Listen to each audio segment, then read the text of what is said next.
she's connecting online. And on site, we have Amrita Chaudhary. She's from India. She has, among the various hats she's director of CCAOI, and she also serves as chair of APR IGF.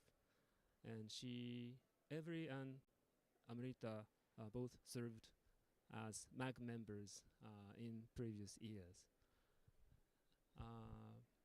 We have another speaker unfortunately connecting online, Lilian Nalboga. She's from Uganda. She's president of Internet Society Uganda. She also served as IGF MAG member between 2012 and 2014. And we have Junko Kawauchi. She's from Japan. She's a current MAG member. She's from the Center for International Economic Cooperation. She acts as online facilitator today. And me, Keisuke Kamimura, I am the moderator for this session. Let me give you the context of this session. Multi-stakeholder model is becoming even more important in the governance of information society. For example, ICANN has been a successful example of multi-stakeholder governance. And more recently, the Global Digital Compact refers to multi-stakeholder models in various policy areas. So, multi-stakeholder model is becoming quite important today. However, the scope of multi-stakeholder-based governance is expanding. For one, policy issues are diverse. We are now talking about various other issues than domain names or IP addresses and other core internet resource management. So we have quite a broad range of policy issues today in terms of internet governance. For second, participants are even more diverse. As the policy areas are expanding, we have more broader range of participants joining in the discussion. And accordingly, geographic and cultural diversity may also be considered. We have quite different geographic and cultural perspectives in the way we decide, we make decisions or we make discussions.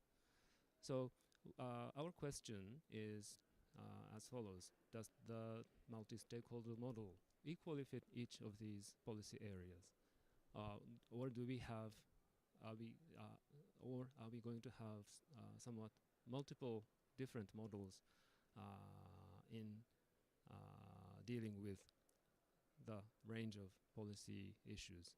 And if we have multiple multi-stakeholder models, how can we make multi-stakeholder governance work across the broad range of policy issues? So that's the basic outline of this session. But let me give you some brief overview of the project behind. As I mentioned, our session is based on the discussion or analysis conducted by the research group under the Center for International Economic Cooperation on Internet Governance. So let me give you some introduction of the project. The research group is a multi-stakeholder group of experts and academics on internet governance, research, and practice based in Japan. We have members from the government, the private sector, technical community, and academia. So we are discussing. The group has discussed this issue for a while since last September, October, and we looked at the changes of the of the internet governance landscape over the last 20 plus years. And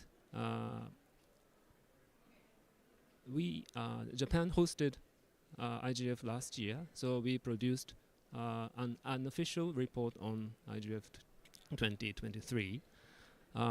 Actually, later this week, we have a lightning talk session featuring the report booklet on IGF 2023. So if you are on site, please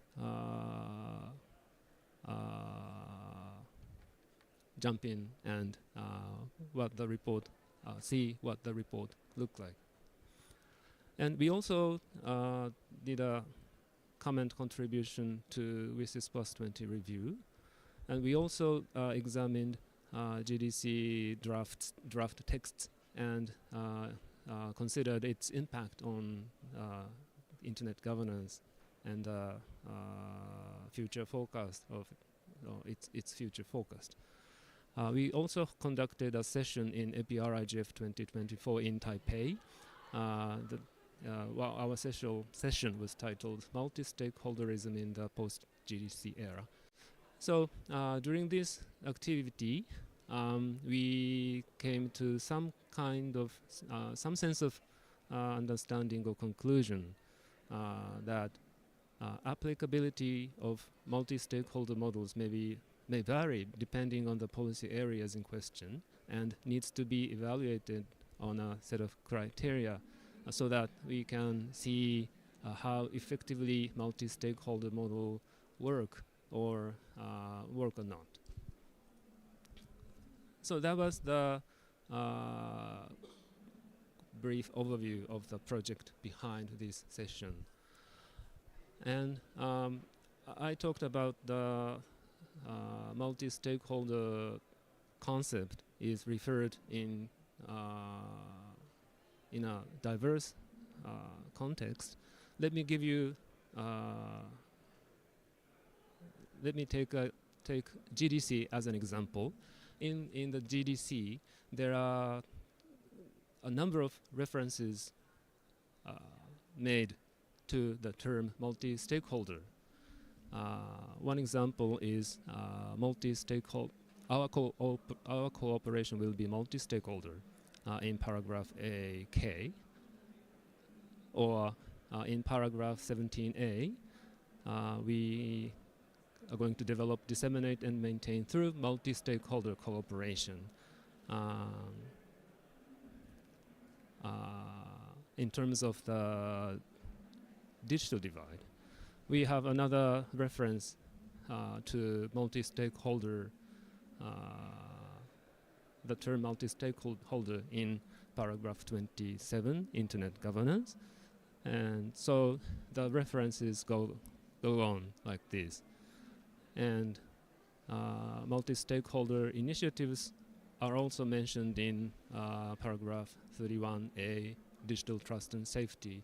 So multi-stakeholder, and there are a number of other references to multi-stakeholder in other policy areas, interoperable data governance, artificial intelligence, and follow-up and review. So the term multi-stakeholder is one, but the contexts where the term is referred to are quite diverse.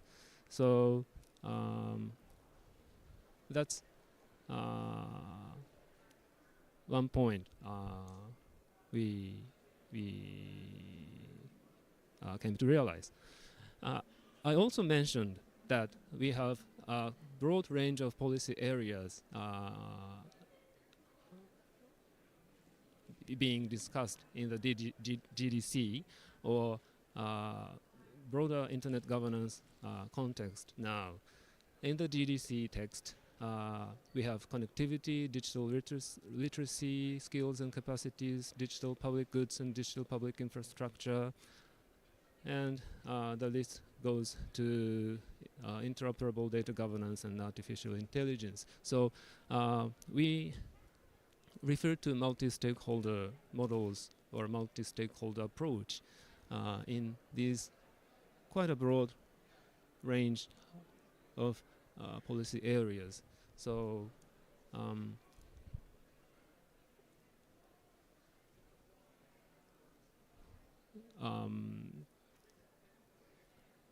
even if we say, even if we are agreed on the term multi-stakeholder, the actual implementations or adaptability may be quite different. So let me summarize our outcomes of the research group on internet governance. One is expanding scope.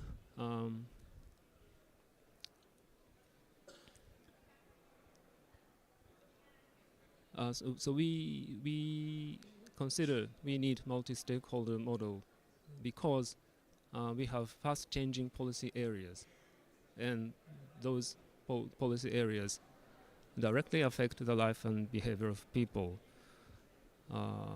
But with the expanding scope, multi-stakeholder model may work better for some issues and not for others. That's one of our concerns.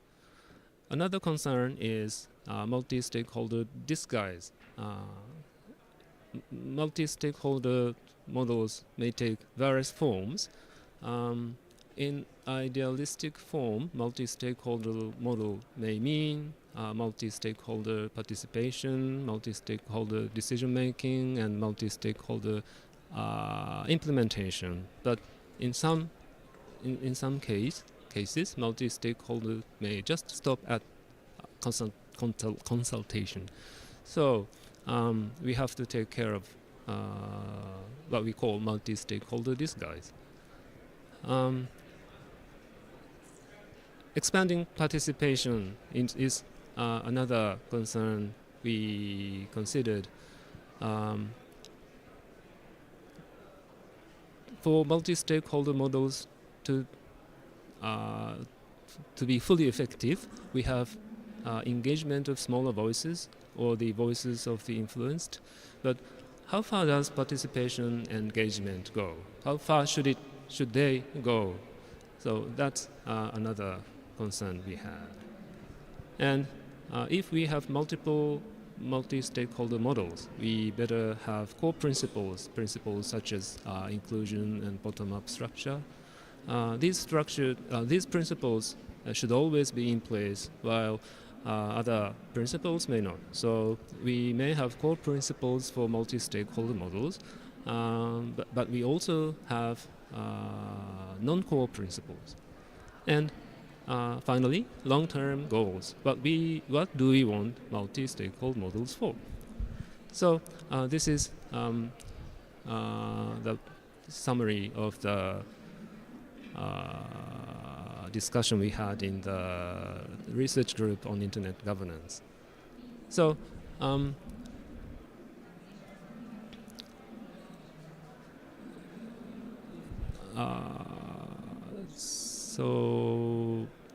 so we have to evaluate multi-stakeholder models in some way or the other.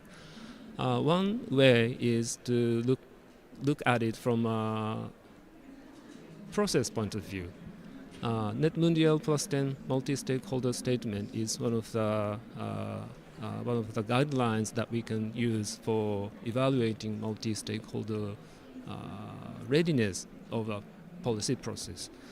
Or maturity levels, which is presented by Avery Doria, one of today's speakers. We can look at the multi-stakeholderness of a process from this perspectives. Or there are other researchers presenting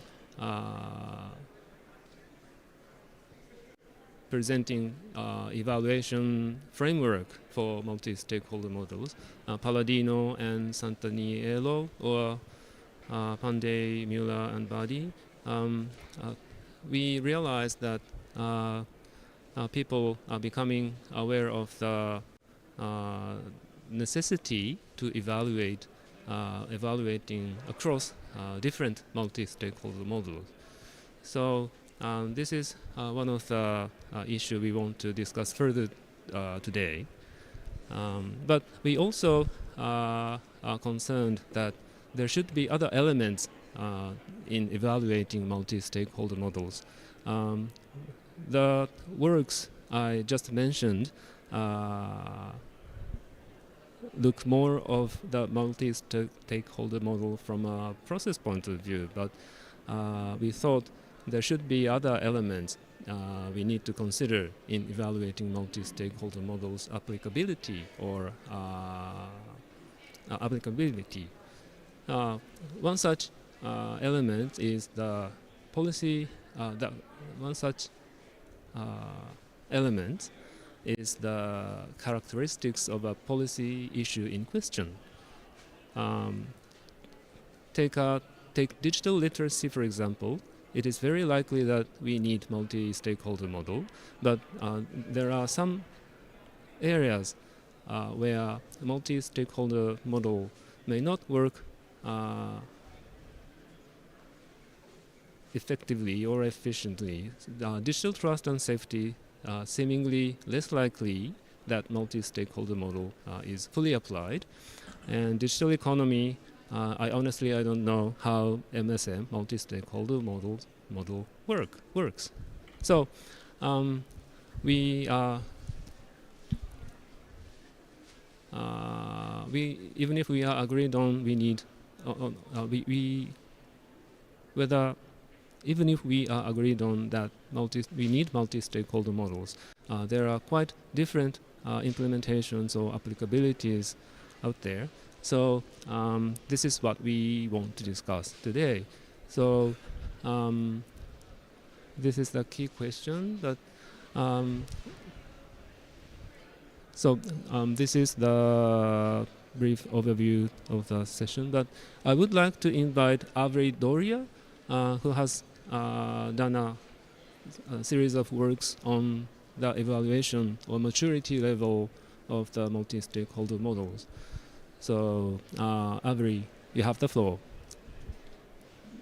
Thank you. I need to share my slides. I think you need to, yeah, okay, no. Let me see. Okay. And share. Okay. I'm going to talk a little bit about multi-stakeholders. I'm doing a little bit more than just the model because I need to sort of work my way to the model and what it consists of. First, I want to say thank you very much for inviting me to talk about this. Thank you very much for the introduction.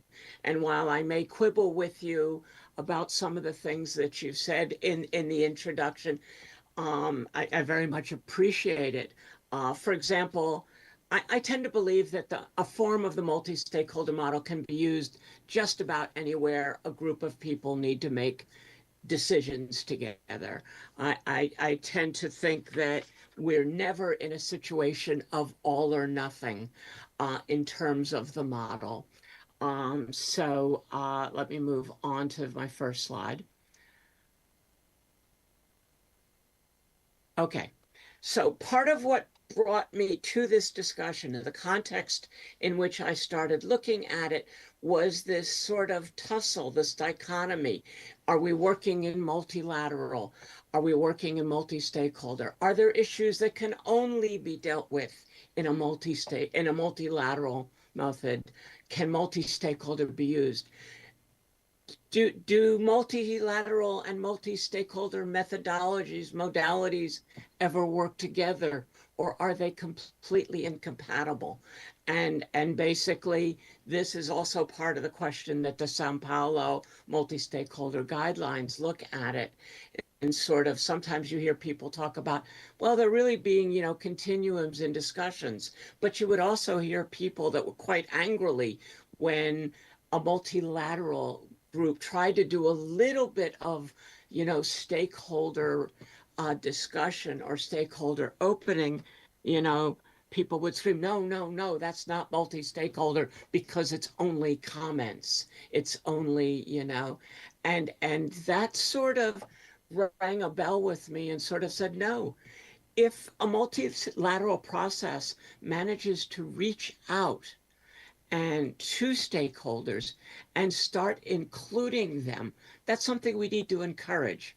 We need to understand it. We need to understand its limitations. So anyhow, the two methods are, rather different.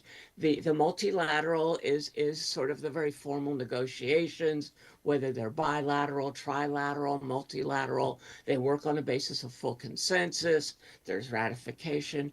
Whereas within a multi-stakeholder approach, and that seems to be a word that's being used a lot, you find that each group that does them, while they're working on similar principles, tends to develop a different set of modalities, a different set of ways of doing it, diverse decision-making procedures.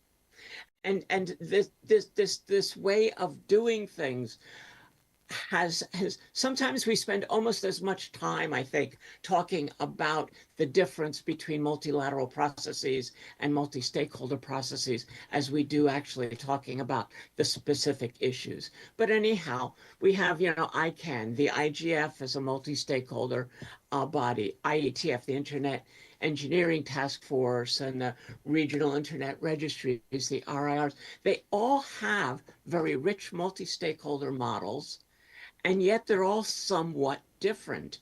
And so when you start looking at how do I build something with a multi-stakeholder model, or how do I apply multi-stakeholder modalities to the multilateral model, there's a lot of issues to look at. That's one of the places where the Sao Paulo multi-stakeholder guidelines also comes in useful, because they look at modalities, they encourage the notion of application of some multi-stakeholder modalities within a multilateral environment.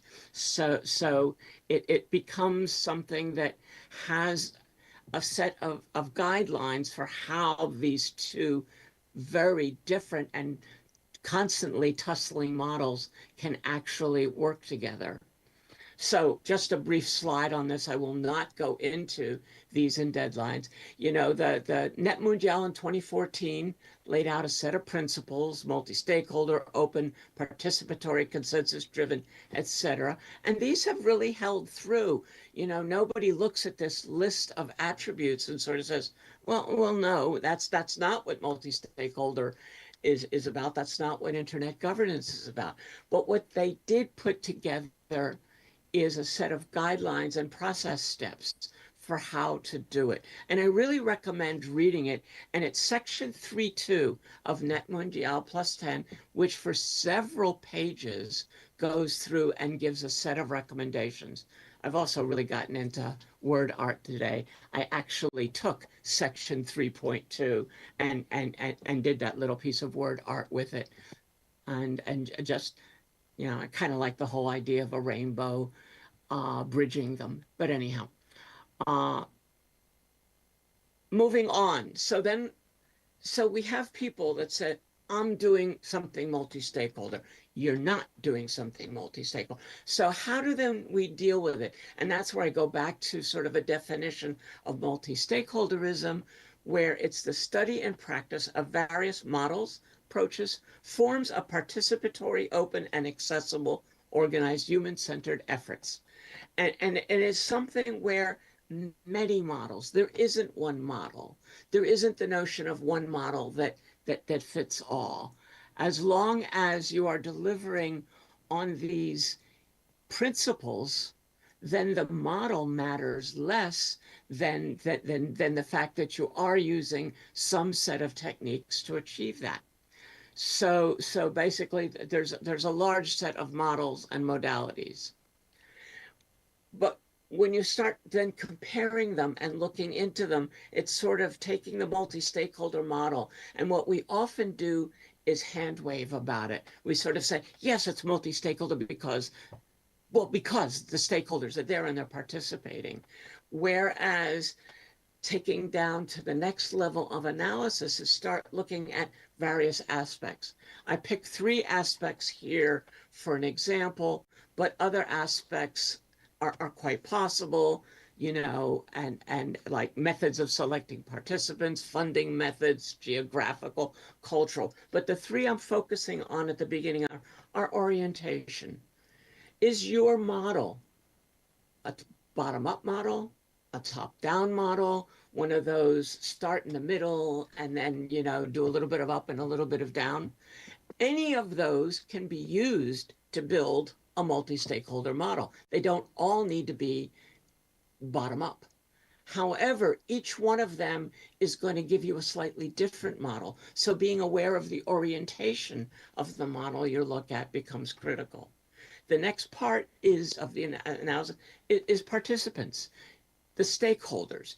And by the way, we call them stakeholders. There are people that love that term. There are people that hate that term. Basically, this whole notion of calling it multi-stakeholder is really something that came about during WIS's time. But people have been experimenting, with various forms of this model all the way through the 20th century. And it wasn't just in internet. You find various usages of the model in different, or the approach in different topics. But when we look at stakeholders, even in our own area, we have the Tunis Agenda, GDC, et cetera, way of bringing in stakeholders and identifying them. There are 3, there are 4, et cetera. There's affinity groupings where people of a similar interest gather together to work on a problem, but they have different, whether it's the plumbers and the electricians, they have different affinities, they look at the world differently, and therefore they bring different approaches. And you have some that organize organizations, and only organizations are members, and others individuals. In the engineering task force, I very much see it as a multi-stakeholder organization with this umbrella definition. And it's individuals. It's not organizations. It's not memberships and such. So looking at that, and anytime you're creating a new organization with a multi-stakeholder model, you have to look at your stakeholders. You have to look at your participants and think about how you organize them, because that will give you a different looking model. And then finally, in this 3 aspect, there's the roles and responsibilities. Can you contribute? In other words, can you contribute text? Can you contribute ideas? And are they accepted and used? These all, or are you part of the decision-making processes? Just make recommendations, advice. And you look at any project, you'll find at different phases of a project, the stakeholders may have different roles. They may have different responsibilities. You can't look at a large model and say in total, those are the deciders and those are, because at different phases of the model, that may come out differently. Finally, getting myself to the maturity models. So let's say you've done many of these aspect studies and you start to have an idea of the structure and the understanding. So then I started looking at, since I didn't want to exclude someone from multi-stakeholder modalities simply because all they did was solicit comments and then actually consider them. Because soliciting comments and ignoring them, I tend to leave out, and we have seen some examples of that lately. So that may be a concern. But comments that are really solicited and are considered is really one of the bases on which almost any multi-stakeholder model and maturity has to be built. But then you move up, and are there standing chartered advisory groups and who have roles and responsibilities, who give advice, who do analysis, who propose solutions, etc. Is that something that's in the norm, that's in the fixed structure of the organization, the model you're looking at? Then you get to decision making. Who makes the decision? What role does a stakeholder group have in decision making? And it isn't just who is the final decider, but decision making is a larger process. And there may be other parts where people contribute to the decision making process, even if they are not voting on it at the very end. But then it goes beyond that. Once you've made a decision and you've gone that, and then some group or other goes to implement it, goes to deploy it, goes to take it out into the world and sort of do something. Is it being done consistently? Is the decision that was made by one group of people being followed through? Does it work? Does it not work? Does it need to be changed? And then finally, another piece in the maturity is you've put all this together. You've got comments, you've got committees, you've got, decision making, and you've even got implementation reviews. Who has responsibility for oversight of reviewing your model, your approach, and making sure that it works, that makes sure that it makes sense? Is it a bottom-up oversight where the stakeholders themselves are the ones that are doing that?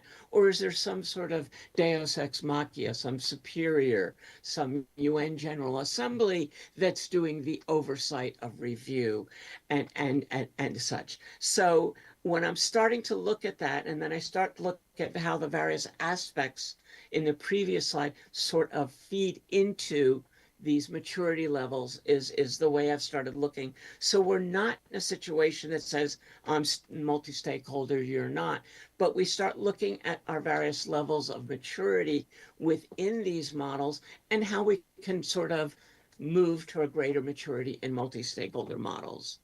And I think that's it. So thank you for letting me go through that rather quickly. These are slides I could spend hours on, or just a few minutes I've spent. So thanks. Thank you, thank you, Avery. So I would like to draw the reflections of the panel. Avery, Amrita, would you give you some comments on my tone setting, or comments by Avery?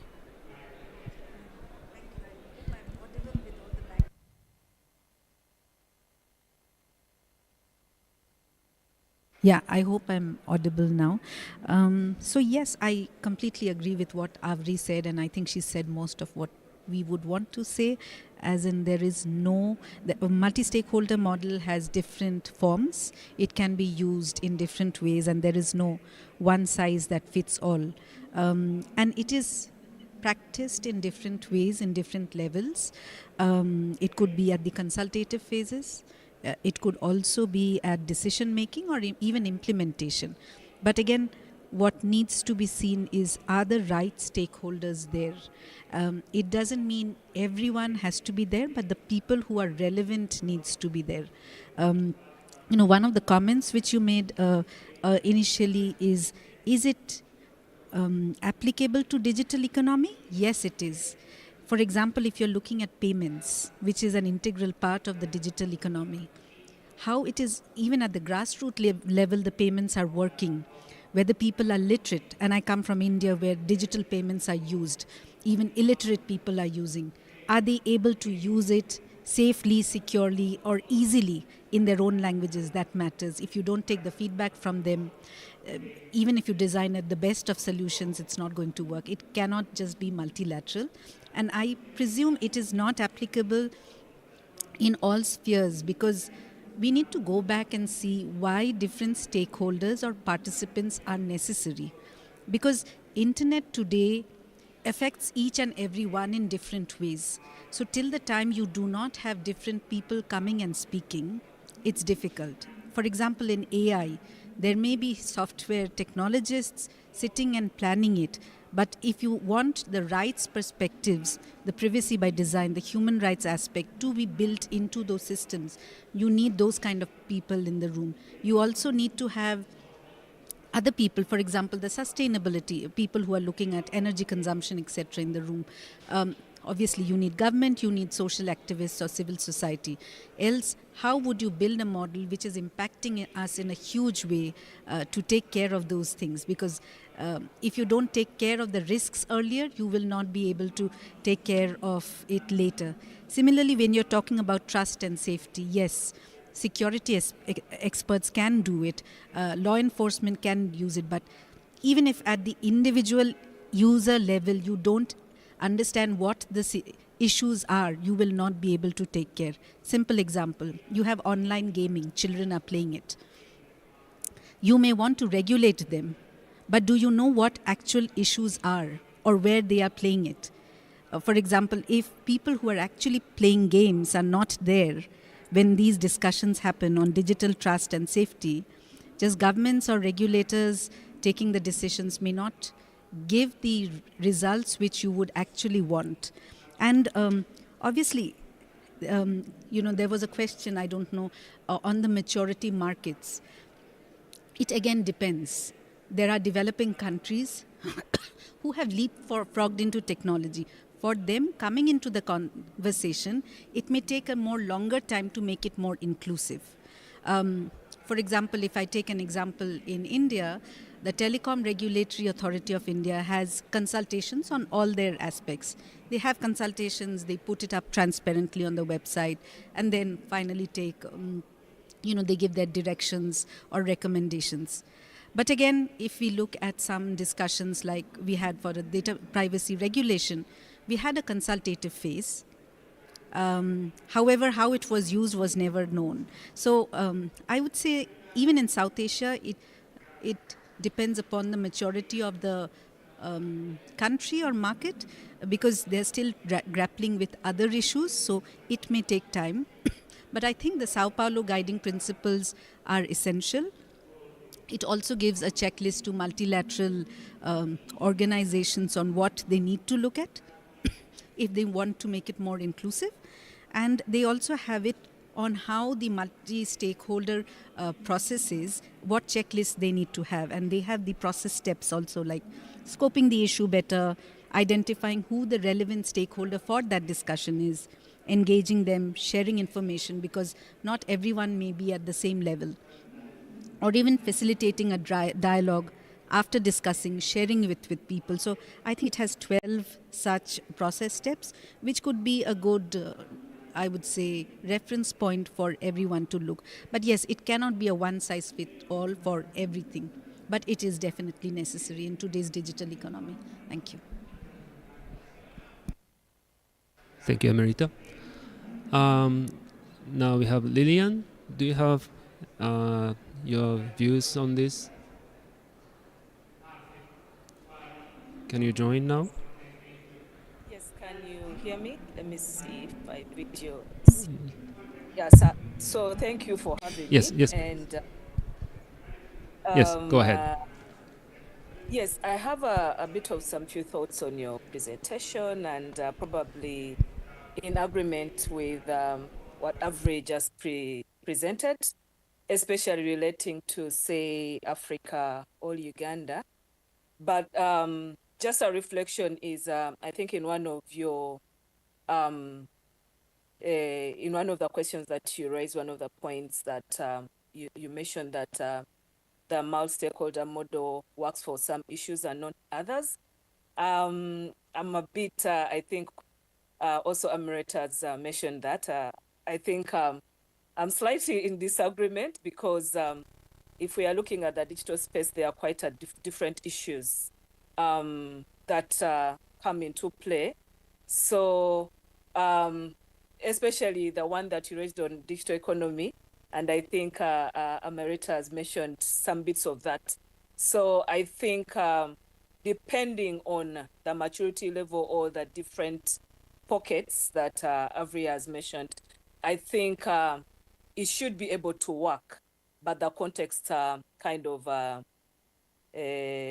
differs. The other thing that I wanted to point on is the multi-stakeholder disguise. Kind of interesting how you framed it, and I like the question. I mean, you put the disguise in quotes, and this we kind of see it happen a lot, where to some it is more of, if there's a consultation, then with the multi-stakeholder, model, has been affected. And this is something that I really find a bit disturbing. But looking at the presentations from Avery on the maturity levels, who starts the process, is it top bottom or, starts, in the middle?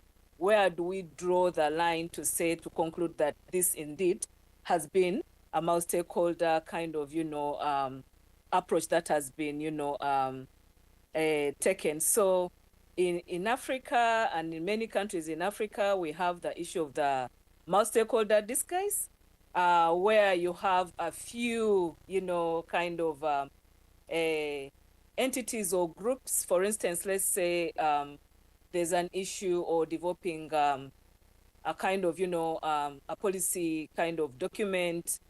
You'll find that the policymaker will invite probably two. Let's, for instance, say it is around, say, cybersecurity. You'll find that you may have just two entities represented in the initial, drafting process of, say, this document. You'll find the government, you'll find maybe the private sector, someone in the banking sector, and a representative from maybe academia. And then this will be consultative. And fast forward, the policy will be kind of, adopted. So again, when we look at the broader multi-stakeholder model, can we say that this is, the multi-stakeholder, was really a very well conclusive approach? So I think we are seeing lots of this multi-stakeholder disguise, and I think if we go back to what Avery may have listed, then we may need to rethink on who constitutes to be on the table for us to say that, multi-stakeholderism has been applied. Reacting also to the very first, I think in your presentation, that, the selective, yes, I think I've mentioned that.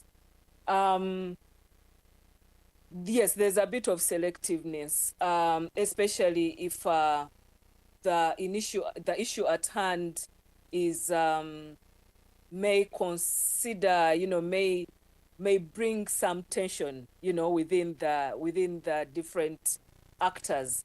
So you'll find, like you said, digital economy may not be needed for, multi-stakeholder approach. So this kind of, whoever is leading this process, that kind of, looking at it, policy issue, we select this, we leave that. I think that is really something that needs to be put into consideration. It's a wrong approach, and we are seeing this happening in most of the African countries, even my country where I come from, Uganda. Last but not least, I would like to say that from what captured my mind was in the presentation, Avery mentioned the different processes, and where do we put this all together? The multilateral kind of, processes where you see the ITU being, active, that versus those that are pushing for, stakeholder, governance model, the ICANNs, the IGF and all that. And the participation we see of certain actors tend to go much in the treaty kind of, processes. And in most cases, these are kind of selective. They are addressing certain issues. For instance, if you see now, like the way ITU, maybe we're seeing so many of countries in Africa being more present, more active in ITU, processes than in these other, kind of, say WCS, IGF, ICANN. There's little of that kind of, how do you draw the line? So where is that mix? I think there was some kind of an infinity symbol. How do we put this all together and constitute not to just, addressing policy issues one by one? So I have a feeling that this is something we are from Uganda or from Africa, we still are at the point of consultative, kind of, model, maturity. yes, we have a few consultations, we have a few representatives present, and then we conclude that this is a multi-stakeholder kind of, model approach has taken place. But again, this is really, it is not that inclusive if we are to look at the MSM as has been presented by the previous speakers, mainly on the maturity in implementation tracking. It is still not clear who is doing what. The oversight of the review also, there are issues of, how do you track who is doing what, who is responsible. In many cases, if it is a policy deployment, it is very hard to track the review and what informs another review if it is needed. So I would say, I think I am in agreement, but also a bit in context on the issue of maybe that we need to leave some issues, some issues may not require, the approach. I think the multi-stakeholder model approach needs to be deployed at different, at different levels, depending on where you are in the maturity process. But I think at least consultative and implementation, there has to be some bit of representation from the different actors. Thank you. Thank you, Lillian. It's a pity that you can make it online to the IGF, but you cannot make it on site. So I know you are in a difficult situation. Hopefully I'll be able to see it tomorrow. Yes. So I hope your luggage will come to you in the end. I hope so too. Yes. Okay. Thank you very much for your comment. I mentioned the multi-stakeholder disguise. If it's, I'm not sure if it's the right word to use, but I'm a bit concerned that diversity of issues, we have diverse issues, so that we have different types of multi-stakeholder models. But if so, we have to carefully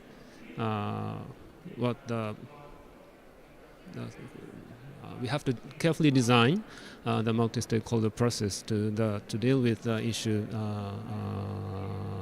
in the right way. So,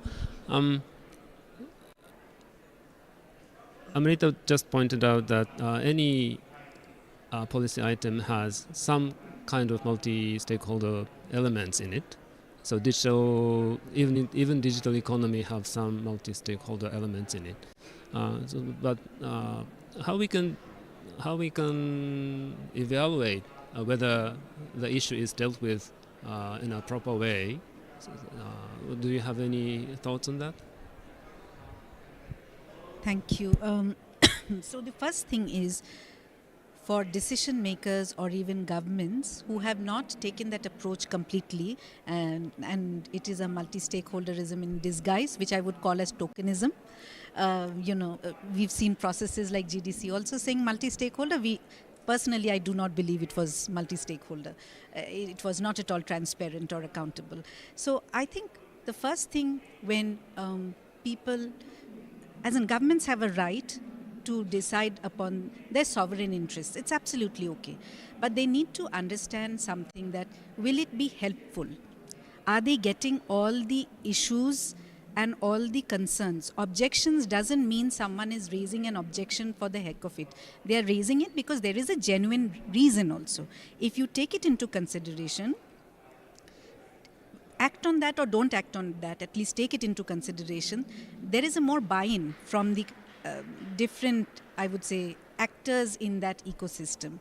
So I think if they understand that having a more open approach to get the actual issues, even at a consultative phase, and even, after a policy is formed, for example, many times governments fail is because they took in information only from few select people, And during the implementation time, they falter because the buy-in is not there from everyone.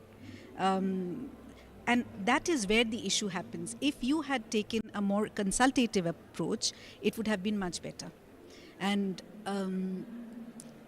so if they understand the value of it, that is the time they will use it more. Now, there was a statement which Lillian made, and I do agree with it. Developing countries don't look at internet governance with that much of priority because connectivity is an issue, health is an issue, getting people jobs is an issue, feeding people is an issue. So will they not look at those issues first and then look at internet governance? For them, that is priority. And they will go and talk in those forums where that is priority. So we also have to understand the maturity, and these countries have limited resources. So they cannot put in so much of resource. So you have to know how to balance it out. And internet actually provides that leveler thing. So if they can use those things to get more views rather than be restrictive, and I have seen it in my country also at times, people feel worried of what kind of comments they will get. But once people starts commenting, people also mature in the way they give comments. So I think these guidelines which Sao Paulo gives, unfortunately all governments have not endorsed it, probably because it has not been spread so much. If they go out more naturally, people will not be defensive, because each country actually wants to leapfrog, grow, and serve their people better. So I think if we can explain it, no, it's not a fancy term, it will help you in the long run to get the results you want. And these are the guidelines which you can work on. You don't have to create it and cherry pick whichever you want. I think that would help. Thank you, Marita. I have one question for Avri, and then we will like to open the floor to the audience. Avri,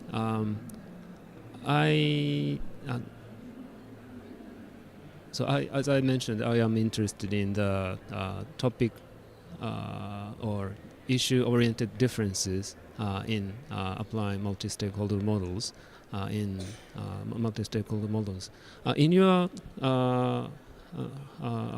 explanation, how policy by topic differences are considered. Do you have any thoughts on this? Yeah, thanks for the question. I think that is actually a parallel set of issues. I think that it's one that comes out, for example, when you're selecting your participants, selecting your stakeholders, that's one of the places where the subject matter becomes a big concern.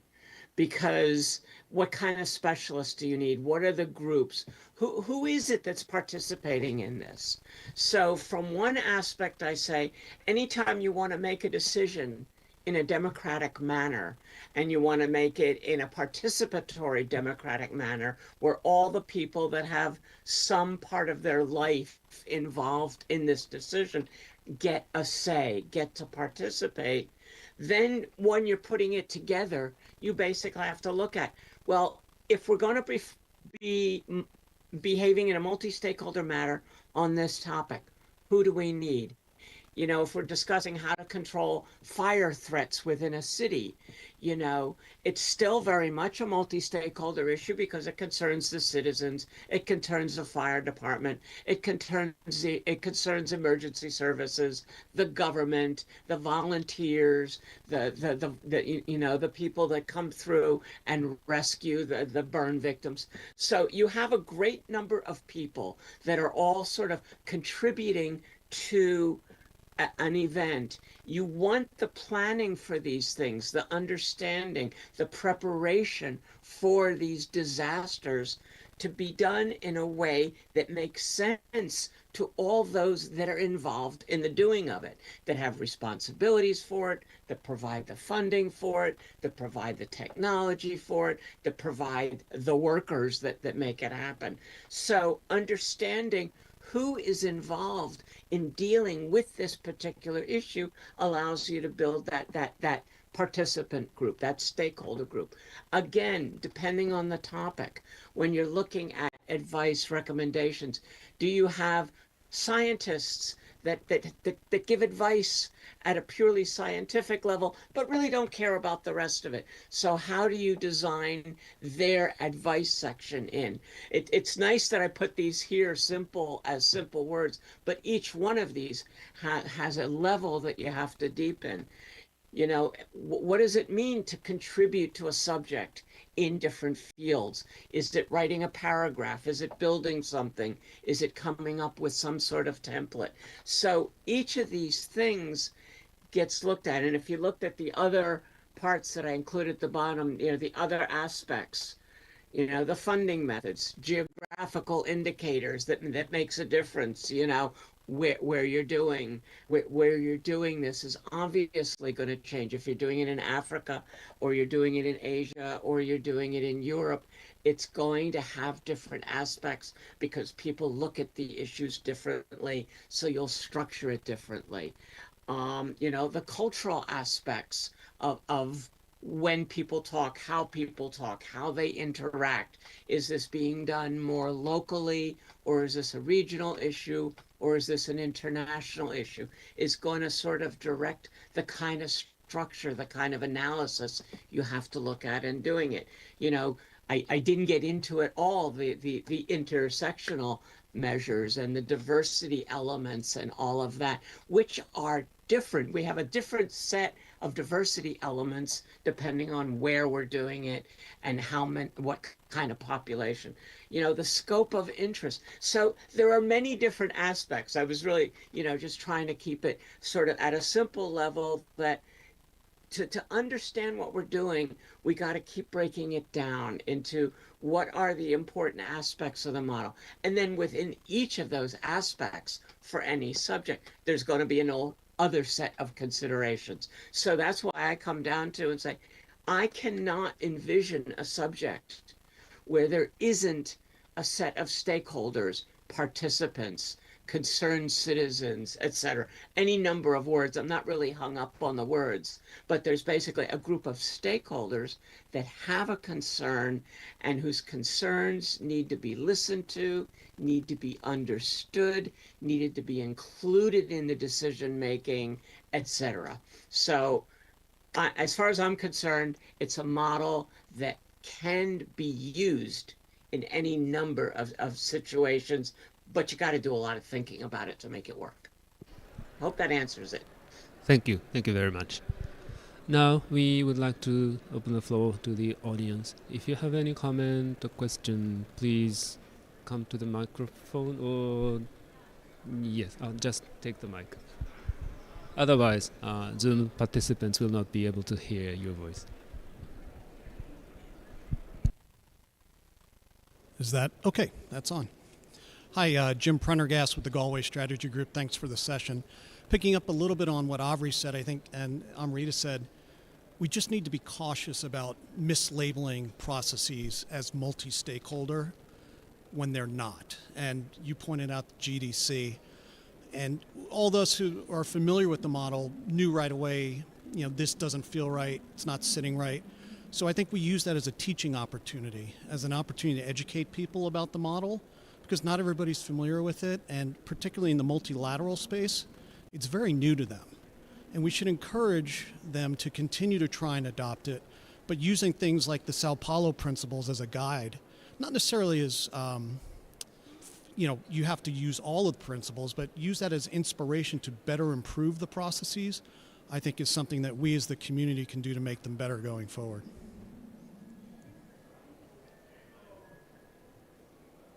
Thank you for your comment.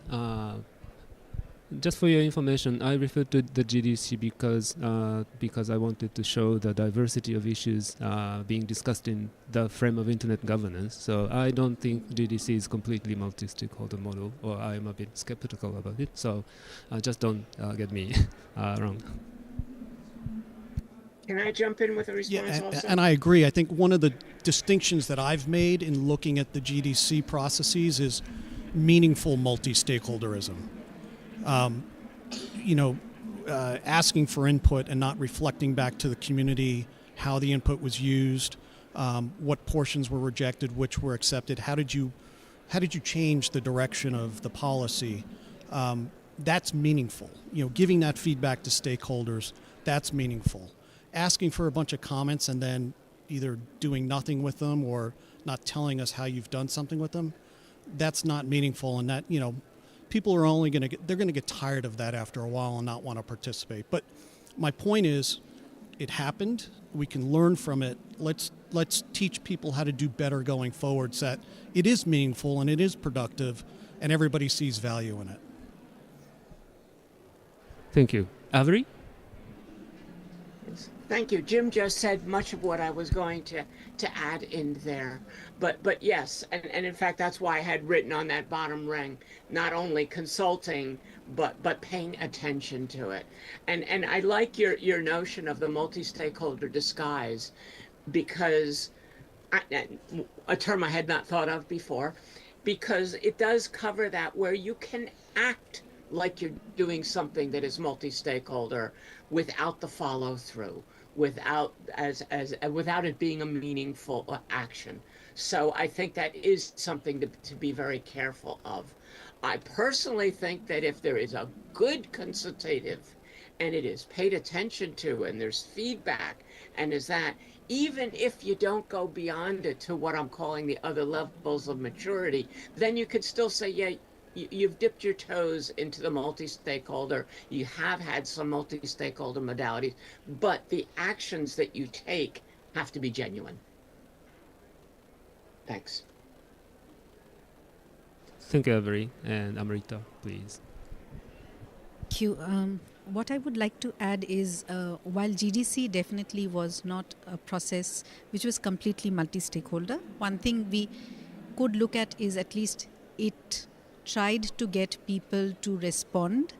But again, it was not transparent, it was not open how consultations were used, and it was not inclusive.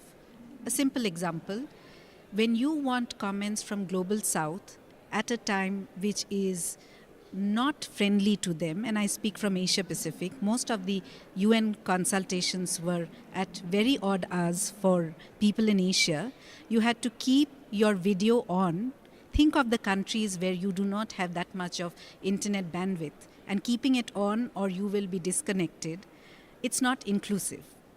You will not get people. You would not have found so many people from Asia in those calls because the hours were very bad. Also, when people, the other stakeholders were making comments, the rooms were empty.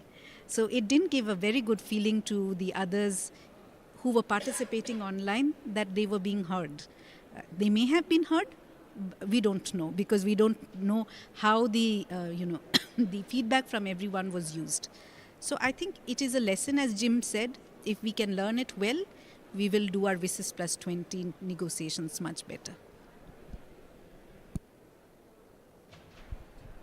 Thank you very much. Thank you, Amrita. And is there anyone who can? Okay, there's a gentleman at the table. Bukato, can you hear me? From Japan, and I thank you for a very interesting, debates and the presentations here. Thought, listening to all of you, I was wondering if we can have some global analysis jointly in some way with the people in this room, for instance, if some of the multi-stakeholder model, worked or not. As Avery is, talking about, there are many different models and occasions, even outside of a digital world. Of course, in a digital, we started the concept probably around the creation of ICANN in the 90s. And then through WSIS, process, we talked about, much of this in a context of government versus non-government and international government organizations dealing with internet issues or not. And, luckily enough, ICANN survived as it is, and the government is only a CAC advisory, committee and not making a direct decision, making. That's very important, fact. But IGF model is, completely different. It's not a decision-making, body, It is just a discussion, process. But at the same time, we have to look at the good aspect, the good result of IGF. For instance, people are gathering here, listening to others, what's going on rule making in individual countries, and after we go back home and talk internally within a country, we create some of the similar laws or similar debates there.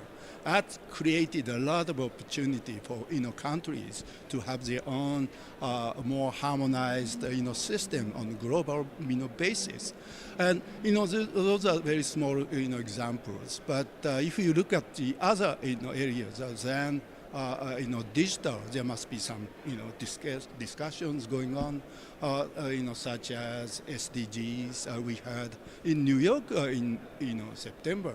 That was more on SDG, kind of, debate, and the digital was a part of that. Whether we could, use a multi-stakeholder model, to other areas, I think this is a time we really, think and, do a good analysis on a global basis. And I think for that purpose, everybody, has to, present some of the practices, examples, what's going on. And probably we should talk to our friends working on some other areas, and if their model or their organization or processes are working well or not. I think using Aburi's maturity model, if we use more on the maturity, and if we digest the benefit of those multi-stakeholder model, I think we can be better off by having such example and find out some best practices there, and probably at the next meeting we can get together and exchange some examples. Thank you very much. So we have some kind of international comparison of various models and in various practices. We may need to consider the possibility of doing that kind of research forward. Thank you very much. We have a parallel discussion going on in the Zoom chat. So there's a comment from Mark Nottingham. It would be interesting to hear reactions to Milton Mueller's characterization of multi-stakeholder as an empty label that does not describe a governance model. And so, Avri, can you? Yeah. Yes. Sure. I'd love to answer it, and I'd also like to. I missed the gentleman who had been speaking before his name, but I'd like to make some comments on that too. Partly the answer that I put there is I very much agree that at the moment, I said, and in fact, I think I even said in my presentation, we very much hand wave when we say multi-stakeholder, because we haven't done the deeper diving into what we mean when we say it. What are the aspects? How do we put them together and such? We've done a little bit of that kind of analysis. But by and large, whenever you see someone new coming into saying, gee, we'd like to do some multi-stakeholder, whose model should we buy? Can we do the ICANN model? Can we do the IETF model? And that never works for people because nobody fits anybody else's shoes that well.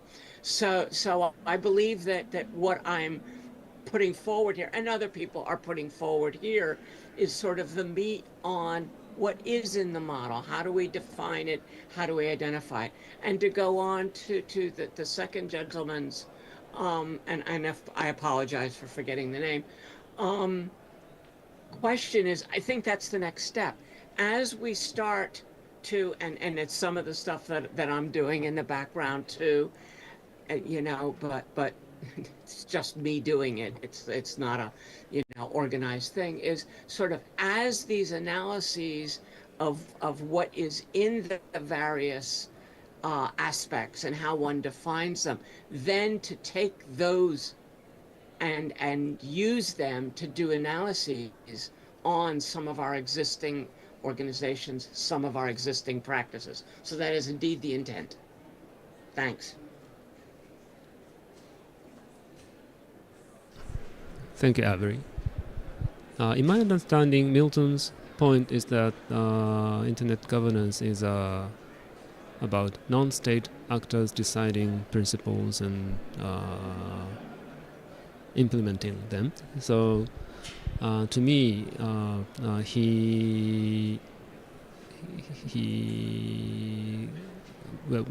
actually, Milton is going to have a dialogue on multi-stakeholder measurement right after this session as part of the GigaNet symposium. So if you are interested, please go to the session after hours. But so to me, it seems like that Milton is looking at the topic by topic differences in terms of internet governance. But I maybe ask him later. Oh, Avery, do you have any comments? Your face just popped up. No. Okay. Oh, okay. Never mind. Sorry.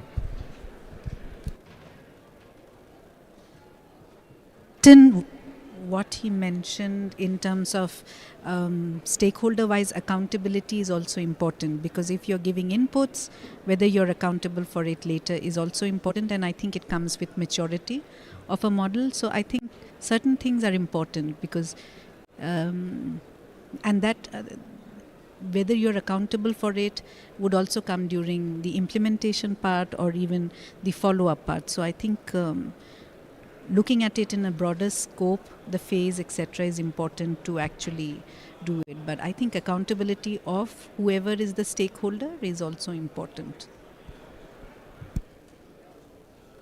Thank you very much. Do you have any other comment or question from the audience? If not, let me give you the final question for the speakers. So future. So what should we expect about multi-stakeholder model in the future? So what kind of principles should be shared across policy areas or geographic areas? So what do you see will become of the multi-stakeholder model in near future?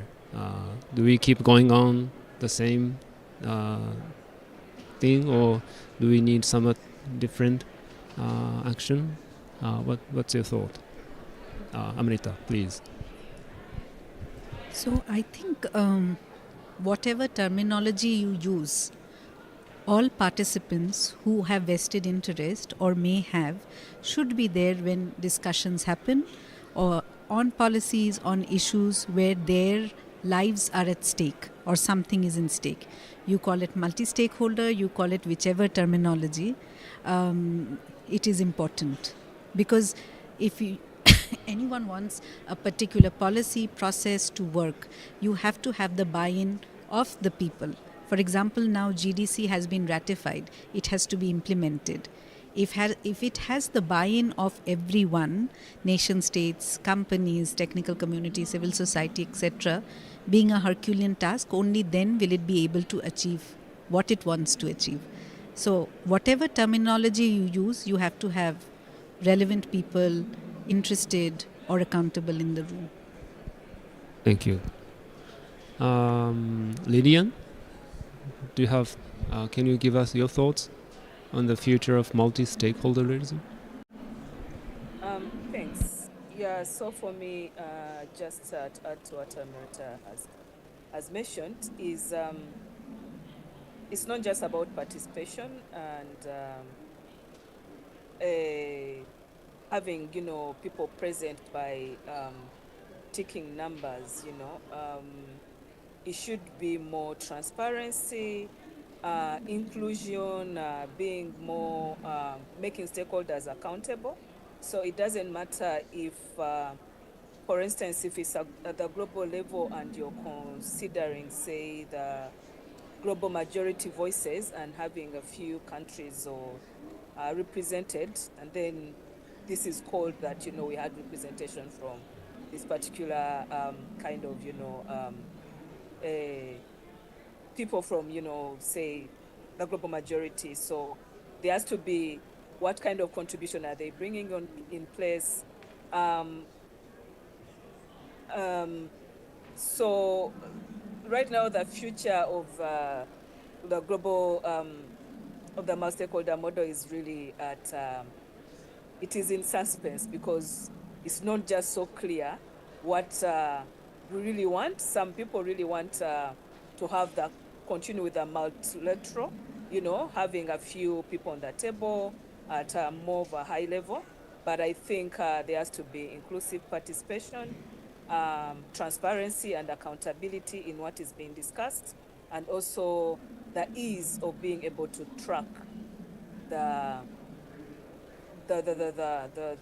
outcomes of the whatever process or whatever decision that comes out of the consultations. Thank you. Thank you. Thank you very much. Avery, one last word, please. Thank you.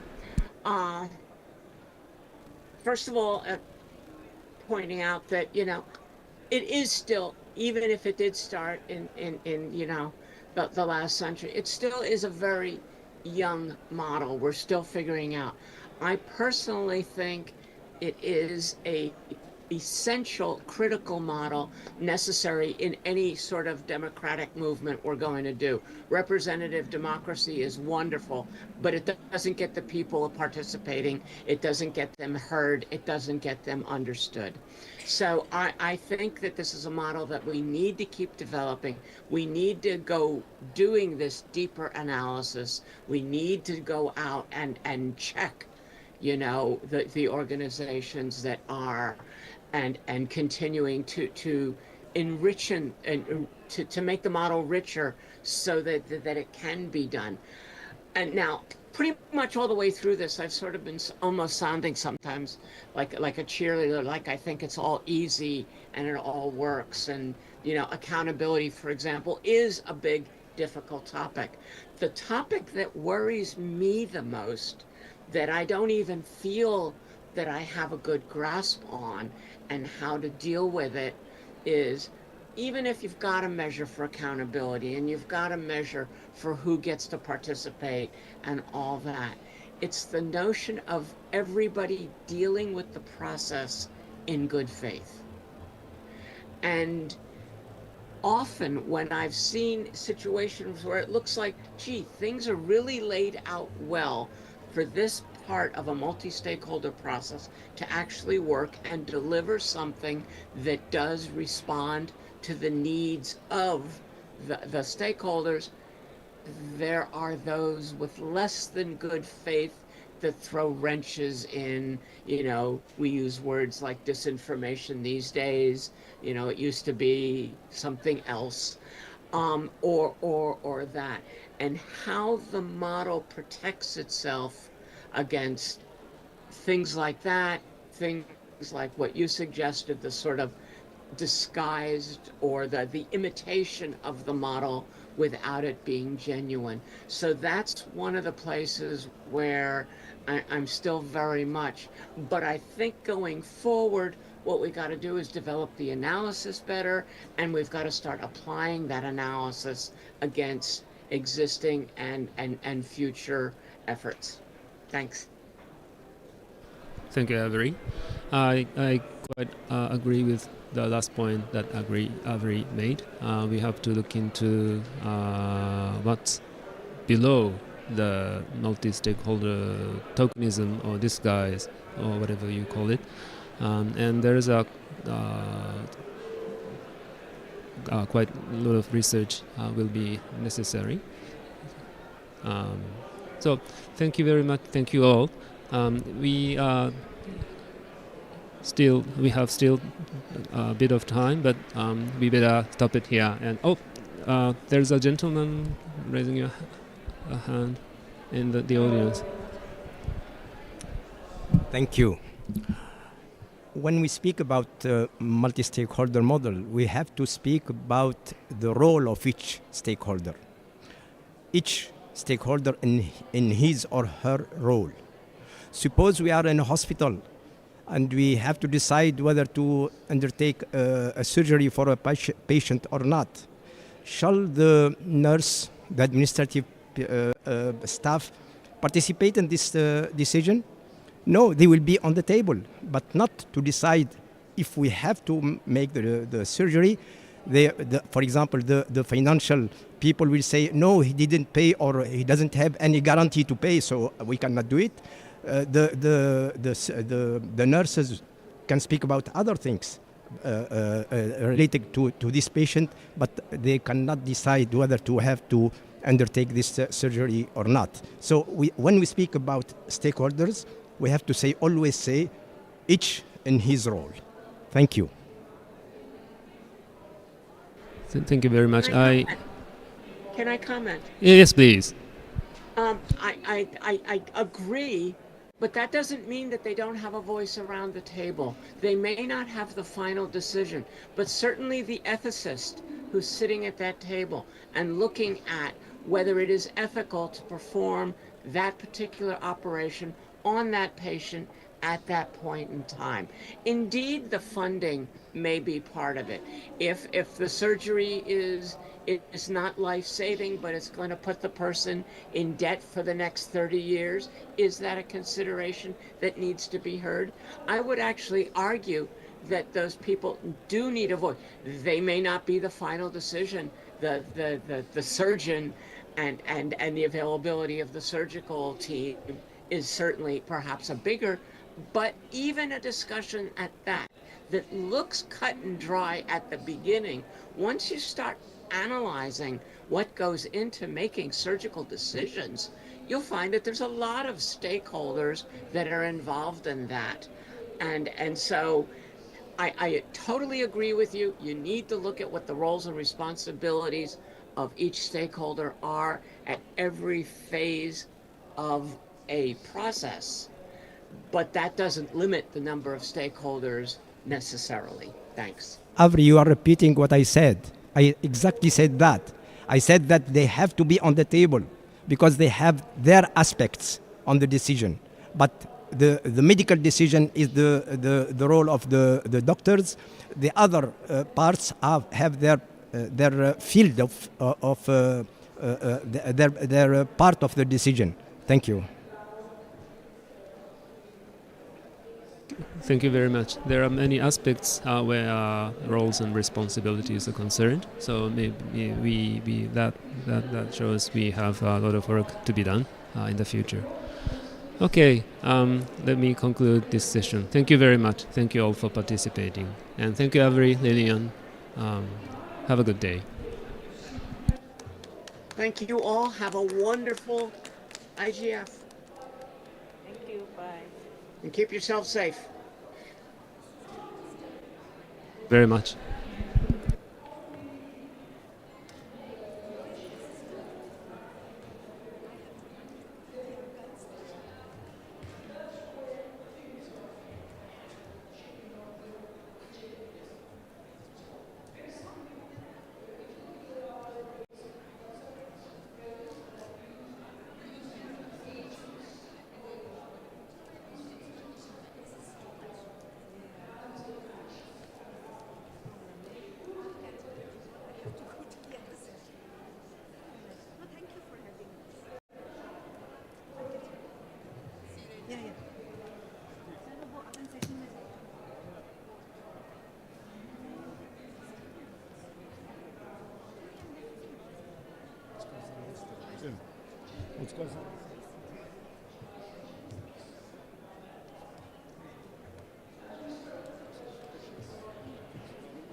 なんかいつも出てくる人ですよね。ああ、そうかそうかそうかそうか。NR に出てればまあ有名ですけど。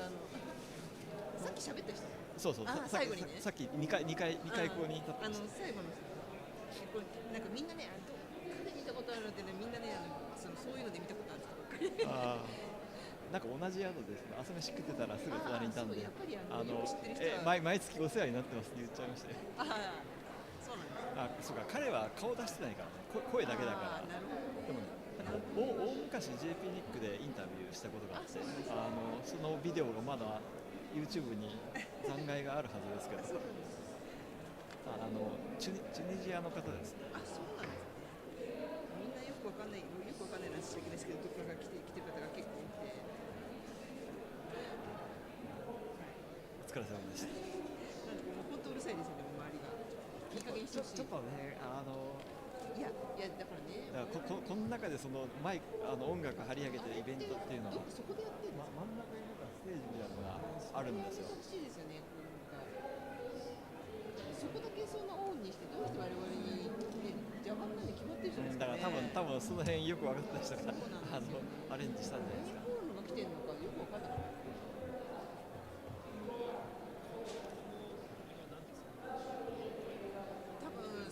真ん中になんかステージがあって、そこでなんかイベントやってるんでしょうね。さあ、あれですね。メインホールのやつが来てるかどっちかな。なんか展示会だとこんな感じですよ。まあ確かに展示会のイメージ。展示会よりもこっちの方が大事だけどっていうのが理解されてないんじゃないですか。そうですよね。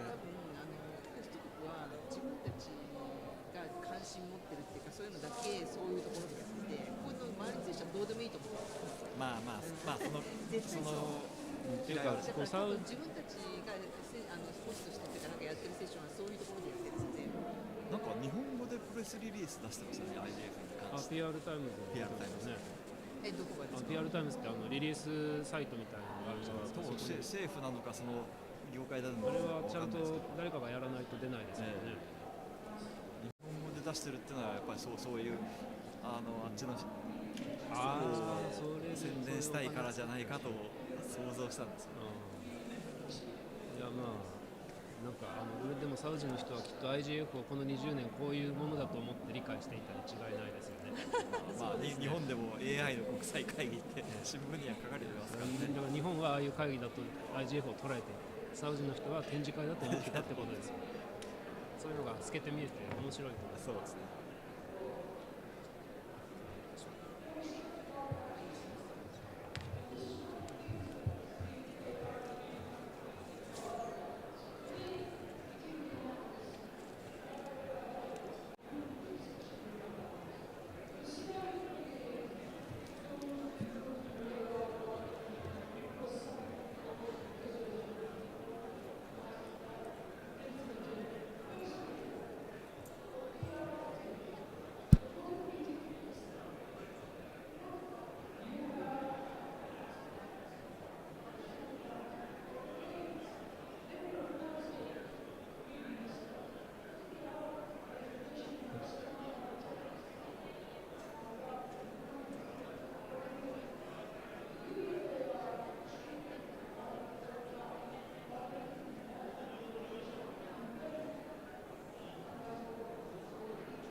Hey, hey, check 1, 2.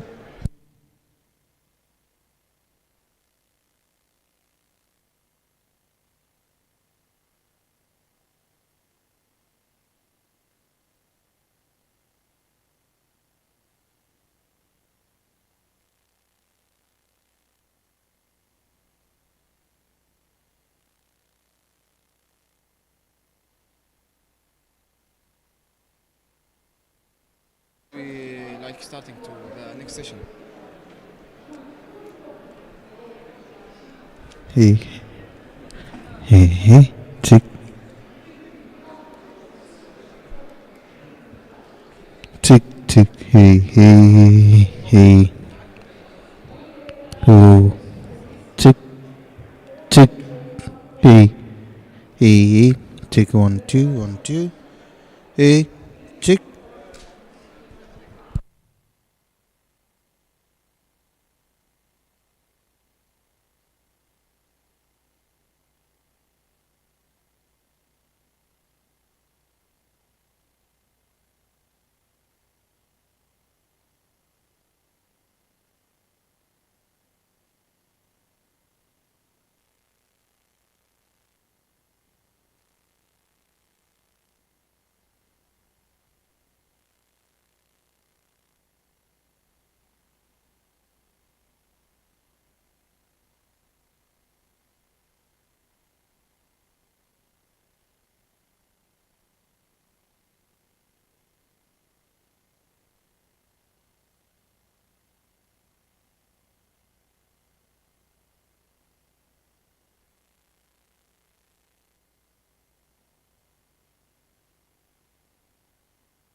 Oh, yes, I'm able to unmute now. Could I test my audio?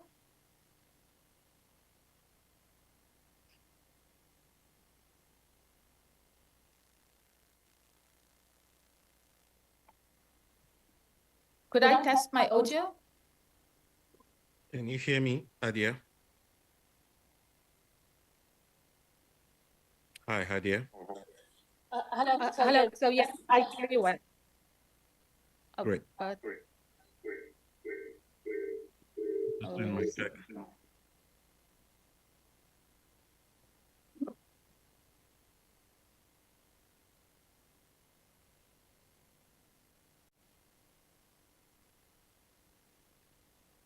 can I test my audio again? Because I think there was echo.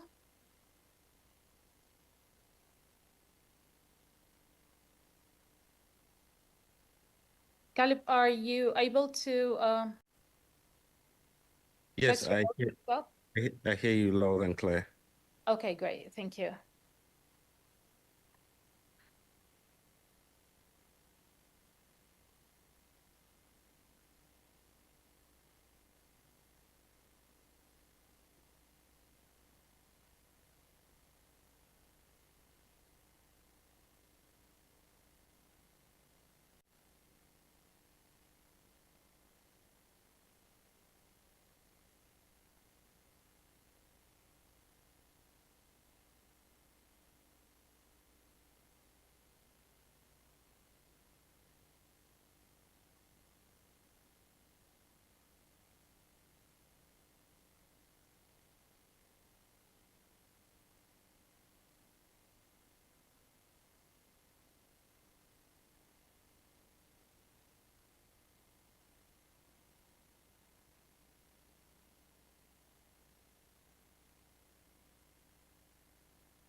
Maha, can you hear me? Okay, perfect. Can you test your mic?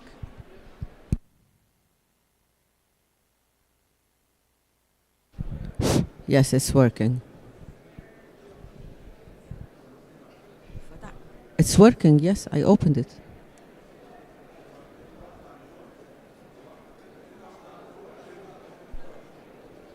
I can hear Dr. Maha loud and clear. Hadia is saying that she is hearing me loud and clear, so you have a problem with your headphones.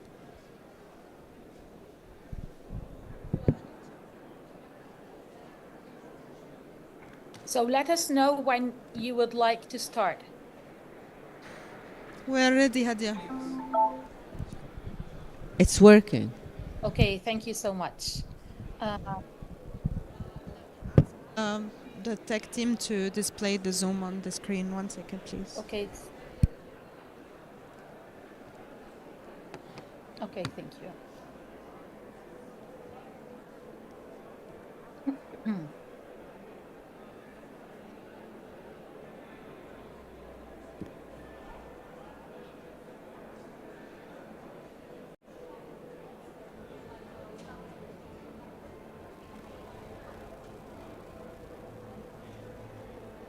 And you're on the screen.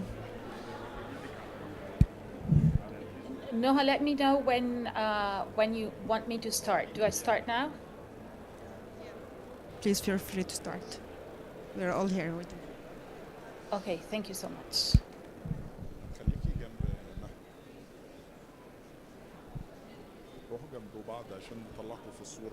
So, okay, so I'm starting.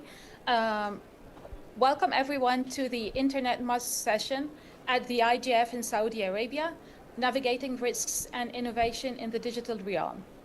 First, I would like to thank the forum and our host for their excellent organization and welcoming atmosphere. My name is Hadia El-Minyawi, Chief Expert at the National Telecom Regulatory Authority of Egypt. However, I am here today in my capacity as a member of ISOC Egypt and chair of the Africa Regional at-Large Organization, AFRALO, at ICANN. I'm also a member of ICANN Security and Stability Advisory Committee. I'm an engineer by training and hold a Master of Science in Management and Leadership. Today, I will be speaking and co-moderating this session with my colleague, Mrs. Noha Ashraf Abdelbaqi, who is on site in Saudi Arabia. Mrs. Noha Ashraf is a support engineer at Dell, member of ISOC Egypt, and an instructor at the Pan-African Youth Ambassador IG. In today's session, we will be exploring the risks that accompany digital innovation, including cybersecurity threats, ethical dilemmas, and other emerging challenges. Our discussion will focus on strategies and frameworks for harnessing innovation while effectively managing and mitigating associated risks. We are honored to have with us today Dr. Maha Abdel Nasser, a distinguished member of the Egyptian Parliament. Dr. Maha is Vice President of the Egyptian Social Democratic Party and one of the founding members. She has been an executive member in the Salvation Front and has been elected as a member of the Supreme Council of the Egyptian Syndicate of Engineers. Dr. Maha holds an engineering degree, an MBA, and a PhD degree in political marketing. She is also a certified instructor at the American University in Cairo, the Arab Academy for Science and Technology, and the American Chamber of Commerce in Egypt. We are honored as well to have with us online today Mr. Caleb Ogundel, an accomplished internet public policy expert. Caleb is a dedicated volunteer with ISOC Nigeria and the Manitoba chapters, and currently serves as a member of the Board of Trustees of the Internet Society. Caleb chairs and coordinates the Nigerian School on Internet Governance, and was a former management lead of the Information Technology Unit for the University of Ibadan Distance Learning Center, and a project director at the African Academic Network on Internet Policy. He's also volunteer as an instructor. He's also an instructor at the African Network Operating Group. Caleb holds 2 master's degrees in computer systems and information science. Engineer Noha will be managing the queue, both on-site and online. We look forward to an engaging and insightful discussion. Thank you for joining us today. Without further delay, let me start with my first question to Dr. Maha Abdel Nasser. Dr. Maha, it's an honor to have you on site with us today on this session.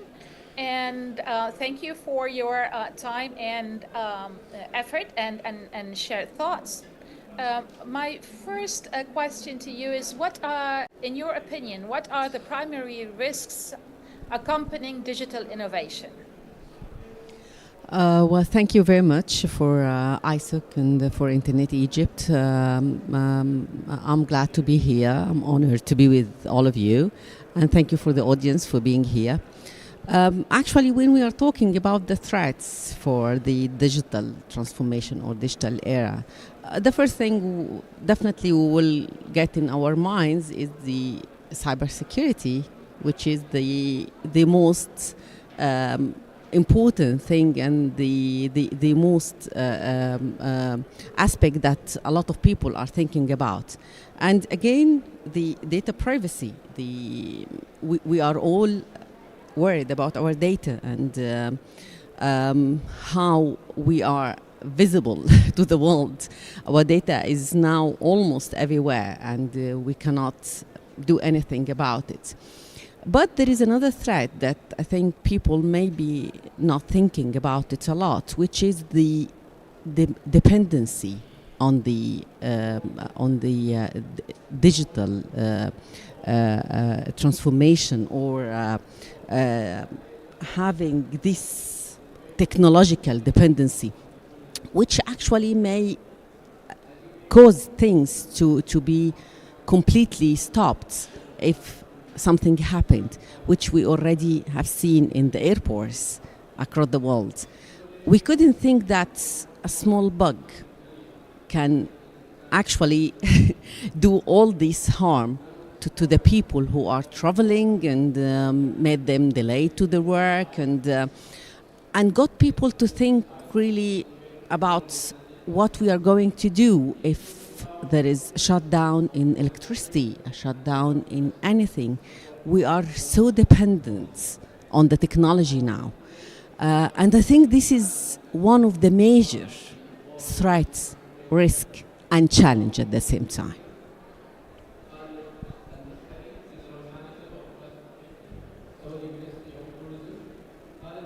Thank you so much, Dr. Maha, for this insight and actually pointing out the dependency on technology, and how a small bug, as you mentioned, could put the world on a halt. So I will follow up with a question. So in your opinion, how could we mitigate this?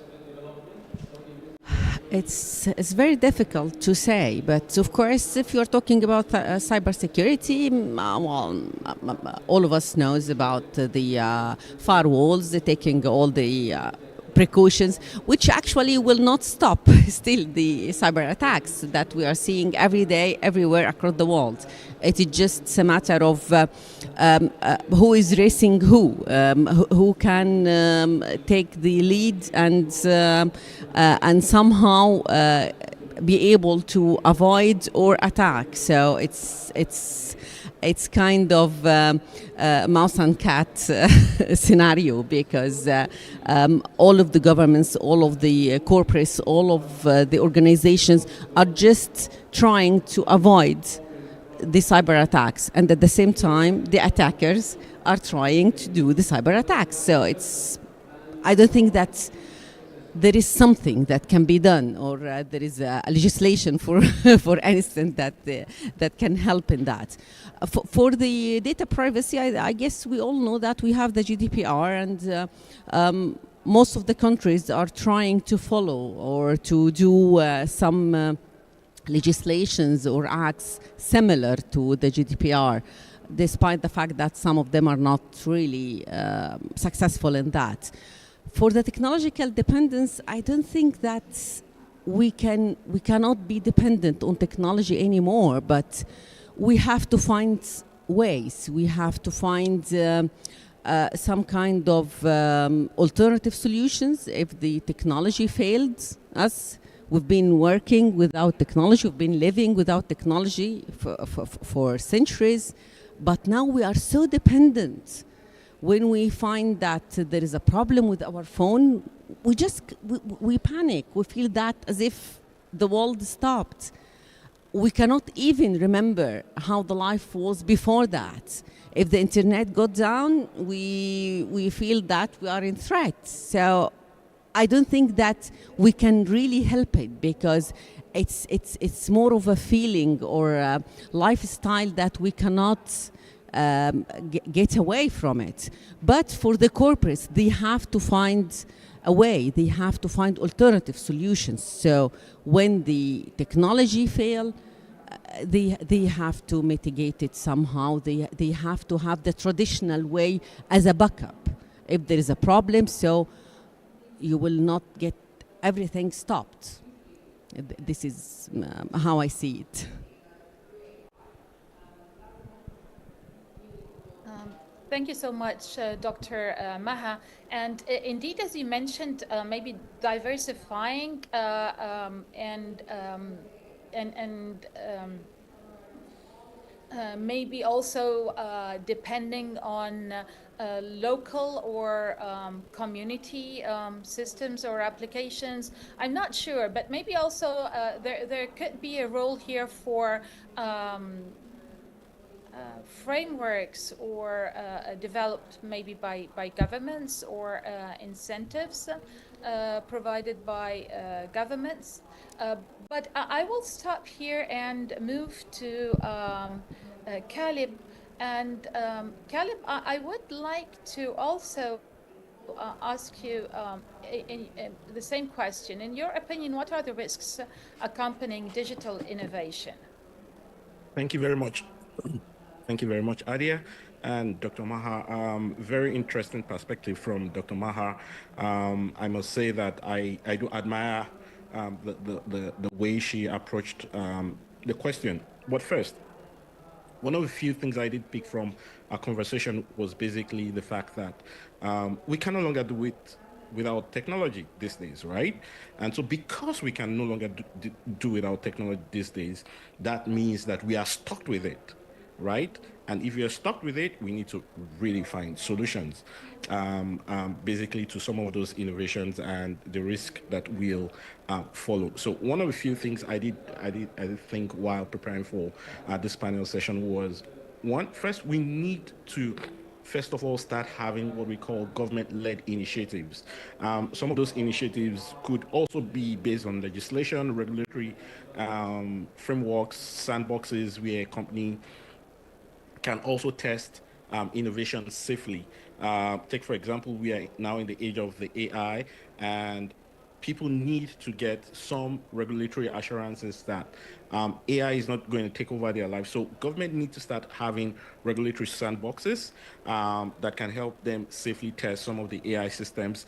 I'm aware that the Singapore government has like a testing framework that allows companies to test AI systems while sharing insight into some risk and solutions as well. And we need to start having what I call cross-border collaboration mechanism across different spectrums. Now, basically, the entire idea of having open standards is because we want to have collaborations from different perspectives of technology innovation. And so it's good that the government, and not just the government, the civil society, and as well as the academia, start encouraging what we call cross-border collaboration mechanisms, where there will be a lot of international data sharing agreements for risk assessment, standards for global assessment for risk, global standards for risk assessment, and also trying to standardize frameworks for sharing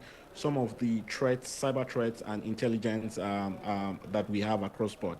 I'm also aware that you also Adia works in Egypt, where you guys take a lot of cyber threat intelligence very seriously.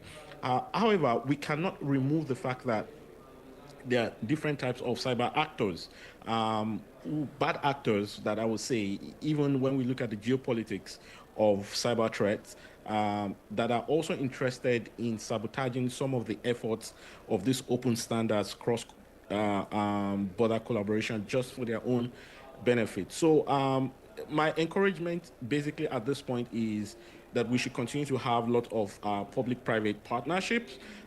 We should continue to have joint research initiatives between government, private sectors to manage some of this innovative risk that we do have.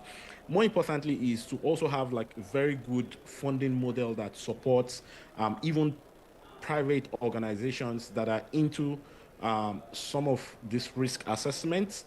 The reason why I'm saying this is, trust me, people will definitely go out of funding, but when they are doing some important work that has to deal with, take for example, national security, global security, and when it comes to some of these things, it's always good that we have government supporting them. We also have cybersecurity framework, knowledge base that also tries to support some of the things that they do as well. So I would just want to stop here so that I don't take so much of our time, and we can allow other speakers also contribute some of the inputs into what their thoughts are about innovation and risk assessment. Thank you.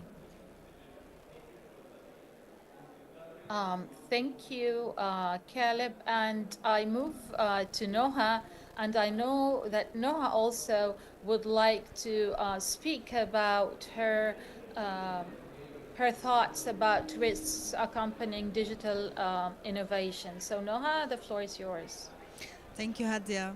So I believe the digital innovation race is way faster than building national strategies, than acquiring new digital skills, than drafting policies and good frameworks. So I believe that the primary risks that will have a bigger digital divide, a bigger digital gap between the privileged and less privileged technology users, because we already have half of the world population are still offline. So the more privileged people will who are well educated, who have like that people do not know where or how to report, and of course I'm aware of those incidents. Yes, it's awareness, as I told you. Yeah. Yes. Yes, awareness, of course, is crucial, but awareness is mainly crucial for people to understand. And we don't want to get into the cases of the women who actually took their lives. But honestly, when I heard about those incidents, I thought if those ladies knew a little bit, like if they knew better, they would have never done so. And if the community also and the society was well aware that cyberbullying exists and that many stories are just made up and are not real, also those women wouldn't have cared much about what has been posted about them and made them take their lives. However, again, the question is, do we have a place to which if someone is exposed to, is bullied online, they can go online and report it? Like, how easy is it to report abuse, and what channels can they report that abuse through? Well, actually, if you're talking about Egypt, because I don't know about other countries, but in Egypt, there is a phone number you can call. Unfortunately, there isn't a portal to report on. This actually one of the suggestions I made in the parliament, but it didn't go through. But and in each police station, you can do so, and there is a hotline in the Women's Council. They take the reports of violence too against women specifically. But the Ministry of Interior has another hotline for reporting all the abuses over the internet, for women, for children, for men, for anyone, because anyone can get actually hacked or blackmailed online. It doesn't have to be a woman. Women are more vulnerable, but a lot of people actually have these issues. So there are ways to report. And I guess there are a lot of places now or organizations from civil society who are trying to spread the message, because as you said, if those women knew better, they wouldn't commit suicide. And this is extremely sad. We have this burden on our shoulders that we didn't let them know. But we have to work all together to spread this information and to do the awareness in every country, not just in Egypt, because it's happening everywhere. Thank you, Haj. We can also report Thank to you so the much. social media platforms themselves, so they can like suspend the account or take it off, and, in parallel with the governmental reporters. So Hadia, now I have some questions for you. What are the primary risks and challenges associated with the quality bias and security of AI training data? And second question is how do these factors impact the ethical deployment and effectiveness of AI systems? Thank you, Noha. And so again, privacy and data protection are among the key risks accompanying digital innovation.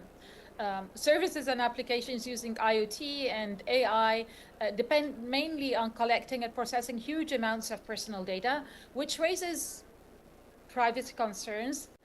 But it also, in addition, of course, failure to comply with data protection regulations could result in large legal penalties. So it's both ways, you know. It's but let me speak specifically about the risks associated with the quality of data. So bias in AI applications as systems happens when outcomes of AI systems favor or disadvantage a certain group, or favors certain outcomes, or favors certain individuals. This bias can result in decisions and unfair treatment depending on the field in which the AI system is deployed. So examples could include random security screenings, and a lot of us, you know, face this at airports, where you're, you know, a specific ethical group or are always selected for this random security screening. It affects employment opportunities, even job search results. It could unequal treatment in legal or medical systems, and this is all because of the data that it's used in training the AI systems. So data used in training AI systems, or many AI systems, let's not say all, but many AI systems use historical data that reflects past human decisions, behaviors. So if the data contains some kind of prejudice or biases, or is taken only based on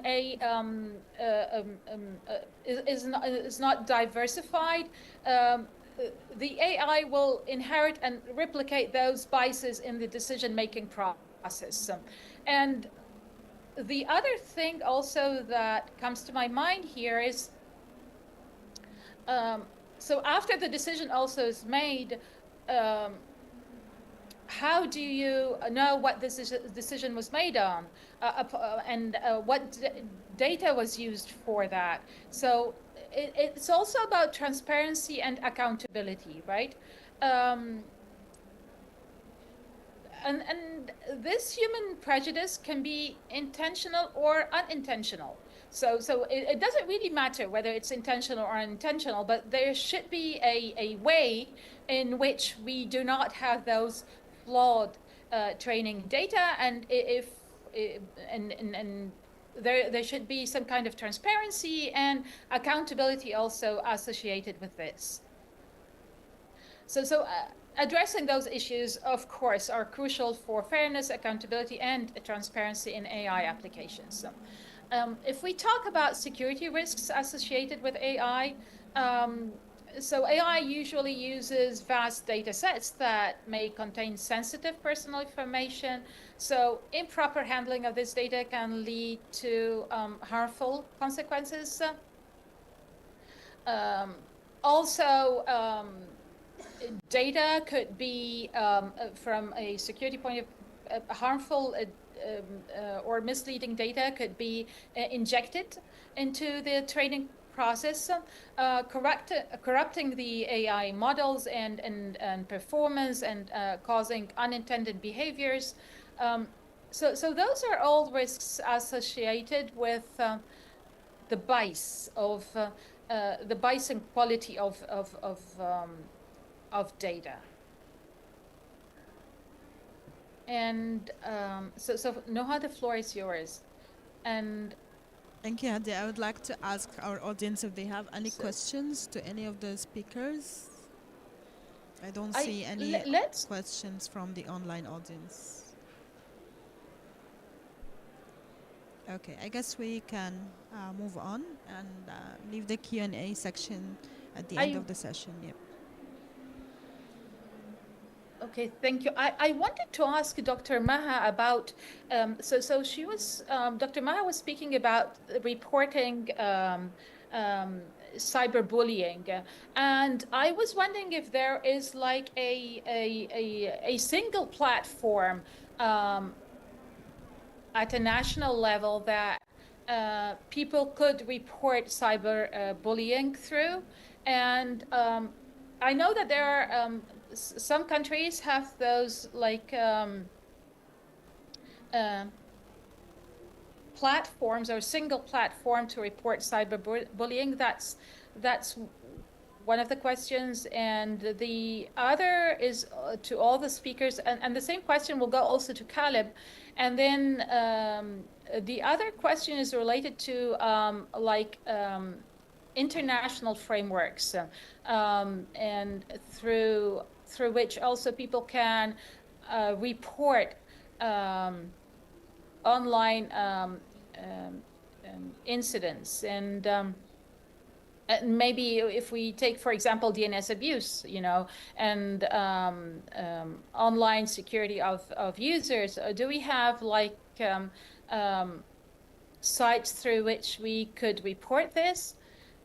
And of course, we can report directly to the services directly, as Noha mentioned. So I will give the floor to Dr. Maha, and then Caleb, and then Noha to discuss this. Thank you. Thank you, Hadi. As I said earlier, there is no platform, single platform. As I said, I suggested that to have something like that, and the reporting should be online, as it is all online crimes, but it didn't go through. So unfortunately in Egypt we don't have this single platform to report, and the reporting is a process as I explained earlier. And internationally, I think there is nothing except what Noha said, than reporting to Facebook specifically, or Instagram specifically, to mainly specific not platforms, but the applications itself. You can just report what happened to you, or report the account, or report a specific person, something like that. But I'm not aware of anything else, unfortunately. Caleb? Thank you very much. So one of the ways I'm thinking about this is, first of all, every human right that is physical is also the same thing online, which means that if I harass you, got just in context, not that I'm harassing anyone. Take, for example, if Mr. A harasses someone, harasses Mrs. B, when they are not online, the same rule should apply to when they are online. Therefore, if you look at it, that what platforms or how should the reporting be done? The first instance is, does the person being harassed know they are right? Do they know that they are being harassed? Do they know how they can be protected if they report some of these issues? So one of the issues that I have with the online reporting is the anonymity, is the fact that most people who report online are not even sure that that if they report online, they will get the necessary protection that they deserve. Some of them also do not know that if they report online, actions will be taken, right? So that fear is also there, despite the fact that some of them might even have the information, they have the training, the digital literacy, like Noah and Dr. mentioned, right? Now, the question now leads us to, how do we start all of this reporting and all of that? I will give you an example of some of the context in my own country, Nigeria, and some of the abuses that has happened with regulatory frameworks. Even though there are regulatory frameworks that protect women, that protect the vulnerable, or those who are exploited online. We realize that the political class is beginning to exploit the Cyber Crime Act, which encompasses some of the laws and acts that needs to protect those vulnerable people. Take, for example, someone who feels that he has so much power, instead of saying that they want to protect the vulnerable, they will rather tell the vulnerable person who is complaining and not really harassing them online, and say that you are harassing me online, and then they use the powers of the police to get that person arrested, thrown in jail, and all of that. So we've seen lots of abuses, even by some of our political classes, and I feel that these are issues that we need to bring to the forefront.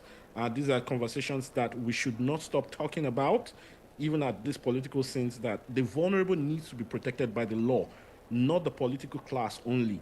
And then we find out that even our police are, in a way, respectfully to our law enforcement agencies, are trying to choose who they prosecute when some of those issues are reported. So do we have justice for those who are vulnerable? Do we have justice for those women that we are talking about? So these are questions that I would probably want us to go back and have a second thought about, as I see that we have someone who has raised his or her hand to ask a question. So I would just let the floor over to you, online moderators, and Noha, over to you, Noha. Yeah, thank you, Hadia. I guess there's, as mentioned by Dr. Maha and Caleb, there is a lack of trust with the reporting mechanisms, and also a culture barrier when it comes to, like, victims can sometimes feel ashamed of reporting the incidents or the attacks, and instead they go silent about it. They are ashamed of their communities, or how will people talk about them, or whatever. But we need to break this barrier, this culture barrier, and stop victimizing the attackers. I guess we saw many incidents in Egypt, as Dr. Ma highlighted, where young women and even teenagers took their lives and suicided. So we need to be like stand in solidarity with all victims, with all online victims of cyber attacks, and stop attacking them again online, because sometimes when you report an incident, people will start to comment with with hate speech or shared like their negative comments. So sometimes even victims, they like took back their reports and to avoid all of this hassle. So yeah, it's we need to look at it from a 360 view, putting the good legislation, trust the process, awareness, civil society to lead the awareness part, and internet users to be more responsible when using the technology, because technology is here to help us. So we need to like use the good part of it and report the bad part of it. And that's it for me. Thank you. Back to you, Hadia. Thank you. And I see Mariam has her hand up. So, Mariam, do you want to take the floor? Yes, hello, Hadia. Hello, everyone. I like how the conversation is really going, because it boils out to the human rights and what each and every person has to feel comfortable, safe, and empowered online and offline. I second what Noha and MP Maha have been saying, and I really think the civil society should be should be moving this concern forward. In Egypt, we have multiple successful initiatives, whether initiated for the betterment or for the safety of women or vulnerable women to address their issues, or just the different groups and different rights. And we have many, from women harassment, for example, to even first responders in terms of crisis, like the eSIM card and all the eSIM activity. And even women harassment, we had very successful initiatives. And all those initiatives has attracted the politics or the government. They looked closely at those initiatives and they let them grow, and those initiatives had the opportunity to grow because they had the people's support and the people's momentum. People in Egypt were lacking, for women, for example, women in Egypt lacked the opportunity to feel safe and to feel safe in reporting and to speak up when any sort of abuse happens. And the trust was not there. But the trust started building when those campaigns and when those initiatives took momentum. And they did not took momentum on the ground. Social media was a very strong tool. WhatsApp, for example, chatting tools were very strong. That supported such mechanisms. So when it starts in the grassroots organizations or with civil society, and then it will move forward, I think this is a good thing to start the momentum. So civil society I think, comes first at this stage. Thank you. Thank you so much, Mariam. And indeed, civil society has a big role and in leading the way when it comes to online awareness.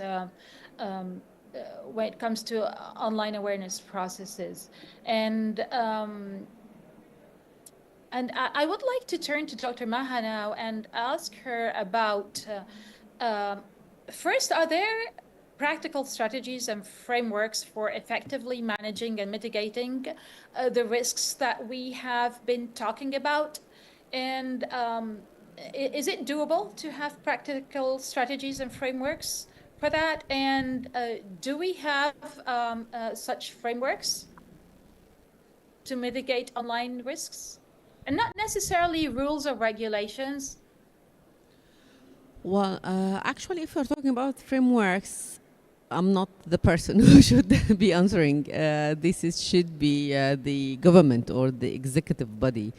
We have a lot of strategies in Egypt. We have a strategy for the cybersecurity. We have a strategy for the digital innovation. We have a strategy for AI. I still don't see the real implementation of those strategies. A strategy is a very nice word. You can write very nice things, but when it comes to implementation, it needs a lot to be seen actually on the ground. We are still far behind in a lot of things, especially if you are talking about cybersecurity. I know that the government is taking it very seriously, but still we don't have the on-ground activities that needed to deal with cybersecurity. For the AI, we are definitely far behind. There are no incentives for SMEs or startups or any innovators who could work in the AI, which is extremely important and needed. You can find, fragmented initiatives and people are working on themselves, but there is no structured work concerning these things. And I think it's extremely needed now. This is my point of view. Thank you. Thank you, Dr. Maha. And you mentioned AI, so I will go back to AI. And indeed, artificial intelligence has the power to transform businesses and is important for governments to perform more effective and to be more effective and perform more efficiently. And that applies not only to governments, but to all forms of businesses. And that gets me back to the question of frameworks. And maybe what's required is for organizations and entities to establish clear principles for their responsible use of AI. So any organization or entity that's using AI will need to define guiding principles for using AI and commit and adhere to those principles defined. So those could be principles related to accuracy, accountability, fairness, safety, ethical responsibilities that would be established and published by organizations or entities using artificial intelligence. And again, we go back to as you started, Dr. Maha, by saying that we cannot, technology is now part of our life, and we have this dependency that's not going away. It will only increase.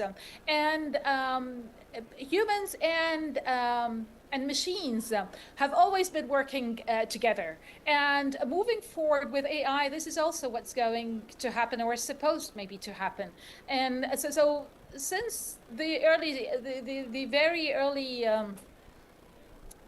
human history, would say, so people were using carts, and then they're using machines in agriculture, and then this keeps on moving, and then computers, and then mobiles, and then so it has always been humans and machines. But it's again, how do we do that? And Hadia, we have one intervention from the on-site audience and another one from the online audience. So, yeah, please. Go ahead. Yeah, so thank you so much. It's a very insightful discussion. Thank you, Dr. Maha. Thank you, Noha, and particularly Hadia. Actually, I'm coming from a technical community, so I'm a security researcher. I actually know the other side problems. The one who is creating these problems, so I can actually give some insights on that. So I'm running this organization, Secure Purple, and we are doing, our focus was actually on the end users' safety, so particularly women and kids. We have been very active in that.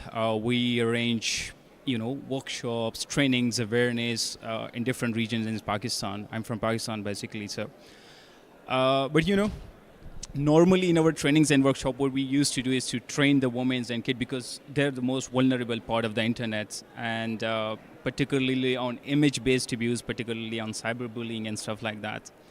So what we did, used to do was to train them how to stay, protected from these kind of threats. And one of the recommendation we used to do was never, share different or questionable or maybe indecent pictures of yours. Maybe if you are in an online relationship or normally or anywhere over the internet, because that was the main cause of, creating or maybe, give a rise to image-based abuse. But no, I'm actually in doubt of that recommendation because with AI now, you can create any sort of content with just a singular image. So now I'm thinking, what's the next step, And I'll give you statistics actually. There is an organization, Sensity AI, and they've been tracking the deepfakes since 2015. And they have give the statistic that 95% of the deepfakes are actually non-consensual porn. So imagine the deepfake, a huge technology coming up, and the 95% of its consumption is actually on the non-consensual porn.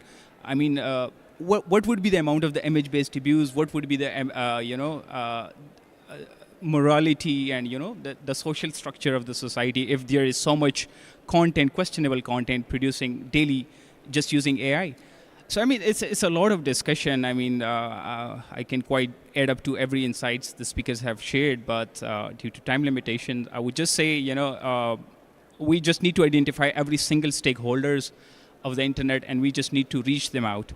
For example, on reporting, even if I report, the reputation damage it caused to me, the virality the video, gets, I mean, the damage has been done, I know, yeah, accountability is necessary, but still, particularly for women, the reputation is gone, the damage has been done. They might not get able to get a job. There have been cases we dealt with where actually, people get divorces just because of a single image getting public. That might be an indecent picture, but still, the impact is too much. Legislations or rules, I mean, coming from a technical sides, I can get away with these stuff. The anonymity internet give me, I can create a fake Facebook account with a fake email, with a fake phone number. Who are you going to trace me? So, I mean, there's a lot more, to still consider in the internet space. And we even from the technical end, we still confuse, how do we deal with it? And it may take time to evolve. So, yeah, thank you.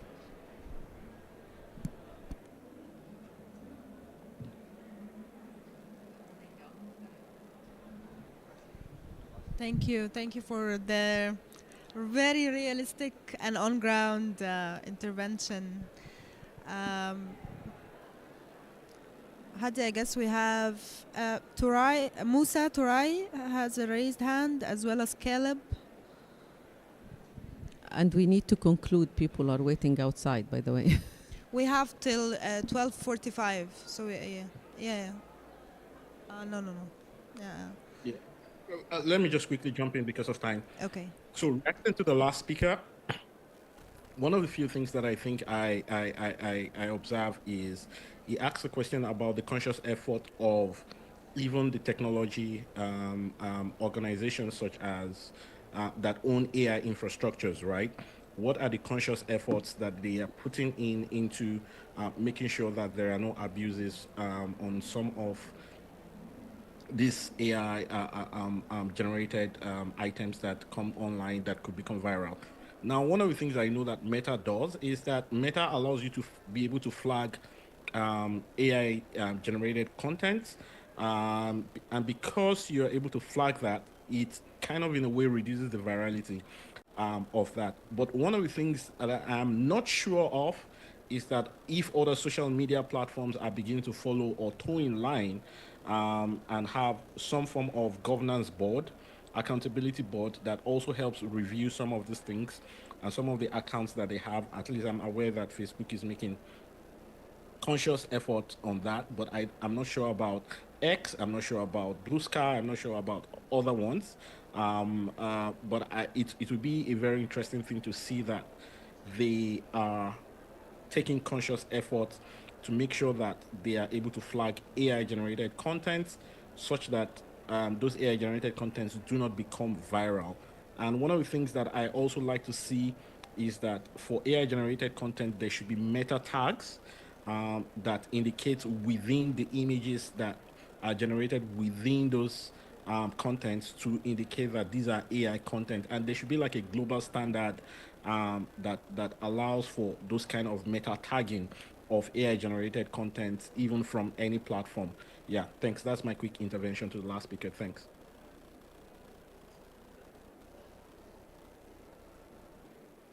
Thank you, Caleb.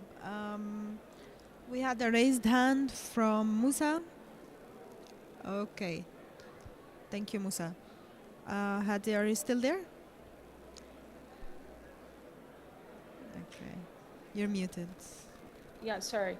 Yeah, I was disconnected for a few moments, but I'm back again. And I wanted to ask Dr. Maha, after hearing what Caleb said, how could we require tech platforms to take responsibility for abusive content? So is this possible, and how could we actually put it in action? Well, yes, definitely, yes. We have to put them responsible for abusive content, and actually they can do that. They have the resources, they have the tools, and we've been seeing what they have been doing. For instance, during the what was happening in Gaza in the conflict, they could have taken down all the content that they thought it's not right from their point of view. They were biased. They were not neutral. So they can do whatever they want. So they should be responsible for taking any abusive content, hate speech, all these kind of things. And again, I didn't answer your question about the framework for AI. It's ongoing debate between having an AI framework or legislation. I think we all know that the EU already has or had an act, and it's not working. Most of the countries from the European Union are not working with these acts, and I guess mainly France who tried to work with the act, and it didn't work out. So we've been thinking that a framework could be more realistic, taking into consideration the huge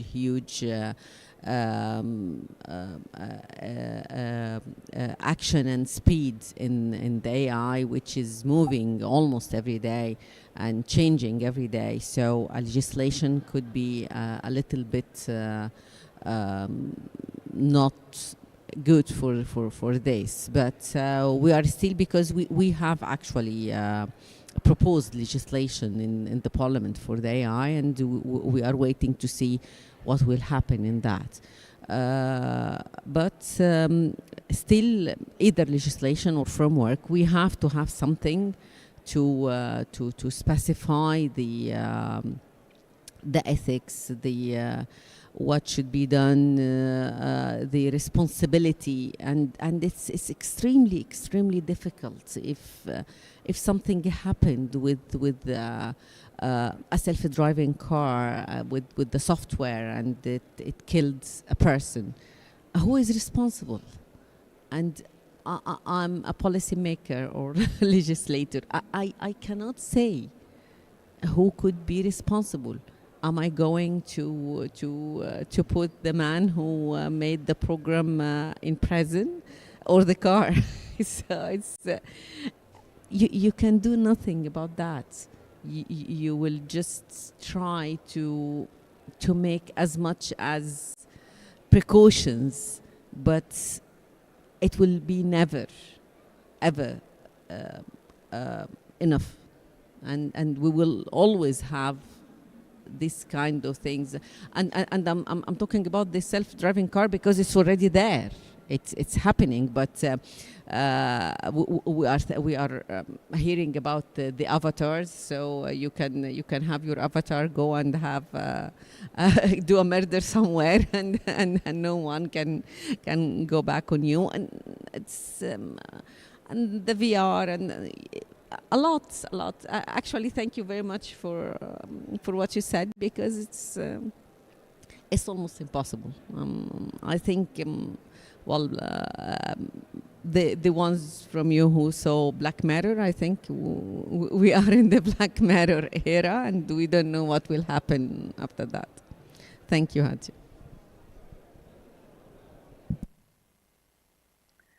Thank you so much. And if no one from the ground wants to make an intervention now, or Noha, if you want to make it. Yeah, we have a Okay. raised hand here.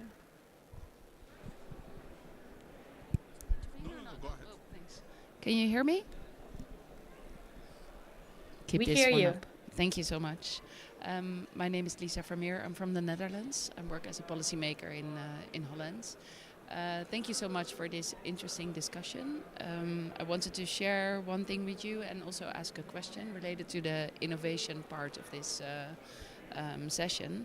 So the first thing I wanted to share is that I work on the European AI Act in the Netherlands. It's quite a new law, and at the moment all the member states are working to really transition it into their own legislative systems. So this is quite a challenge, but I'm still hopeful that it will work.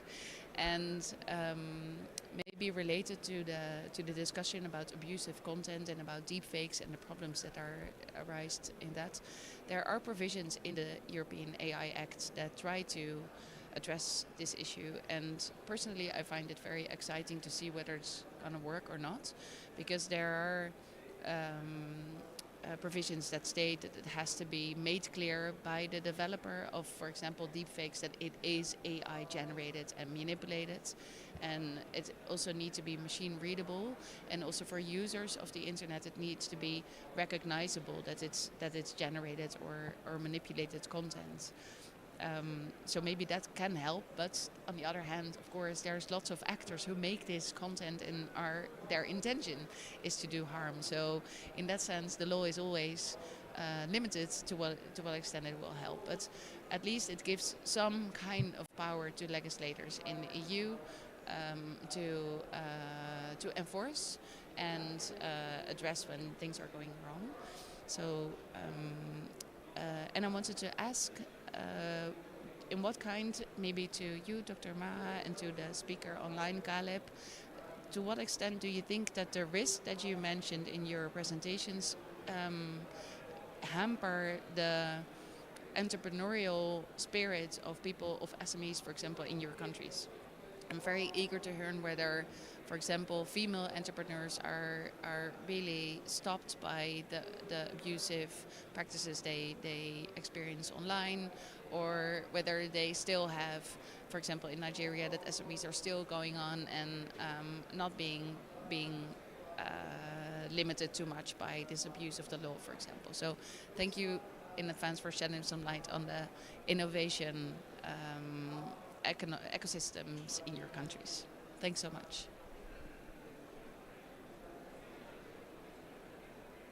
Dr. Maha and then Caleb, if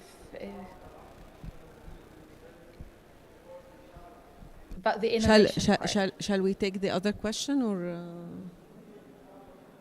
I think you take all the questions and we can answer everything together. Thank you, Caleb, and thank you for the excellent interventions. I really enjoyed it much.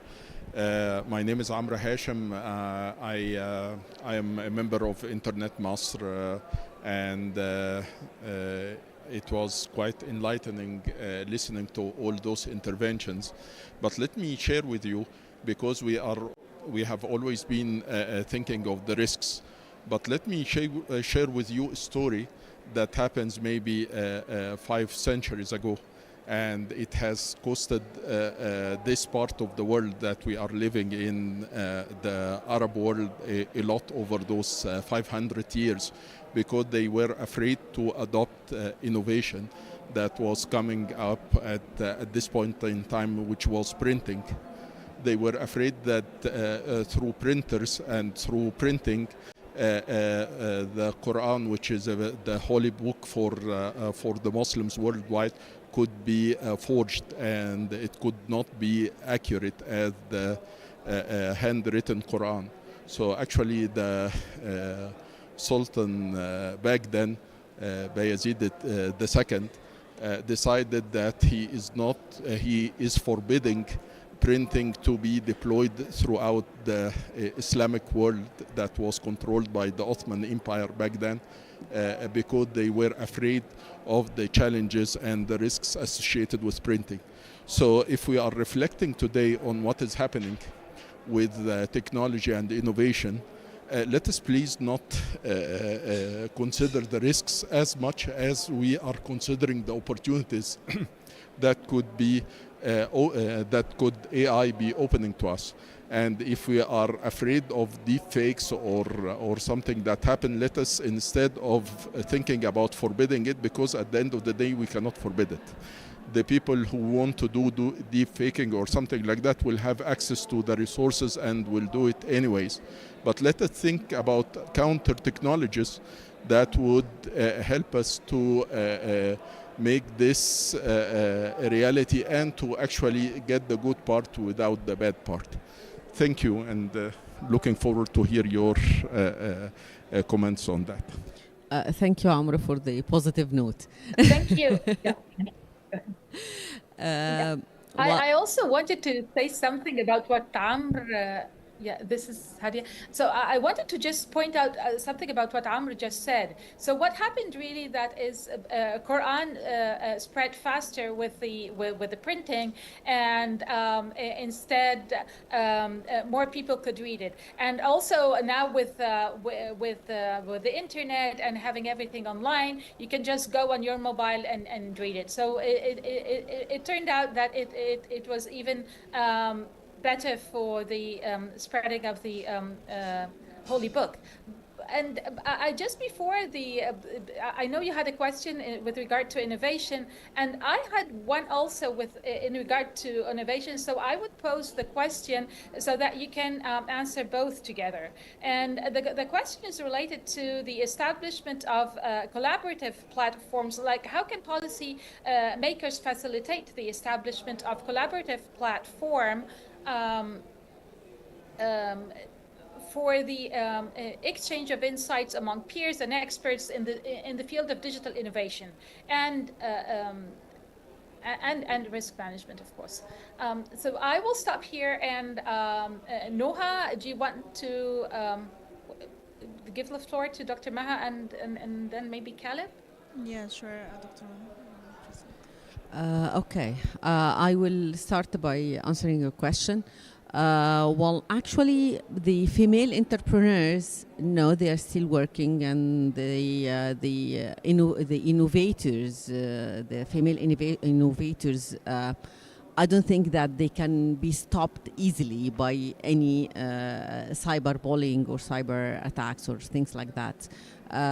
Because they are entrepreneurs and they are in the innovation business, and there are measures actually, and there are things that they can use or they can get them to help them. And as Mariam said in her intervention, actually there are still problems, but there are a lot of initiatives actually which is somehow helping especially women in this area. Commenting on what you said, Amr, there is nothing can be stopped anywhere. We are not talking about stopping anything.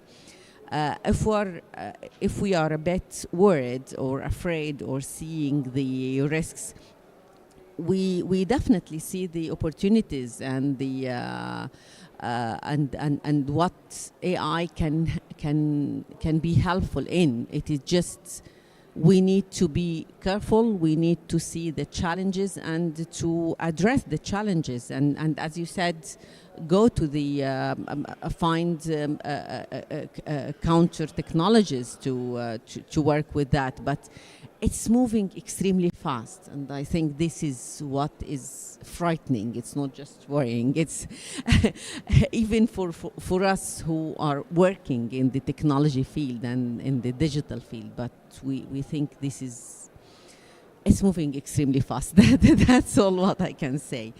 As for your question, Hadia, it is not again the policymakers who can do or who can work with the collaborative platforms. It's the executive bodies, and there is nothing that can prevent this from happening.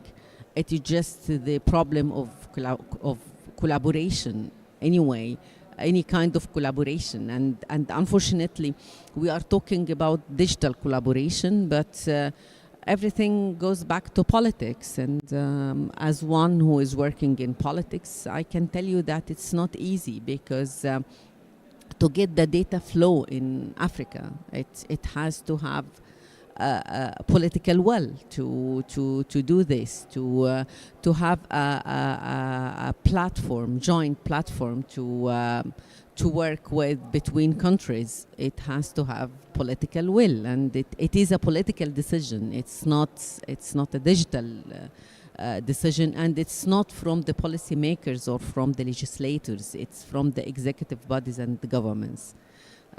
I guess, and we can give them our ideas, our thoughts, and try to push them to do so, because I think we need to do this, especially in Africa, in the Middle East, in the Arab world. We need to collaborate together. We need to cooperate together and to work together to get things done.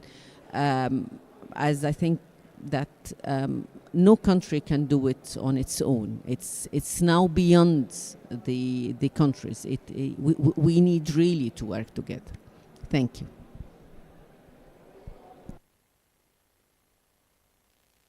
Thank you, Dr. Maha and Noha. I see a hand from the floor. I just had a follow-up for Dr. Maha, but maybe I can just post the question and move to Noha, and then Dr. Maha can answer later. And the question is, how do those bodies, executive bodies, work together in order to exchange insights in the field of digital innovation and risk management? How do they coordinate? I will pause here, Noha, and give you the floor to manage the queue. Thank you, Hadia. We have a raised hand from our online audience. Musa, do you want to take the floor? Or maybe share your questions in the chat? Yeah, hello, are you listening? Will you raise your voice a bit, please? Hello, are you listening?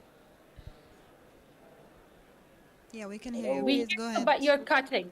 Yep. Are you listening now? Yeah, please go ahead. My name is Musa from Nigeria. I'm a student here in Malaysia at the Foreign International University.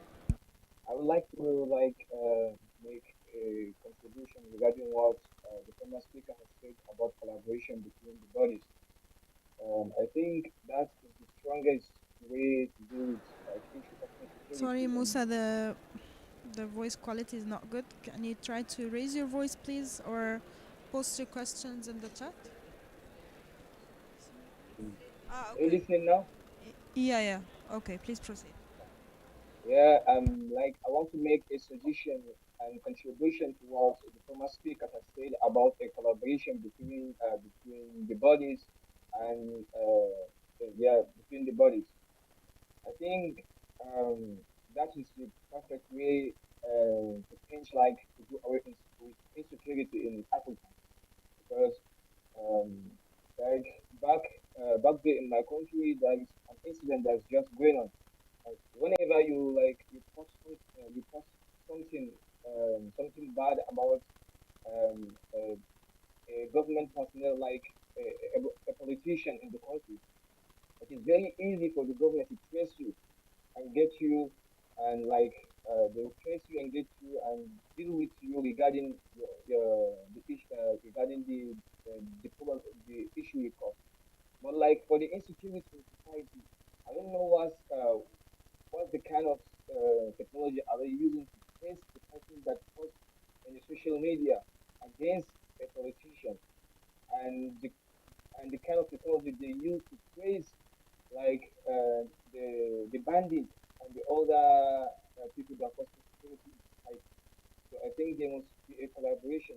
The government and the government and the leg should come together and both they should come together and trust each other so that we'll do away with all this kind of insecurity, and that's what I want to say.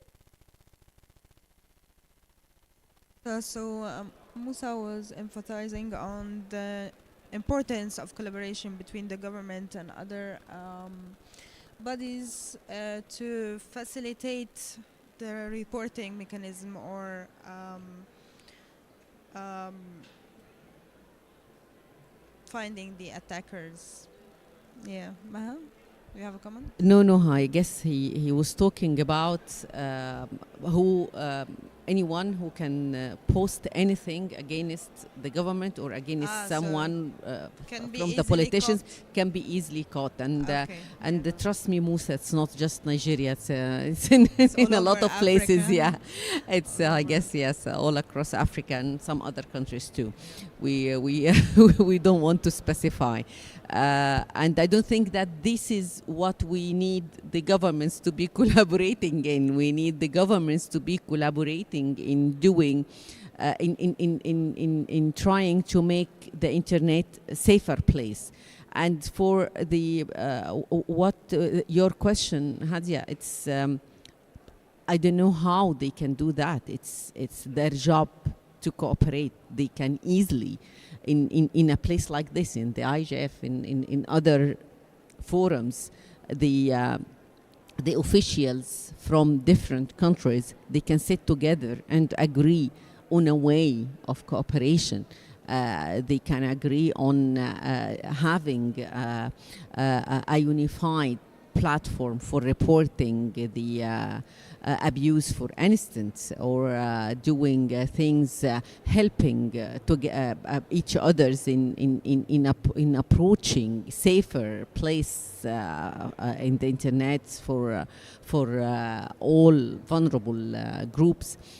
So it's doable.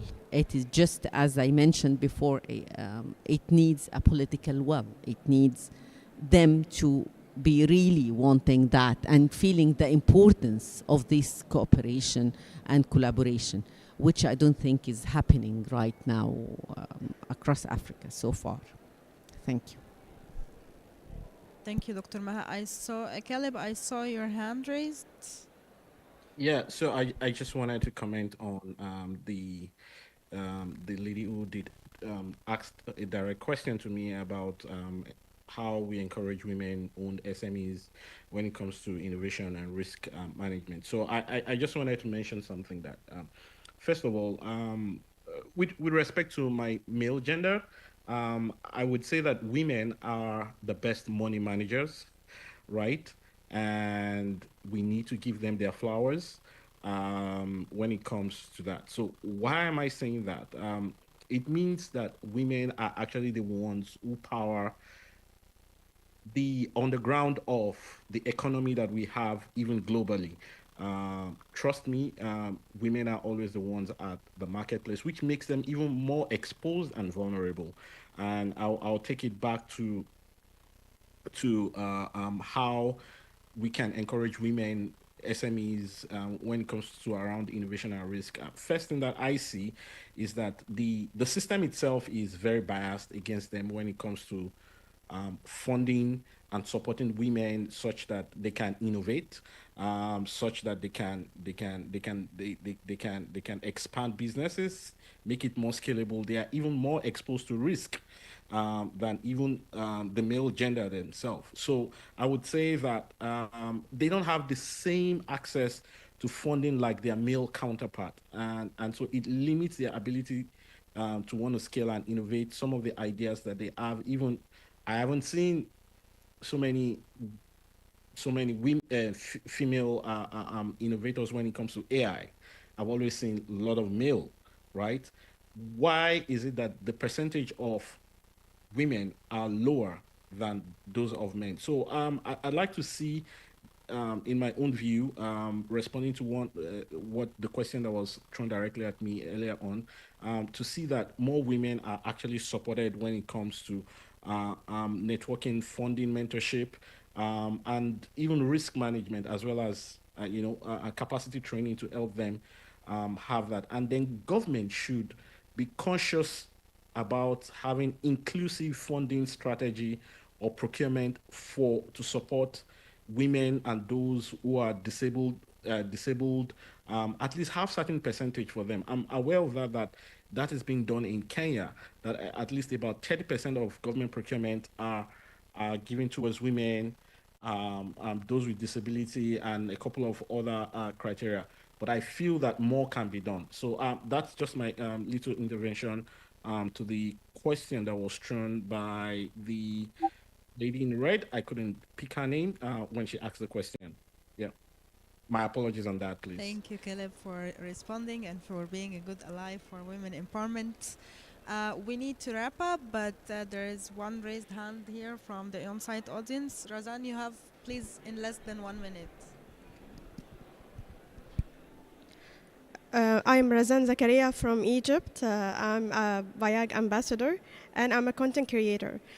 So you talked about the collaboration with the government, and I saw that the most important to collaborate with the owners, platform owners like Elon Musk, Mark Zuckerberg, because they already have a social media platforms that you can say that control on our minds and use algorithm sometimes to control in our point of view. And as a content creator, when I want to share my point of view, especially in the politics topics, that I see that algorithm that's forbidding me to share my point of view and consider it as a hated speech or something like this, especially that's related to the war in Gaza, and we said it at the last year. And we have some tricks like put symbols like a watermelon or put dots between the words. But we really we don't have a freedom to share our points of view, and it's a foreign platform. So, and these owners have a background with politics thoughts, and they manage on our sharing of our point of view. So this is my issue actually. Thank you, Razan. Wow. So yeah, everyone has a hidden agenda, and it's good that we're trying to trick the algorithms. Dr. Maha, do you have any comments? And please add your closing remarks because we need to wrap up. Okay, thank you, Razan. As I said earlier, you can do nothing about it because they own these platforms, and whatever we tell them, actually we talk to them directly, and they claim that they don't do that, but we know very well that they are doing that, and there is nothing we can do about it except tricking them, as you said, and they couldn't do anything about it. So we could manage somehow. As a closing remark, I think I will close with the positive note from Amr that the technology, despite of all the facts that we've been talking about the threats, the risks, the challenges, but we should look at the opportunities, and we should think what could be the world without technology. It's completely different world, and I don't think that we can do anything without technology anymore. So this is the end of it. We have to live with it, even if we had to sacrifice some of our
Hello, can you hear me now? Hi.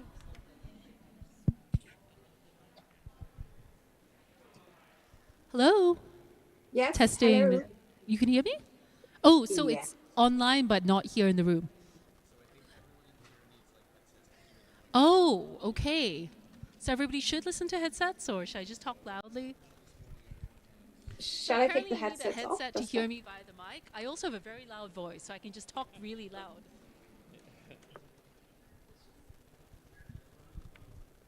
All right. I think you need headsets.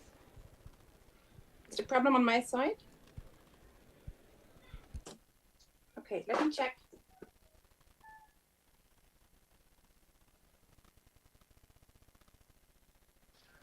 We also want to invite colleagues to come up to the front table, sit a little bit closer, so it can be a real workshop and a little bit more interactive.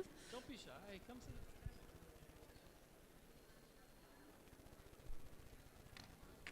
Hi, Naomi. Hello, everyone.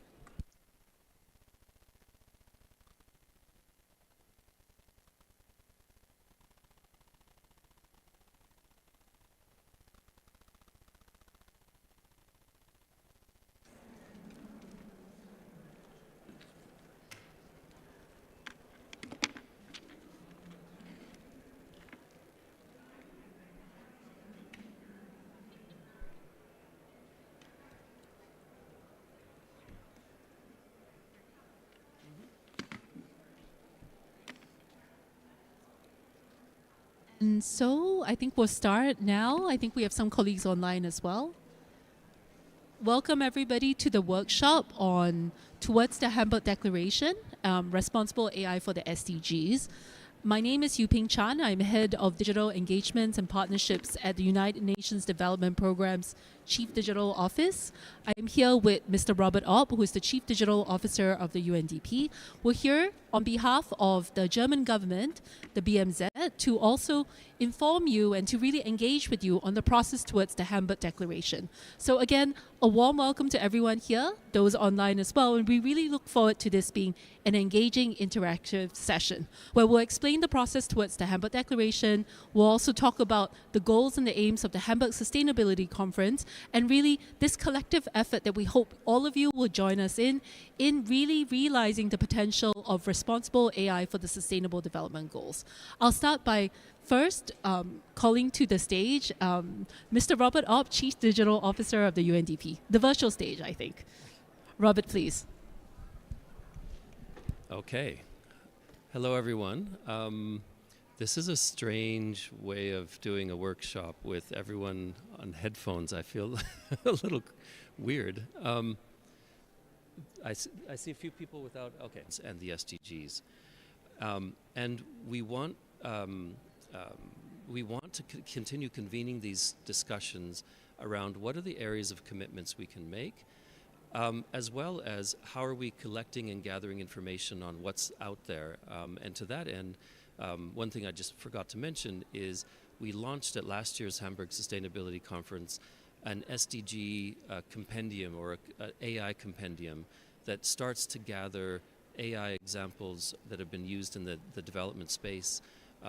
In other words, trying to pull together a sense of where the practice is out there as well. So the final thing I would say before turning back to Yuping is we do see all of this as a direct part of the follow-up to the Global Digital Compact. Paragraphs 53 and 54 of the Global Digital Compact talk about the application of AI to the Sustainable Development Goals and the promise that they put forward. And so this effort is really seen as taking the next step in terms of collective commitments we can make that are more granular and instead of high level, and saying, what are the things we can align around to really work together as a global community when it comes to pursuing the SDGs with artificial intelligence. With that, I'll turn back to Yuping. Thank you, Rob. And as Robert said, we're really looking to this session to be a little bit more of an engagement with you to really think through what we could have as part of the work towards responsible AI for the SDGs. So not just for the Hamburg Declaration, but also around convening these types of discussions at the Hamburg Sustainability Conference, which, as Rob says, will be a unique opportunity to make sure that development practitioners, which are gathering at Hamburg, will also take into account what perhaps technologists and internet governance experts such as yourself convening here for Technology Conference really need to keep in mind. How do we bring these two communities together? So now, before we really go to hearing from you, we would like to invite our second speaker, who is online, Ms. Naomi Burke, who is head of unit, the digitalization unit at the Federal Ministry for Economic Cooperation and Development, the BMZ of Germany, to speak. Naomi, please. Yes, thank you so much. Thank you, Yuping and Rob, and welcome to all of you from Germany. It's a pity I can't be with you today, but the technical tools we have today allows me to be with you, so let's use them like that. A lot of what I wanted to mention has already been said, and for the sake of time, I don't want to to repeat them, but also to confirm that from a German government perspective, we do see artificial intelligence as a driver for achieving SDGs, or for at least accelerating the implementation of SDGs there. The sectors that we could look at, agriculture, shows that AI can enable analysis for climate and crop data to adapt to climate change more effectively. Health has been already mentioned by Rob, where AI can distribute health information during epidemics, for example. And education, of course, we see that AI can help personalize learning. This is why the Ministry of Development Cooperation has been engaged since 2019, actually, as a partner to support also the use of AI in this respect. It has potential, but also the risks that have already been mentioned. Talking about, for example, water and electricity consumption, discrimination, or disinformation. So this is why we want to really focus on how to use AI in a responsible way to ensure that AI serves people and planet. On the HSC, the Hamburg Sustainability Conference, maybe just to say very broadly, it is an initiative that facilitates an exchange based on mutual trust and partnership between leading international minds from politics, international organizations, private sector, academia, civil society on those structural issues that we see. And this is why I think it is very good to know it is not just a one-off conference, it is an all-year and multi-year process, and we really want to take the time to discuss with you what we can do to underscore this need of commitment that has been mentioned, linking also to implementing the efforts underlined in the Global Digital Compact as well. So yes, the SDG compendium has already been mentioned. Warm welcome to you to participate in that, to look at that, to contribute into that process. We have discussed principles to see what we mean when we talk about a responsible use of AI. And we really want this to be an inclusive and collaborative effort. And so thank you very much, UNDP, to convene all the minds that can contribute to that. And I'm really looking forward to your support, to your engagement, and to using AI in a responsible way to have a boost for the SDGs. Thank you.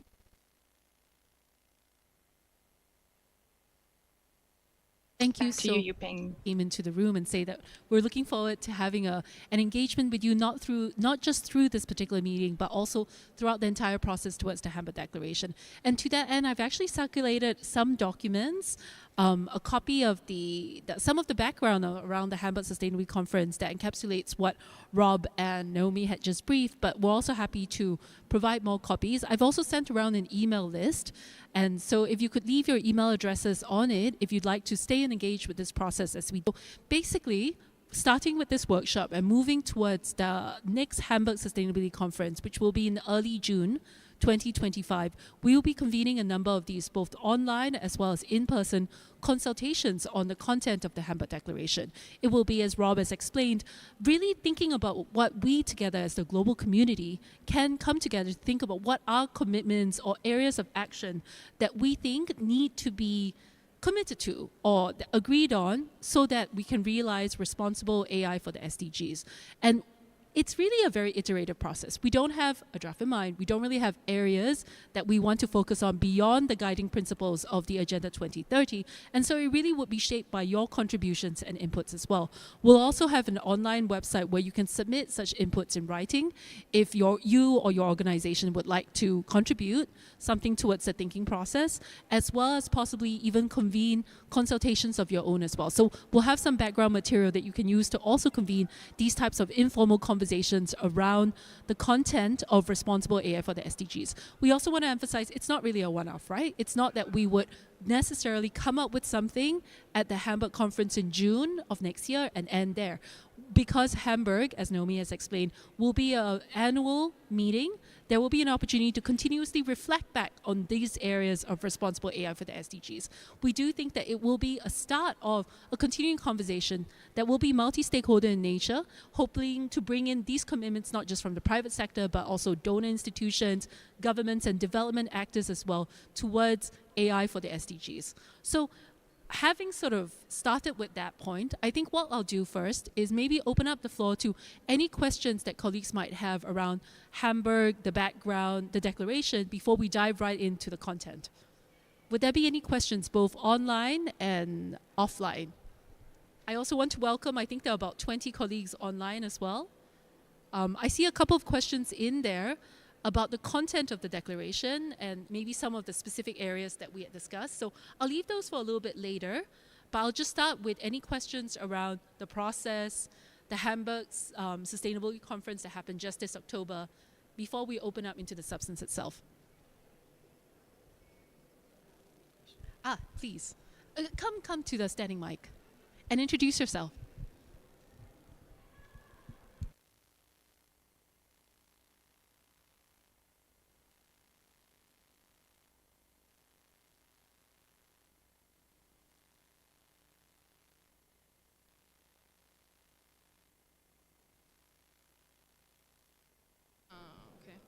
Okay, now I can hear myself as well.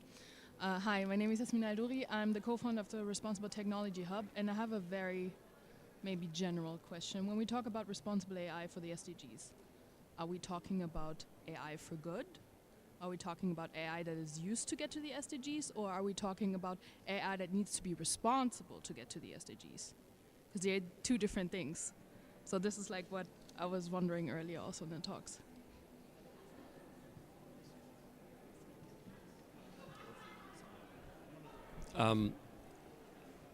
Noemi might have a take on this as well, but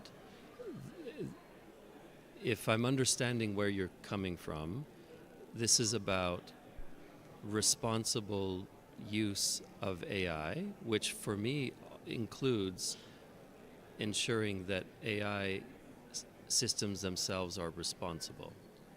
So we'll try to, because this is the distinction I think we're making between you could utilize AI for a development end or output of some kind, but if you're not, let's take a concrete example. Let's say that we think that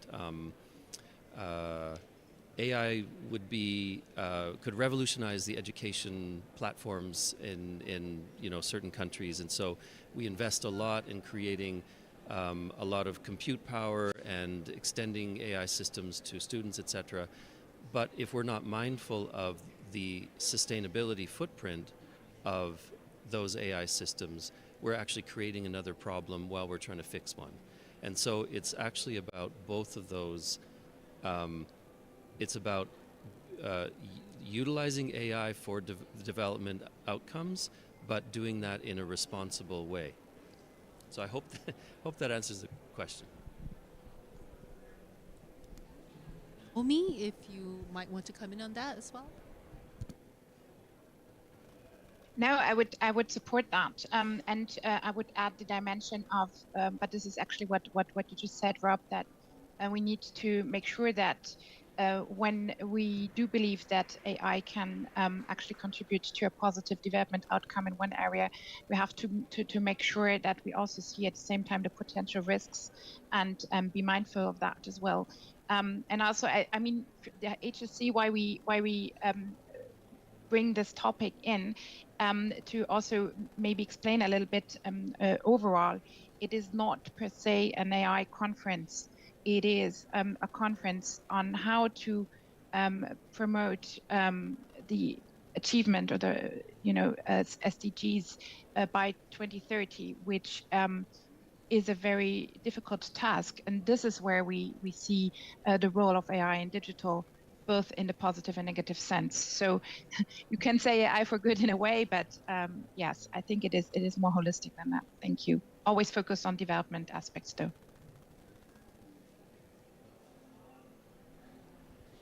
From the UK, Cassia? Hi, colleagues. UK delegation to United Nations in New York. From the perspective of GDC negotiator, have you thought about aligning the lines of declaration with GDC more like clearly, just for consistency? So I'm just asking this question to maybe stir the pot a bit. And the second question is, do you know what the level of commitments that you want to achieve in the end? What's the ultimate goal in terms of commitment?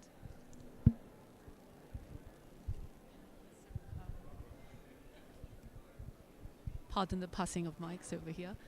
Before I give the floor back to Rob and Naomi to respond to Cassia's question, I think this is linked to another question that I'm seeing in the chat from Monica, which is, how is the Hamburg Annual Conference linked to GDC AI follow-up processes? Does it stand apart? And how is it linked to the IGF Dynamic Coalition on Data and AI? I think very quickly before I turn it over to them, I would say we would very much welcome a link between the IGF Dynamic Coalition on Data and AI if the Dynamic Coalition wanted to think about possible inputs that they could actually submit towards this process, as well as to perhaps we would very much value the network and the coalition being part of the consultation forward. So over to Rob and Naomi.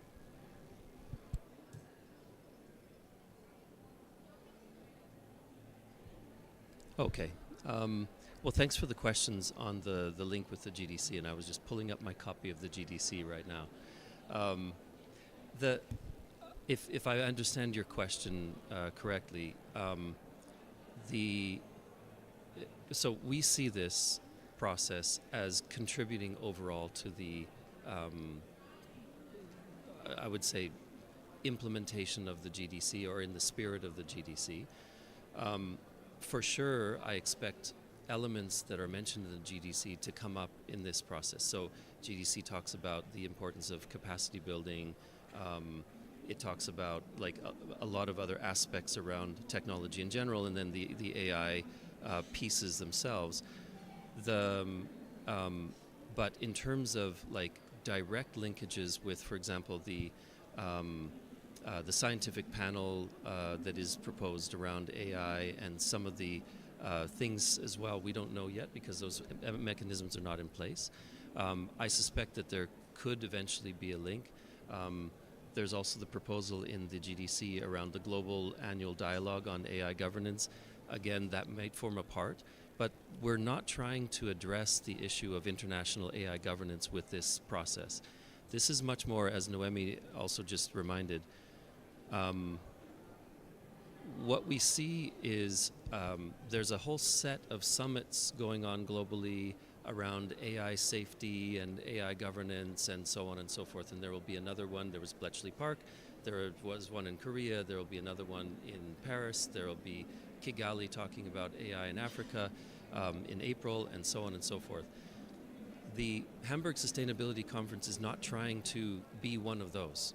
The Hamburg Sustainability Conference is a conference on development, which has an AI track. And so we're trying to ensure that we don't just keep this discussion of AI and technology in those AI and technology focused conferences, but actually we're embedding it in our development practice.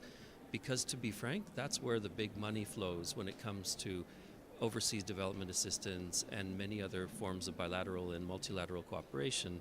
And so we want to be sure that the practice of development is infused with this responsible AI utilization and application for SDGs. So I hope that answers. Did I answer the question for the others?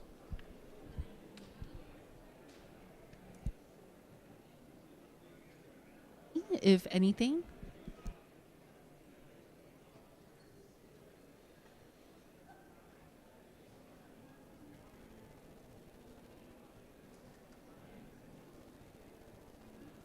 Add anything, or that's fine?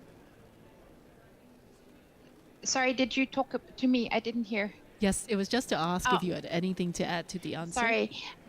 No, I think Rob said it very nicely. And maybe also because I just saw another a question on the chat. Why do we need another declaration? We want to make sure that there is no duplication to other processes.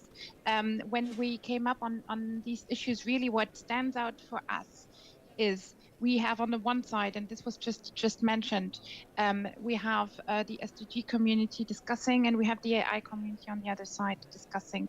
And what we really want to focus on is on the implementation aspects of those paragraphs on the GDC that were mentioned, but also to go a step further, because what we do bring in together here are the players from the private sector, from academia, civil society, etc., and to really continue. What we see in the HSC is that we do not have that formalized discussions, which is good because we want to move forward on really this particular issue and see how far it takes us there. And I think that some actors are really quite willing to participate in this process, and we really need them as well. So yes, we are mindful of not duplifying other aspects. Noemi, you just also reminded me of a key aspect of this declaration, which is that it is not intended to be a negotiated process, meaning we're not trying to get universal adoption here as such. We hope that everyone will come and commit to it, but it's going to be a voluntary kind of thing, not a negotiated process like the GDC or some of these other intergovernmental or universal kinds of agreements. And again, on that particular point, even though the AI space is very crowded and the UN space is very crowded, we do think that there is a gap when it comes to this idea of AI for the SDGs, and particularly from a development perspective. So that is the gap that we're looking to fill. And as the United Nations development agencies practicing in this field, we have noticed that there needs to be that coming together of these types of communities. I saw a question over there, please.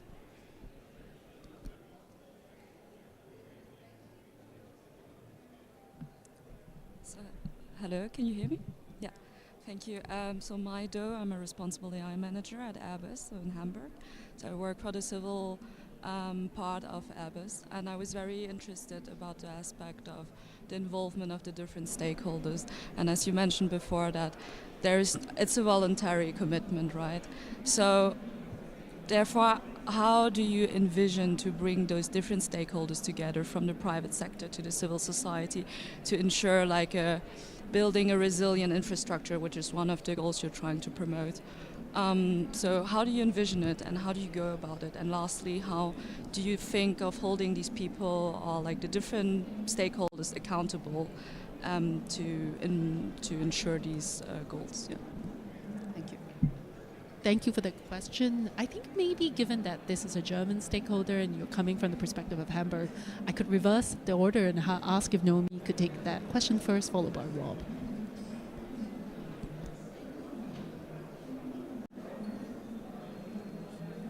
Sorry, it always takes me a second to unmute myself. Well, thank you very much. What we really want to do is we're kicking off the process, right? So we really want to go with those who feel that they can have and really make a difference in that. So we do want to involve all those interested, and in this room we have those minds that I mentioned before, and also online. I think that is exactly what we're trying to aim for. It will be a process where we will also use those conferences mentioned before in Kigali and in Paris, etc., to also involve all those partners. But we will also have discussions on a bilateral basis, for example, with firms that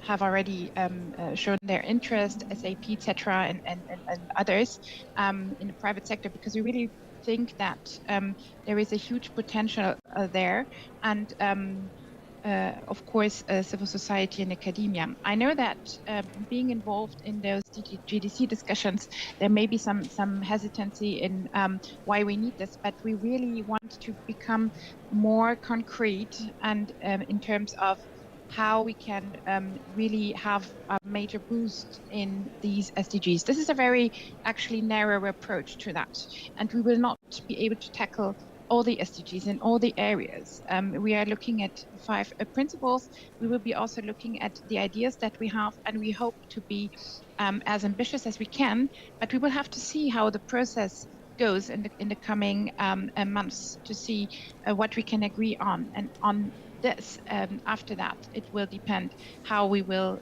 make sure in terms of accountability, we will keep looking at, at the next HSCs after that, looking back, how far did we go with these commitments, so that it is beyond mere agenda setting, and what comes out of that. We do believe that those who are part of the process will also be those who are also convinced and willing to participate. So I'm still very hopeful that this is a very good approach to go. And also, I want to underline again, we want to be very concrete as well. Thank you. I don't have a lot to add to that except to say in the Hamburg Sustainability Conference, I'm not sure if you were there or not, but on the discussion that kicked all of this off, we had the head of sustainability from SAP there, and inside discussions with him, he was saying this would be of interest to his company to align if those principles and the eventual commitments can make sense and so on, and we're still kind of designing what this actually looks like. We very much welcome private sector to sign on to the commitments as well, and there will likely be a number of ways to do that. So more to come on that.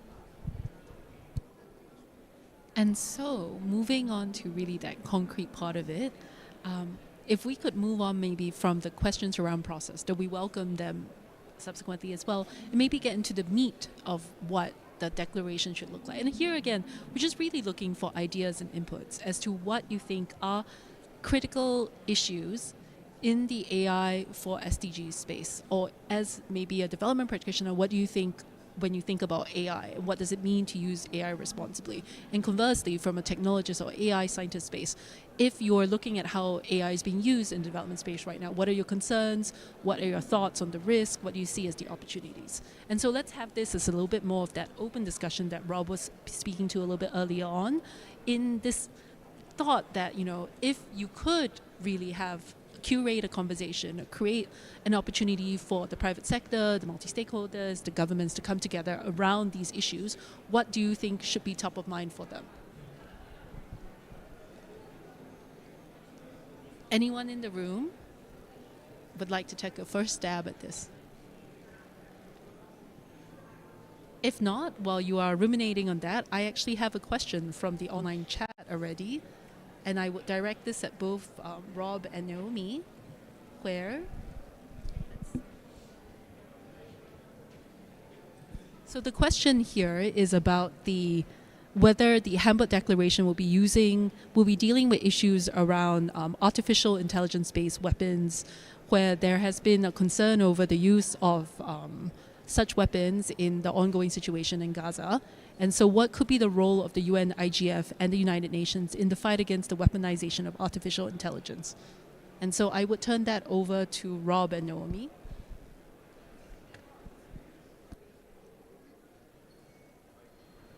Okay, so the issue of weaponization of AI will not be tackled directly by this process. We don't foresee. There are elements of the peace principle that we need to respect in terms of the way that AI is applied so that it doesn't promote divisions among people and so on. But because there are other parts of the United Nations multilateral system that, like disarmament affairs and things like that, that are dealing with some of the weaponization issues, we don't feel that this is the best process placed to actually do that. So I think we need to acknowledge it in some way, but likely not be, this is not meant to be the platform to really address those issues which are being taken up elsewhere. Naomi? Yes, I agree absolutely. Because I think there is already so much to do on these issues that I mentioned before. Also, people, prosperity, planet, etc. We don't want to duplicate processes that are being discussed elsewhere. And I think there's another question also on presenting then the declaration at the IGF 2025 in Norway. I don't see why we shouldn't do that. That's also interesting to look at, because we really want to link the different processes. But I think it's good to get all the ideas here in this room and to shape the process together. This is what this is really about. Naomi, can I also ask you to answer the second part of Dennis's question online in the chat, which is if the conference is by invitation only? Yes, it is by invitation, but we of course have a say in who is invited. I think what we will do is to look at the process, who is involved and who would like to participate. But I think we can look at that flexibly in the coming months. Any other questions from here? Yes. And please introduce yourself. Yeah, thanks. My name is Thiago Moraes. I work at the Brazilian Data Protection Authority, but and also a researcher as a PhD researcher at the University of Brussels, and responsible innovation in AI or other emerging technologies has been part of my research topic. And the more I look into that, I see sometimes a bit of a dissonance on how we as governments, so using a bit of the government hat, we're discussing a lot these days about digital sovereignty and how we have to raise the capacity of infrastructure, especially like in global majority countries that usually have more challenges for that. So we just participated this year as the host of the G20 in Brazil. And the Digital Economy Working Group was discussing a lot about this importance of raising the capacity level. But then, and this here now is more of my academic hat that I want to bring, is like, I think as well that I miss a bit of the part of what actually is being doing for the sustainable part.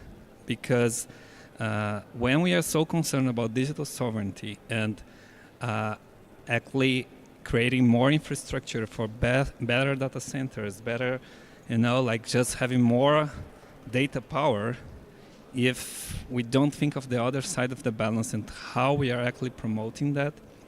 And for sure, green energy, like green data centers, that concept really exists, is definitely part of it. But even like environmental impacts, because it's not only about using Brazil uses a lot of energy from water sources, which is supposed to be cleaner for sure, but still there's a lot of environmental impacts that sometimes we create, and this should be part of the discussion. So if several countries now are working to build better data centers, more data centers, and they don't add this to the equation, we'll have a lot of trouble in the upcoming years. So maybe, I know it's a voluntary declaration, but this somehow should be embedded there in the discussion. I think that's my suggestion. Thank you, and I think that's an important suggestion, and we will definitely look to taking that up under the planet part of the declaration. But really, indeed, as you say, this environmental sustainability angle, as we look to build out compute, data, and the AI revolution is really critical. Responses, Naomi, Rob. No, just to say absolutely yes. And one of the challenges we are going to need to address over the next few months as we do this is what can those commitments look like? And so that's also why we welcome the participation of many voices to help us understand what would actually be feasible and implementable ways of putting those kinds of commitments in. Because I don't think it's quite as simple as just saying, as you mentioned, okay, it's data centers have to be carbon neutral or something, right? Like, there are other aspects of the issue that we need to explore, and then eventually balance the perfect with the feasible of what can actually be implemented and what people can commit to. So just completely agree. And since you're a PhD researcher and government authority, we would definitely welcome both sides on the challenge of academia with the kind of implementation necessity or need, or what governments would be able to do. Yes, there was a question over there, and then I think another one over here. So I hope, it's working, good. This is less of a question and more of an answer to your question that you had. So I basically work in the field of responsible AI. Used to work for big corporations, big tech. In the past, before I was one of the co-founders of the Responsible Tech Hub in Munich, where we focus on these topics specifically from a youth perspective. And there are a couple of things that I think, or I deem as super important when we talk about SDGs and using AI to harness it. The first thing is, what SDGs are you focusing on? After you actually really define which SDGs you focus on, you can actually go into the aspect of, okay, who has access to the infrastructure and who has access to the hardware. As long as these questions are not answered, there's no way we can even include, for example, the Global South or anything sub-Saharan if we focus on Africa. That's the one thing. The other thing is also, if we talk about responsible AI, training is the number one aspect that we're not only focusing on in Germany right now, but generally in the EU. So yes, we have the EU AI Act, for example, but there's a lot of governance still lacking. I was just at a session where we discussed AI governance structures for the Middle East that is barely even existing. So there's still a lot of room to talk about AI governance in different countries, specifically in developing countries. So this has to be set as well. And then there needs to be training for those who are actually developing the AI and who are actually deploying it. I think there's a lot of resources out there. There are a lot of institutes, the Alan Turing Institute, the TOM think tank, which I also represent in some kind of ways. There are a lot of academic resources to go into AI impact assessments, for example. So that already exists, but it's super important to keep in mind that if we talk about SDGs, we always have to include those who are directly affected by the SDGs. And those are mostly the ones who don't have the resources to access AI and to actually access the training and to have the base, which is AI governance. So these multi-stakeholder approaches have to actually happen first, I believe, before we can even set up trainings for them. Comments in the room, these are incredibly helpful. Okay.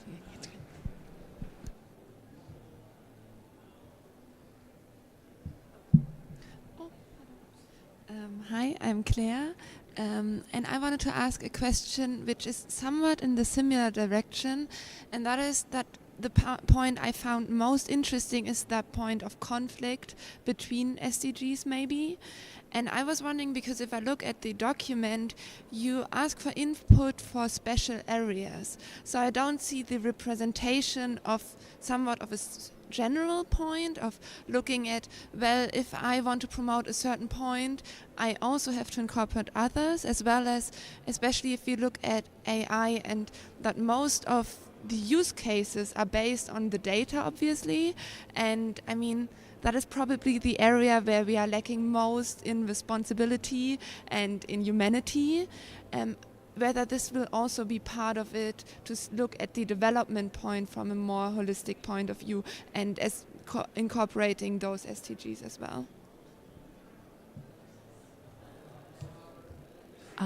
I think that's a great point. And yes, for convenience sake, we did sort of split into those 5 Ps, but we do expect there will have to be some kind of chapeaus, as you say, like looking at AI more generally and then maybe touching on data that would then fit across all of this. So thank you for that. I also want to say, really, we appreciate those of you that are really looking at this from your practitioner, but also expert perspective. So if you could make sure to pass me your contact details and card, or sign up online to the website and the email list, we really want to stay in touch with you and have you as part of the process.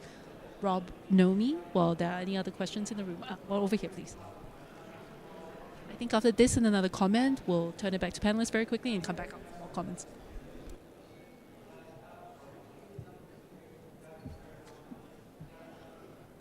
Hi, and apologies in advance. I'm not quite sure if this will turn into a comment or a question. My name is Trine. I'm a representative of the government of Denmark, but I'm normally based in Geneva working on human rights. So I'm actually neither a development or an AI practitioner. But I got inspired by your talk about not duplicating, not reinventing the wheels, but actually making sure there's complementarity. And of course, in the human rights field, we also work a lot on AI and the negative, mostly, consequences of it. And I think a human rights-based approach to whatever you are doing, be it AI or the SDGs actually, is very helpful in that sense.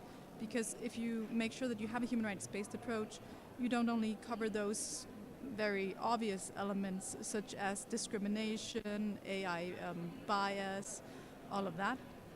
If you indeed incorporate it in the design, development and deployment phases, so when you talk to those actors when they develop the products basically, and I think that's also partly where the education comes in, those communities talking to each other. But you also have the right to health, you have the right to a clean, healthy and sustainable environment. So indeed the human rights framework is not only respected and accepted by all states, but it's actually also very well developed and well versed. So I think it probably turned into a comment that would be something to look at. Thanks.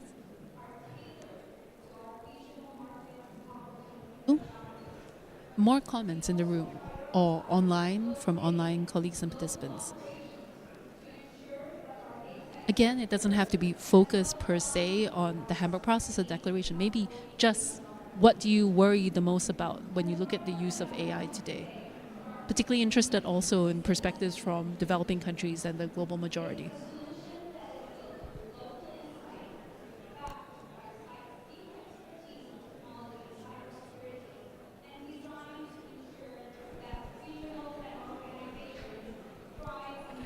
A follow-up. Yeah, okay. I mean, it's always nicer when we have more perspective. But just an addition, another thing that I think it could be really interesting for any conference, not only the Hamburg one, but when we want to have more concrete results. I know, of course, policy-oriented conference, in the end, like you try to end up with a statement and etc. But also, I don't know, I mean, it's the first time I'm hearing about the conference, so maybe you already do that. But one thing that I miss in conference in general, like the IGF, for example, is have more of like showcases of local initiatives that are actually making this kind of difference. So, for example, let's say, why not bring some people that are actually bringing a smart, clean, sustainable way of using a certain type of technology and reaching, even if just in a local level, what's happening, in some places. Also bringing a bit more of like people from the innovation ecosystem, and nowadays we see a lot of different initiatives like the sandboxes, innovation hubs, and experimentation facilities that are also trying to bring more of this discussion of responsibility in AI development or sustainability, etc. And usually there are some small use cases, and maybe for them to become scalable, we have to look more into them. So if this is not already done, maybe it's something that could be nice to have during the conference, We think that's a great idea. We look to our German colleagues who are actually supporting more the organization of the conference. I would also say, I think we had mentioned that we had launched the AI SDG Compendium, www.sdgaicompendium.org, but that could be an opportunity to also feature these initiatives. And from the UNDP perspective, because we're present in so many countries and really are looking to globally scalable, as Sergio said, initiatives in this area that really represent the ability to affect across. Please don't hesitate to reach out to us as well. Yeah, maybe I can just add to that by saying we have, as Yuping said, countries in all all of the countries, representation in all countries across Africa and many others, so 170 countries in total. Many of those places we actually are tied into the local innovation ecosystem, and there's been a couple of incidences recently where we have been forming networks of African innovators in particular, and featuring their participation in global conferences and discussions, which is very interesting because you need those voices around the table. Also, in the Hamburg conference last year, we brought an indigenous activist from Chad to discuss the aspects from her perspective, what is actually happening on the ground, what is touching people there, or indeed not representing them well when it comes to the rollout of technology and AI. So this is absolutely, just to say, completely agree with your point. And the conferences are very, especially those that are based in the global north, often have trouble getting the representation that we need to have the right discussion around the table. But that's also another reason why the IGF and some of these multi-stakeholder forums are important to have as part of our consultation process. We're running out of time. I see a reminder in the back. I just really want to give an opportunity to anybody who still has any comments or suggestions. Again, recognizing this is the first time that we are opening this up. So again, we welcome future contributions. If any of the dynamic coalitions or the youth or regional IGFs want to take up the Hamburg Declaration or even the conversation around responsible AI for the SDGs, please let us know. Reach out to us. We'd be more than delighted to do that. Any last comments from those online, offline, here in the room? Going once, going twice, and gone. I'm going to pass over to Rob and Naomi for any closing comments, observations, and so on, while I also ask my colleague Marie to share a QR code for you to scan to stay updated with us at the very end. So maybe Naomi first, then Rob. Naomi? Well, thank you very much to all of you for your good questions, good ideas. This is exactly what we were going for. We hope you will be or stay engaged. We're very excited about the future months to come. Please do also use the online possibilities to reach out, as Yuping just mentioned. And yes, looking forward to your ideas. Thank you. Similarly, from my side, just to thank you for participation, thank you for the comments. It is exactly what we had hoped that we would get out of this session. It is a good reminder about the kind of importance of collective brain power. So we want to have something good. We want to pressure test it from a lot of angles. It's not going to be perfect. We know that from the beginning. But what we want is something pragmatic, because the practice is evolving so quickly out there that we want to try to stay ahead as much as we can and start to align our actions, our commitments, so that we really are making sure that AI is used in the right direction and for the actual support of people, putting people and their rights at the center. So that's just a thanks from our side for all these good ideas and comments. My colleague Marie to share screen very quickly. Marie, you should have permission. These are the QR codes for you to be able to sign up to the email list.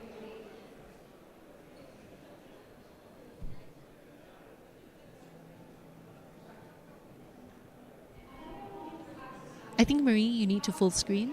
There we go.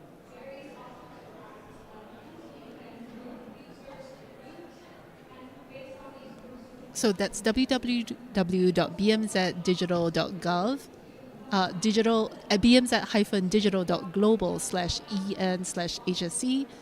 And then here we also have the SDG AI Compendium that I mentioned, where we also do welcome initiatives, especially at the global level, where you feel that it fits this idea of responsible AI for the SDGs.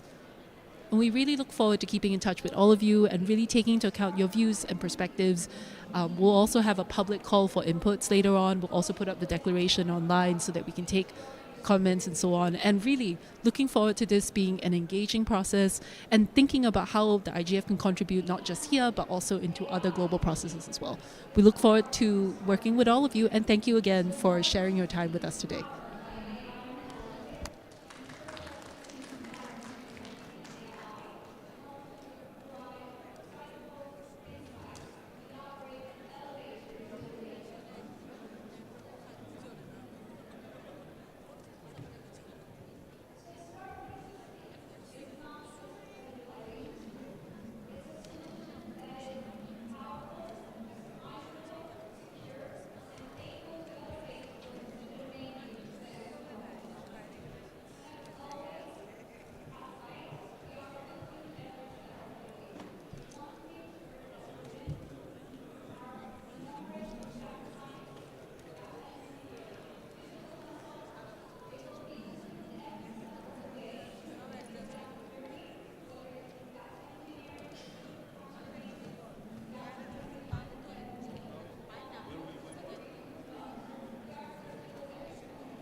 Good morning. Can you hear me? Yes, I can hear you. Can you hear me? Yes, very well. Thank you. I'll turn off my microphone now. Thank you. And I will try to find to switch my camera on.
Hello?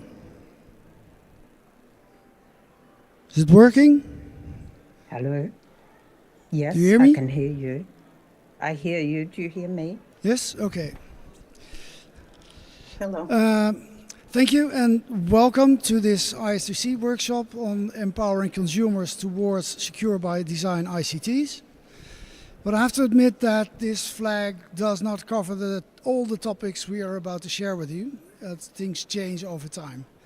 But my name is Wouter Natris, and I'm the coordinator of the Internet Governance Forum Dynamic Coalition on Internet Standards, Security and Safety, or IS3C, and I am your moderator today. IS3C has an overarching theme: to make online activity and interaction more secure and safer by achieving more widespread and rapid deployment of existing security-related Internet standards and ICT best practices. We've done so through reports on IoT security by design, tertiary cybersecurity education and skills, and government procurement.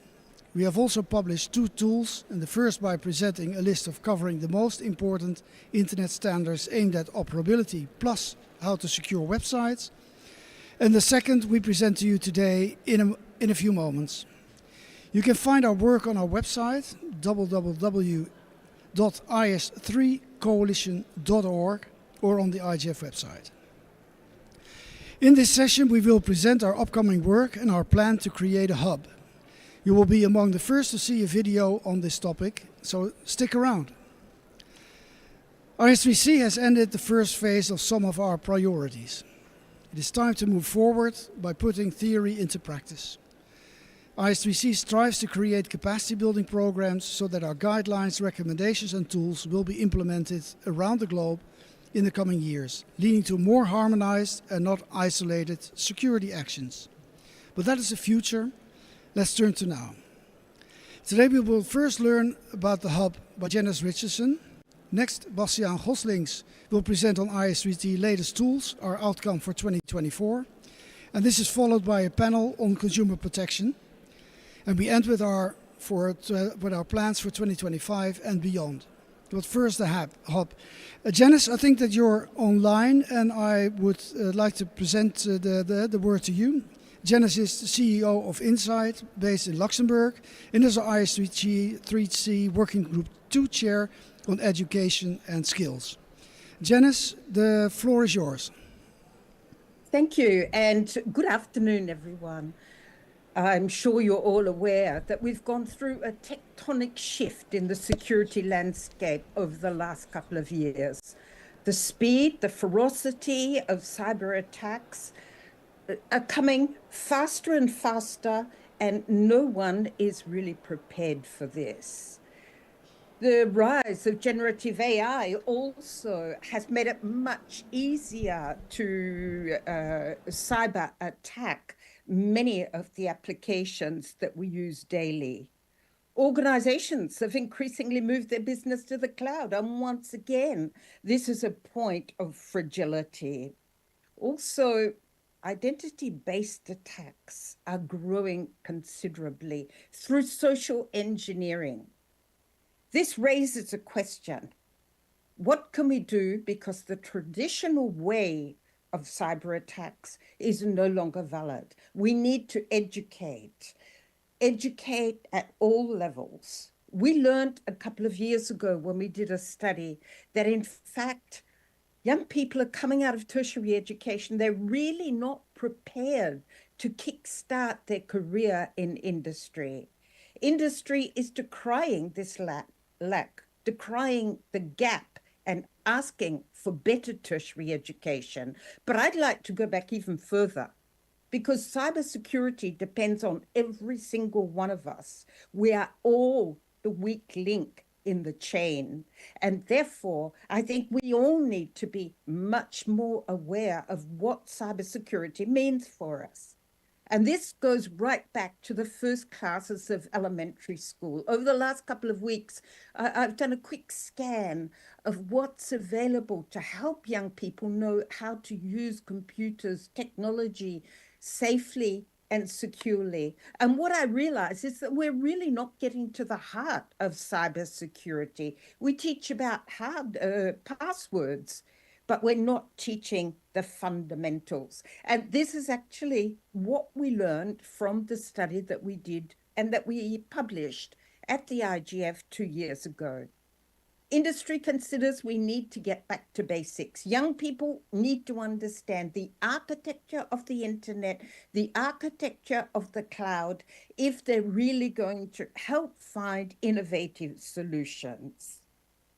Improving education and training, I've already mentioned that, but every single person must be aware of how we can very easily be victim of social engineering, even people like ourselves who consider ourselves experts in the field. We need to improve collaboration. In tertiary education, professors are lecturing with their own resources, and yet industry has some fabulous resources available. If only they would share these resources, if they would improve the collaboration, there is a real gap. Industry doesn't know what's being taught, but just knows that not the right things are being taught. And education is struggling to find the answers. We also need to boost diversity. I don't know how many people are in this room right now, but usually I'm one of the few women talking about cybersecurity.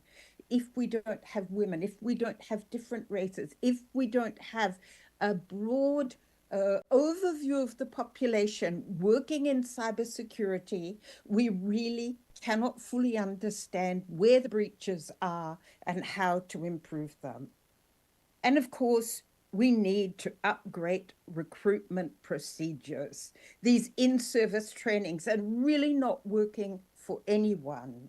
Young people are there making the coffee when they should be there, really understanding how cybersecurity needs to work and how they can be part of a team. This has led us to push for a hub. What is a hub?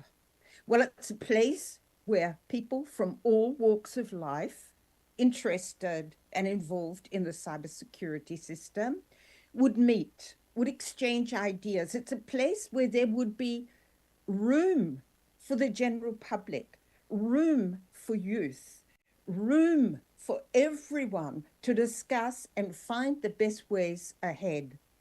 Cybersecurity is not going to lessen. Every day we're learning about new AI tools. This morning I was listening to intuitive AI, which adds further burdens to the system.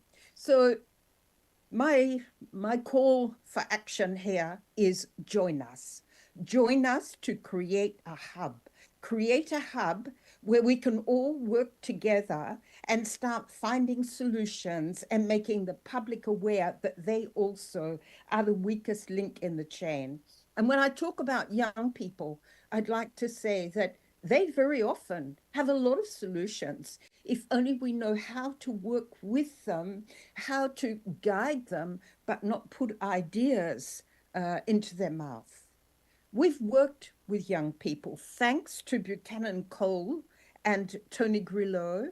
Pixel Blue was the company. We've actually worked with young people in Canada. They have created a video. And I really think that this brings together the ideas of why we need a hub, how to make that hub, and maybe a glimpse of the future. So I'm calling on you. Join us. We'll be running meetings in January. Join us to help the hub become a reality. Back to you, Selby, to play the video.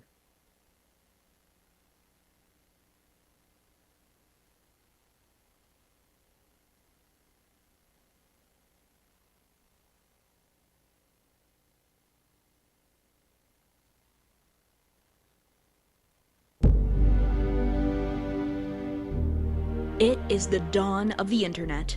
The world is suddenly connected like never before.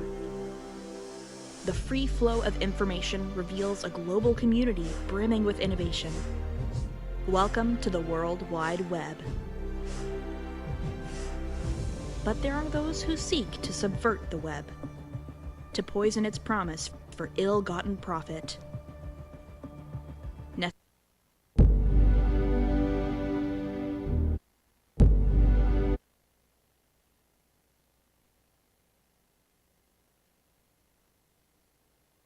Short issue with getting the movie online, but they're working on it.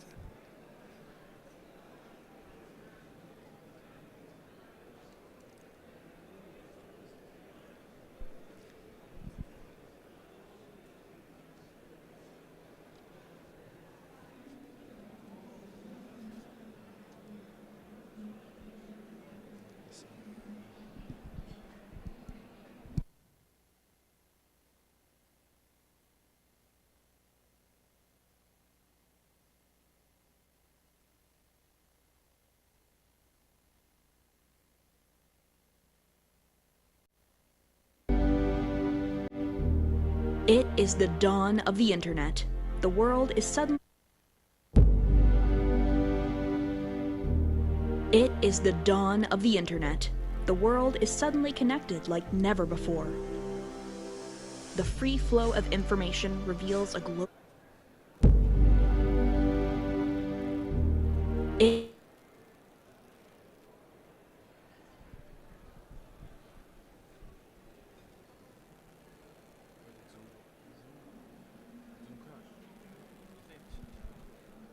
They're still trying to find out how to get the movie on screen. Okay, are there any questions for me while you're getting the movie on screen? I'm very happy to answer questions, give more information. Is there a question in the room? Because then we can start with that.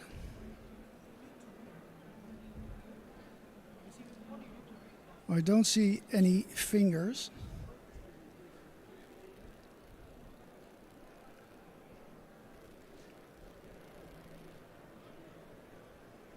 So let's watch this video.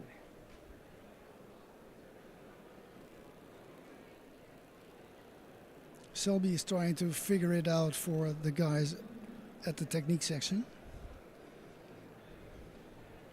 Okay, so I think I explained that this is really done by university students, and to my mind, it's one of the videos that I've actually seen on this topic.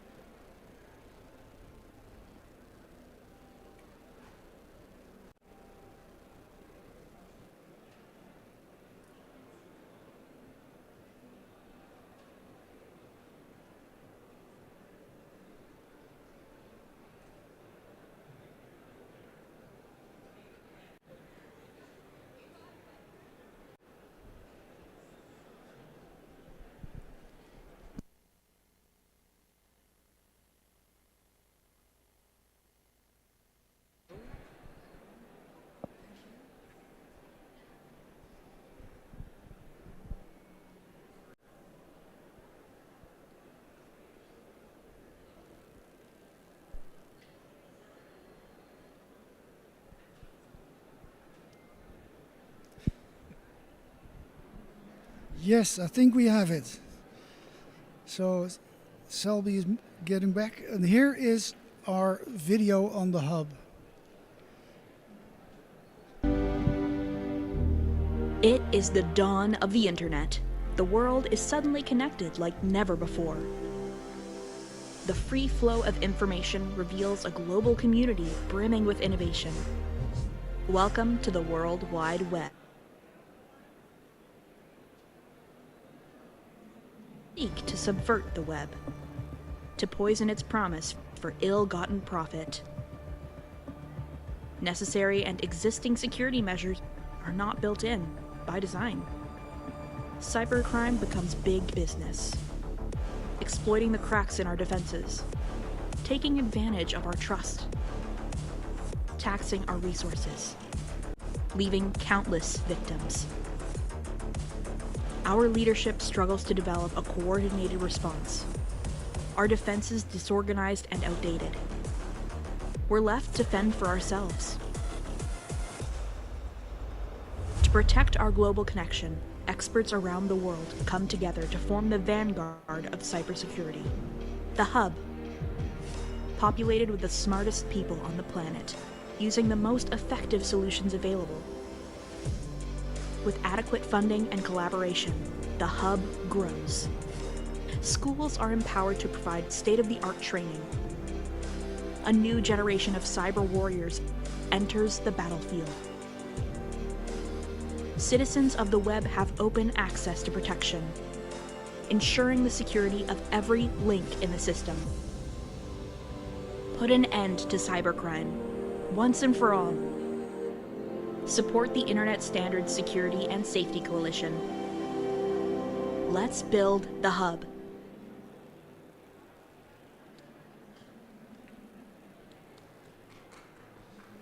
Yes, I think that's in place. This is made by a good friend of mine called Tony Grillo, and he works with a university in Canada where the department is called Pixel Blue, and their students made this as a graduation assignment, and then it was finished by the head of the department to get the finishing touches together. But I think it's a very powerful video, as Jenna said. Are there any questions on the idea of the hub, or what it could do, or what it could do for you?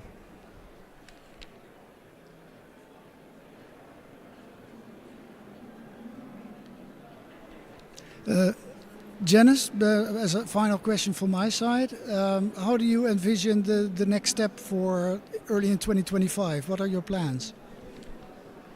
First, I think that all of those interested need to sign up. We will inform you when we'll be conducting a meeting in January to see concretely how we can put this together.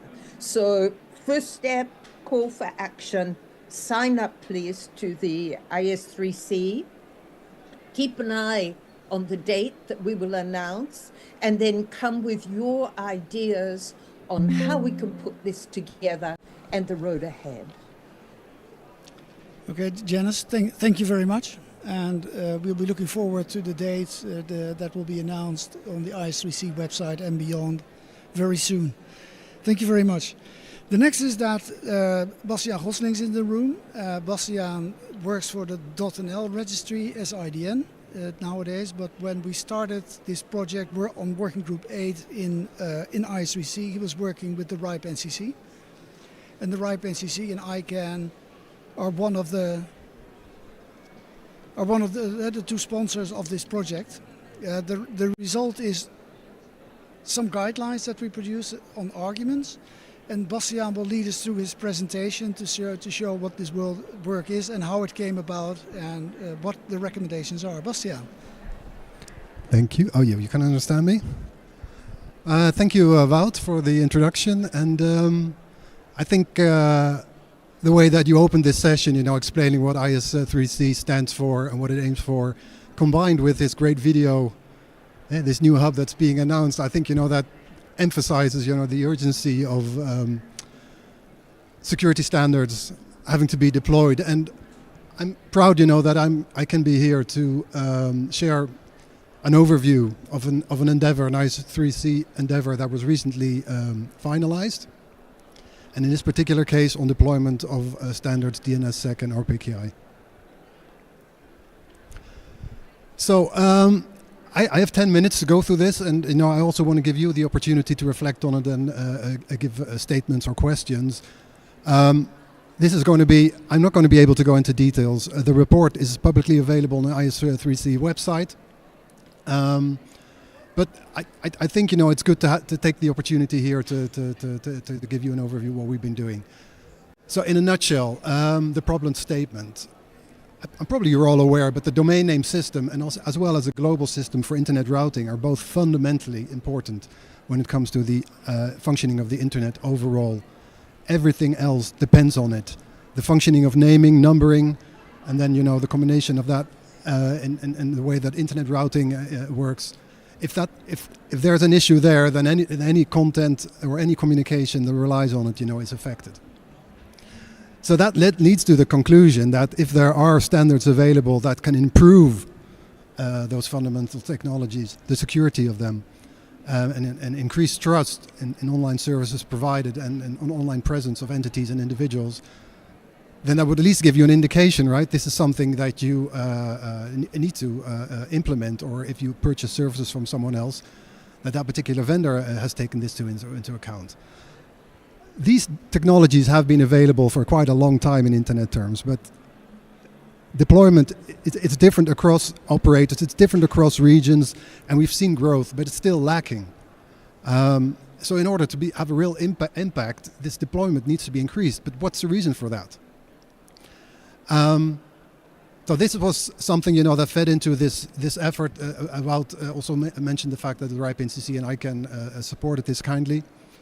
And there's a lot of technical documentation available, many reports over the years looking at these techniques. And when I worked for the RIPE NCC, and also with regard to RPKI to improve the security of routing, all the knowledge is there.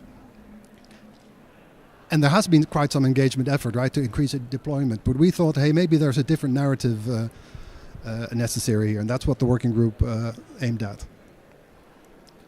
So again, you know, the deployment of these standards is fundamental. And I think it's really important to emphasize that, you know, that routing and the way the DNS works, everything else depends on it. So whether it's for organizations, whether it's for public entities, public services, for business as well as individuals, to maintain trust, you know, in terms of internet content consumed, internet services used, internet presence, it's fundamental that those technologies work properly and are secure. So then, at least when it comes to these technologies, it sounds like a no-brainer, but at least consider looking at them. So either when it comes to your own network, your own devices that you have control over, which you can configure, you know, think about implementing them there, or otherwise, if you purchase services, whether it's from a transit provider or a cloud operator or other infrastructure services, then make it part of your procurement process to include these types of criteria. Because again, everything else depends on a secure internet routing and a secure DNS. So why is deployment lacking? And I will not go into the numbers and details. There's more in the report, so please go ahead. The URLs, the links are included later on. But there are a number of points that were raised by the working group of experts that were involved in this. On the one hand, you know, there's the perception of cost and resource constraints, right? Like it takes additional knowledge, additional software, maybe additional hardware, control of this to manage all of this.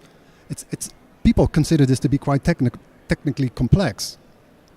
And not only the fact, you know, that you need to have the knowledge to actually use these type of standards, but also if anything goes wrong, because these technologies, the underlying technologies are so fundamental, there's a risk, you know, if anything goes wrong with implementation, that the provision of online services might be affected. And also the working group considered, you know, that for quite a few entities, they're just involved in their business, have their commercial reasons to do so or other reasons to do so, and they're not even really aware of the risk. You know, this is very much under the hood, all these type of technologies and how this works. So people are not really aware of it. And then you come to the lack of awareness and maybe a lack of education. Also, even when it comes, you know, to the engineers and the ICT people that are employed. And then last but not least, and then we can get more, you know, towards the target group that the report is aiming at. It's not part of priorities, right? Even an ICT strategy and everything that comes along with it, quite a few organizations don't have that. So it's not part of those strategic considerations and priorities. So as I mentioned, you know, all the technical reports are there. Many analyses have taken place before. But the working group felt there was a reason for a new narrative, and a number of elements fed into that. On the one hand, you know, national cybersecurity resilience, the risks or the availabilities of online services, they're so huge. If all of this breaks, if your internet doesn't work, if you cannot communicate with your public authorities because everything is done online, then you do have a serious problem. And we see in many countries, especially, I'm from the Netherlands, and so looking more at that part of the world, the western part of the European Union specifically, more and more our sector, the internet sector, is being regulated. And I think to some extent rightly so, because of the risks and because of the risks involved. So there's more and more regulatory pressure. So if you include these type of standards as a best practice in the way, you know, that you approach your ICT strategy, then I think you're already a step ahead. And then, of course, for commercial organizations, ICT and digital presence and online services, it's part of your core business. It doesn't really matter which business you're in, it's so important. So you have to consider at least these type of standards. And then maybe from a moral perspective, it's not only about you as an individual, it's not only about you as an organization, it's about us as a society as a whole. The internet as a global phenomenon as a whole, I think. So again, go back to the report, all the details are there, but to take some of the main takeaways from the conclusion, it's about safeguarding an organization's reputation, it's protecting critical services, vital information, related infrastructure. The integrity and authenticity of online services can be improved by technologies like RPKI and you implementing DNSSEC. And I mentioned it a couple of times, I think, you know, this has to be part of your core business. Everything is online nowadays. It doesn't really matter which line of business you're in. So then we'd argue, please, decision makers, take this on board and include it in your strategic plans in order to promote trust in online services and also your own online presence. These are the experts that contributed to the document. Our gratitude goes out to them. A special shout out to our chair, David Huberman from ICANN. He put a lot of time and effort into this in herding cats, you know, this group of people. Unfortunately, he cannot be here, but I do want to mention him specifically, and we're really grateful for all the time and effort he put into this, together with the other experts. And of course, Wout, as a secretariat. And I mentioned, you know, this could not have been possible without the financial support of both ICANN and the RIPIN CC. Those are the website of the I3C itself, and then, you know, the working groups, and working group 8 is there, and you can find the report. This ends my summary. If there is anyone who has remarks, comments, questions, I'm happy to make an effort to answer them. Thank you. Yes, thank you, Bastiaan, and thank you everybody who worked on this project, because we really had excellent comments from all people from all over the world who worked to get this together. You can find the document by scanning the QR code. And what I can add is that I've heard from both organizations that they're really happy with this outcome. And the RIPE NCC will actually share it as of today, now that it's officially released, with all their members, but also their colleagues at RIRs, the internet registries around the world. So if that is the sort of impact that our work has, then it means that we're changing perhaps a little bit how people who have to convince their bosses can actually do so. So let's hope that will happen in the coming year. Working Group 8 will be closed this Wednesday officially, because then we have our internal meeting. But also for me, David, also Bastiaan, thank you very much for getting this together. And it is very much appreciated by IS3C memberships. Thank you. And a small applause for the work is certainly in place. Is there a question?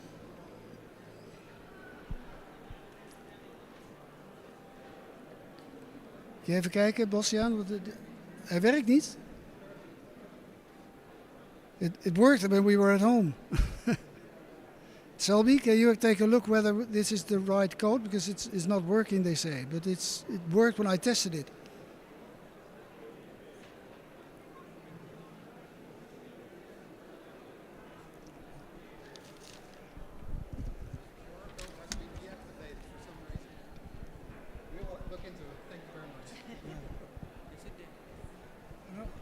It's not working, apparently. The one I sent you. Yeah. Is it different? Okay, so perhaps it is the wrong one. I don't know. Can't be helped now, I think. Okay, perhaps we'll try it. We'll put it on later. Thank you. Okay, we're going to try and change it so that the right code will come on. Sorry for that. The next up is... Yeah, okay. I can't hear myself anymore for some reason, but...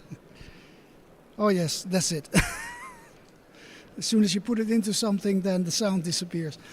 The next topic is on consumer, and what we have is that we try to get a working group together in 2022 with consumer organizations, but then the finance did not work, and then the specialist stepped away, so it never really got off the ground. Well, we talked to people at the IGF in Kyoto last year, and that sort of started to revive it. And we hope to start some work on this topic of consumer protection in the next year. In the panel today, we have two consumer protection organizations. First, we have Christine Miko Liuniene from the council, is a council member at the Communications Regulatory Authority, or RRT, in the Republic of Lithuania. And we have Stephen Tan, and he is Assistant Director at the Cybersecurity Agency of Singapore, and he currently leads the Safer Internet, Mobile and IoT Security team under the Cybersecurity Engineering Center. And his work focuses on assessing cyber risk in the Internet, Mobile and IoT domains, and develop initiatives to secure Singapore's digital landscape. They're both online, so hopefully we can see them on the screen soon. Welcome, Christina and Stephen. I think that first you have 2 minutes to each introduce your organization and what it exactly is that it does. And ladies start, so Christine, you're first. Thank you. Hello, Ria. Hello, everybody in the room. I'm Kristina Mikoliūnienė, and I'm council member at RRT, is Lithuanian Communication Regulatory Authority. We are a small country in the eastern part of Europe. Going forward to our institution, RRT is started at the beginning as a pure technical organization. It was National Radio Frequency Agency many years ago and evolved to the big hub of regulation, starting from electronic communications and post railway sectors, and going forward to the big bunch of digital services, as electronic signature, as electronic stamp, or safer internet or hotline in general. So I am over 20 years at this organization, and beginning I have worked with electronic communication field, with more with technical and economical aspects, then also with consumer disputes, going forward to postal and railway issues. And currently, as a council member, I see strategic decision making across all these sectors, and I'm working deeply with digital services, including safer internet and measures to combat child sexual abuse material online, or filtering measures and mechanisms to protect minors. So shortly about me and my organization. Thank you. Thank you, Christina. And Stephen. Hi there. Right. I think firstly, thanks for the introduction. Yeah, maybe a quick one. I think, as we all know, right, online transactions used to be pretty straightforward. You click a button and then you make a purchase, right? But as digital services evolve and becomes more interconnected, things got little bit more complex. And while this connectivity brings convenience, it also introduced a range of cyber risks that we can't ignore, right? Scammers and cyber criminals are constantly finding clever ways to exploit vulnerabilities. We have all heard about data breaches, identity theft, and online scams. It's become something none of us can ignore anymore, right? This makes digital trust more important than ever. It's about making people feel safe when they're online, whether they are shopping, banking, or just browsing the internet. But digital trust isn't just about users being careful. It's about building secure systems that people can rely on without having to think twice, right? So, in the Cybersecurity Agency of Singapore, it's a national agency dedicated to protecting Singapore's cyberspace. At CSA, we are all about co-creating a safer cyberspace. We work closely with the industry partners, raise public awareness, and of course promote secure technology adoption. But at the heart of it, we also think that developers and service providers have a primary responsibility, right? They need to build security into their products right from the start, ensuring that there's privacy, there's data protection, and also secure development process are non-negotiable. And importantly, on the flip side, we also realize that consumers also need to play a role. They should better demand for security from the products and services they use. This is where certifications, security labels, and standards come into play. And that's also one of the core businesses that we have in CSA by providing transparency and giving companies a competitive edge when they prioritize security, right? So essentially, that's what CSA does, right? Thank you, Stephen. I think you answered my first question already quite good, that how does your organization currently contribute to a more secure and safer internet for your country? And I think you gave some excellent examples. How is that in Lithuania, Christina? How does your organization currently contribute to a more secure and safer internet for all the people living in Lithuania?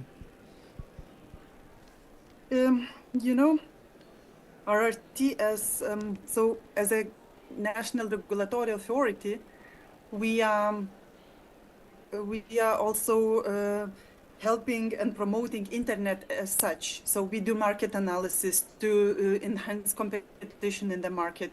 We do any proposals for giving the frequencies or numbering to resources to the market participants. But at the same time, we see how the internet in general impacts end users, consumers, and that we have to see and help them to not be lost in the internet space in general. So first of all, thank you for helping, for making internet safer. I see, so it's really very helpful to know to each other the possibilities in the market. But internet knows no borders. So if one press looks for some information online, it goes. The information can go from any countries abroad. So it's really important for us to act together, I think. And in Lithuania, we have a holistic approach.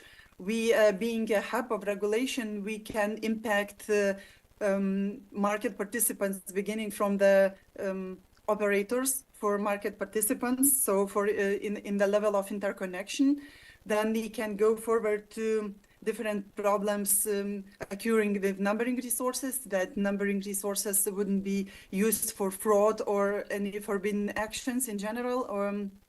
And also we see that bullying or scam or child sexual abuse material, they are also online. And we, as a hotline, we do some, not some, but many actions, or not only also active clearing the internet against the children prohibited information. We also have some requirements for fixed and mobile networks. We also have, as I said, numbering resources. We acting as independent auditor for trust services or electronic identification services, that these services will not be not so secure especially where the state is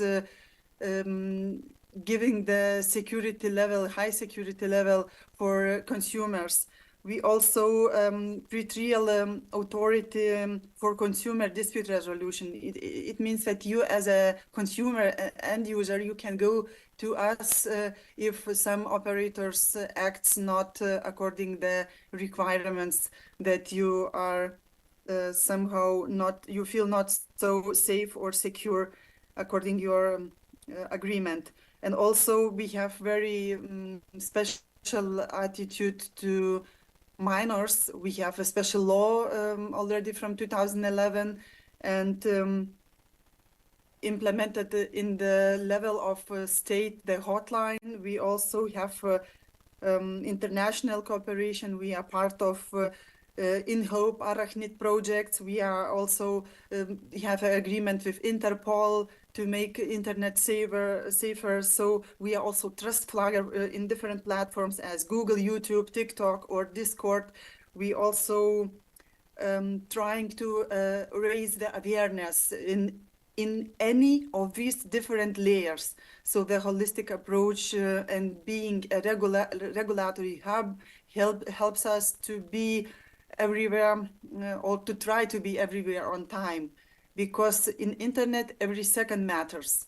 Because if you push a button, the same time, the same second, it makes an impact to consumer or any internet user, or not always the very positive impact. And of course, I think the priority is very important, knowing that internet is so huge and interact in all different layers. It's very important to set the right priorities. For example, in the world, in the whole world, there are over 200 countries, but hotlines implemented on the state level are only 10, and only 5 of them are in European countries. So, and we are one of them. So actually, I'm proud to be part of that system, which makes internet safer for anybody, especially for minors, which who do not have a possibility to be safer because they cannot protect themselves. Thank you. Yes, thank you, Christina. I think that I heard from your answer 3 topics that we can move into. One is that we have heard also from Stephen where there's a responsibility of the end user themselves, but we also heard about the industry and the role that industry plays, and next that there's a complete international component that makes it extremely hard to actually do something as an organization from one specific country. But to look at the industry itself to start with, because they are often the organization that could put forward a solution towards more security, like we heard from Bastiaan on internet standards and deployment, that there exists something like duty to care that the ICT industry could have. Is that something that you ever thought about deploying, where the security of the internet is concerned, and for example the deployment of security related internet standards that would make every end user immediately far more safer than currently it is? Is that something that you've discussed among yourself? And let me start with you first, Stephen.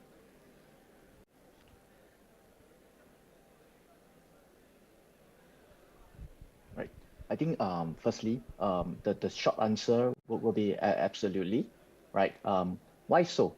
I think firstly, the clear duty to care rules can push ICT providers to adopt stronger security measures. When regulatory frameworks set minimum security expectations, providers out there, developers out there have no choice but to comply, right? This help makes security a standard practice and not just a competitive edge, right? So in Singapore, we have rolled out initiatives like the Internet Hygiene Portal, which sets a strong example by encouraging businesses to adopt secure practices by default, and then publicly recognizing those that excel in security through internet hygiene rating. Similarly, in Singapore, we have also launched out a Safe App Standard, as well as a cybersecurity labeling scheme for IoT products as well. This shows how setting clear expectations can actually offer developers and providers some public-facing recognition, and then drive compliance, and even giving businesses a business niche or a market advantage, right? This balance of regulation and industry recognition is important. it helps to motivate companies to go beyond the bare minimum, right? And we do understand that at many a times, right, regulation isn't just everything, right? It works best when you pair it with incentives like certifications, security labels, or even industry recognition itself, right? This creates clear differentiation and give businesses that competitive edge, encouraging they themselves to not only meet but exceed minimum security requirements. And what we really intend to do is that we hope this actually motivates continuous improvements and of course innovation in cybersecurity practices for the various enterprises and business out there, right? So when we are looking at the duty to care, we thought it's important that some rules will be useful, but it should be a good mix between regulations as well as incentives, right, to actually help to nudge in the industry to move on forward. Yes, and creating a level playing field, as I also understand from your words. I think that is a very encouraging answer that you gave, that it's not just about regulation and the hard side of the law, but that the softer side of the law is just as important. How is that in Lithuania, Christina? As I mentioned before, yes, we have rules. We have in each level of internet interaction, in the field of interaction, we have some particular some amount of rules. But I totally agree with Steven that is not rules are not everything. Rules are only too many rules brings the market participants to the insecurity feelings, and they do not want to invest, especially in the levels in the areas where investments are not so profitable. So actually, as a representative of regulator, I would suggest to be on the good balance between regulation and between motivation. Maybe if you want to have some requirements for market participants, you have to give the regulatory holidays or something like that, not to and not convince very strictly in every point where you need to have more security, internet security, because at the end of the day everything costs money, and if you will only require all the investments will be paid by the consumers. And are consumer ready for it? Are consumer ready to pay for every security implementation on the market? I am not so sure. So I think that right balance is the best idea. Thank you.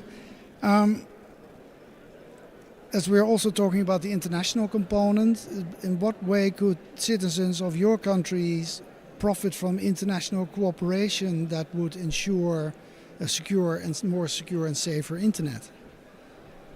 Steven, I think when it comes down to international cooperation, right, we must firstly understand that global cooperation would potentially, or be seen as shared threat intelligence, common security standards, and of course faster responses to incidents. But at times we do understand that that's not what is really happening. But if we were to actually do it carefully, intricately, this is what we will actually foresee.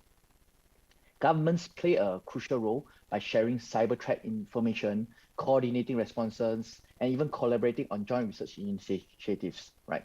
This transparency would help to build collective resilience and ensure that no country is left vulnerable due to isolated cybersecurity efforts, right? So in CSA, some of the things that we have done is that we have built strong partnerships with key industry players like Akamai, Google, Microsoft, even non-profit organizations like APNIC, and even in the Internet Society, right? These collaborations, coupled with government-led information sharing efforts, would enhance our cybersecurity capabilities through joint intel sharing, training, and even research initiatives. Such collaborations would also allow us to enhance our cybersecurity capabilities.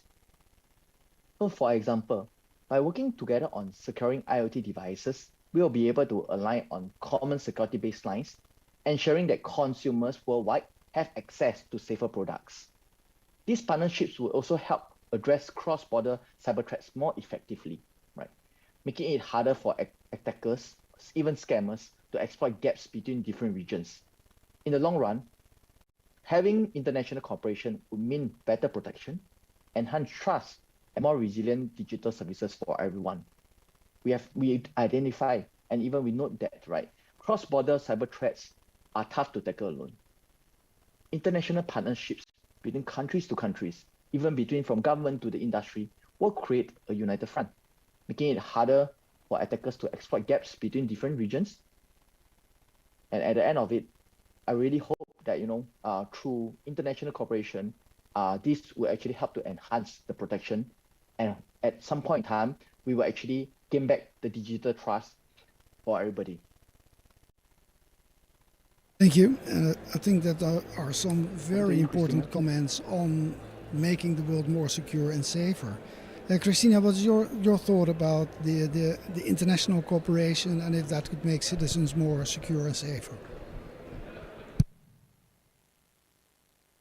Yeah, so internet, as I mentioned before, internet has no borders, so it's very important to be part of big family. So we almost everybody knows that sometimes synergy effect gives not 1 + 1 = 2, but 1 + 1 = 3 or even 4.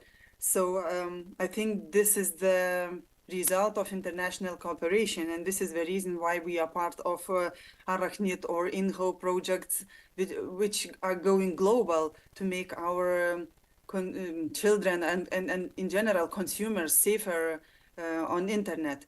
And we have even the proverb in Lithuania that the fool learns from their own mistakes, but a wise person learns from other mistakes. So I think it's a very good sign to learn from other mistakes and not repeat the same mistakes in every country because of separately views or attitudes to the same issues.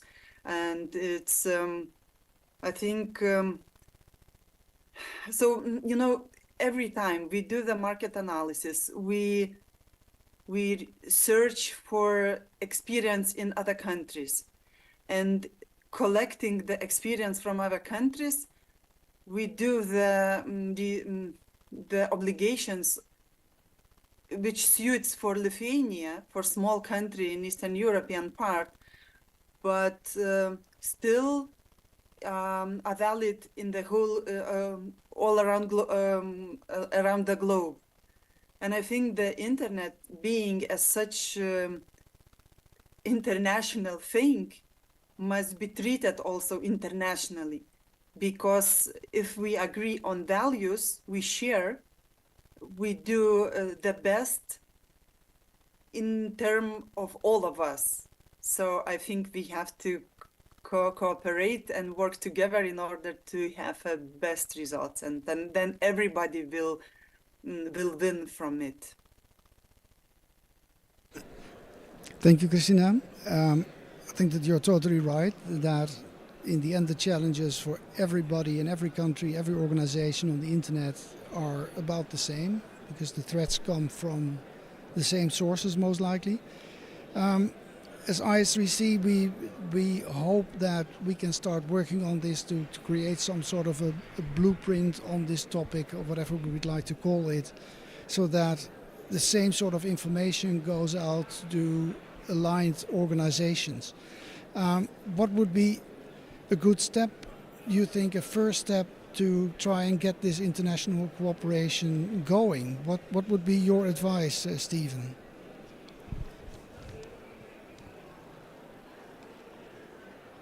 Right. When it comes down to a good step to actually start getting international cooperation, I think it can start and can begin, right, by forming multilateral working groups, such as those that we are seeing currently in IS3C, right? But it will be always a good mix if we could actually involve the government, industry leaders, and standard-setting bodies at times, right? And last but not least, consumer groups as well, to actually come in together to collaborate on global frameworks for the internet and application security, ensuring that solutions would work across borders while reducing fragmentation in cybersecurity practices. The last thing we really want to do is that, you know, when we come with each country coming up with different cybersecurity practices, and in the end, we get the various fragmentation and balkanization. You know, this is something that we are trying to avoid, and this is something that I believe, right, as part of our I3C itself, is something we really want everybody to have a common internet, working together. Another essential step, I think, is to establish regional forums and international workshops where experts can discuss pressing cybersecurity challenges like securing digital supply chains, mitigating cross-border cybercrime. Such events would help create actionable roadmaps and foster partnership that will drive our long-term improvements. I also feel that as government, right, we will always need to take the lead in sharing cyber threat intelligence through trusted global networks. Transparent communication and real-time data sharing would enable faster and more coordinated responses to emerging threats, strengthening collective defenses against global cyber attacks. And last but not least, I think it's important that we could advance capacity building initiatives. I think just now when Janice was actually bringing up about the hub, right? I didn't previously heard about it before. I mean, through this platform, I actually heard about it. I'm very excited itself, whereby we could actually pull in various experts on all around the place, right? To work together. You know, hopefully we could share best practices and support technology transfers, and perhaps, you know, even for our nations wise, right, we could help to uplift each other cybersecurity capabilities, and sharing that no country or no region is actually left behind in the fight for a safer internet. Well, I could not have put that better myself. Thank you, Stephen. Christina, what are your thoughts about the international cooperation, and what would be the first good step to start it?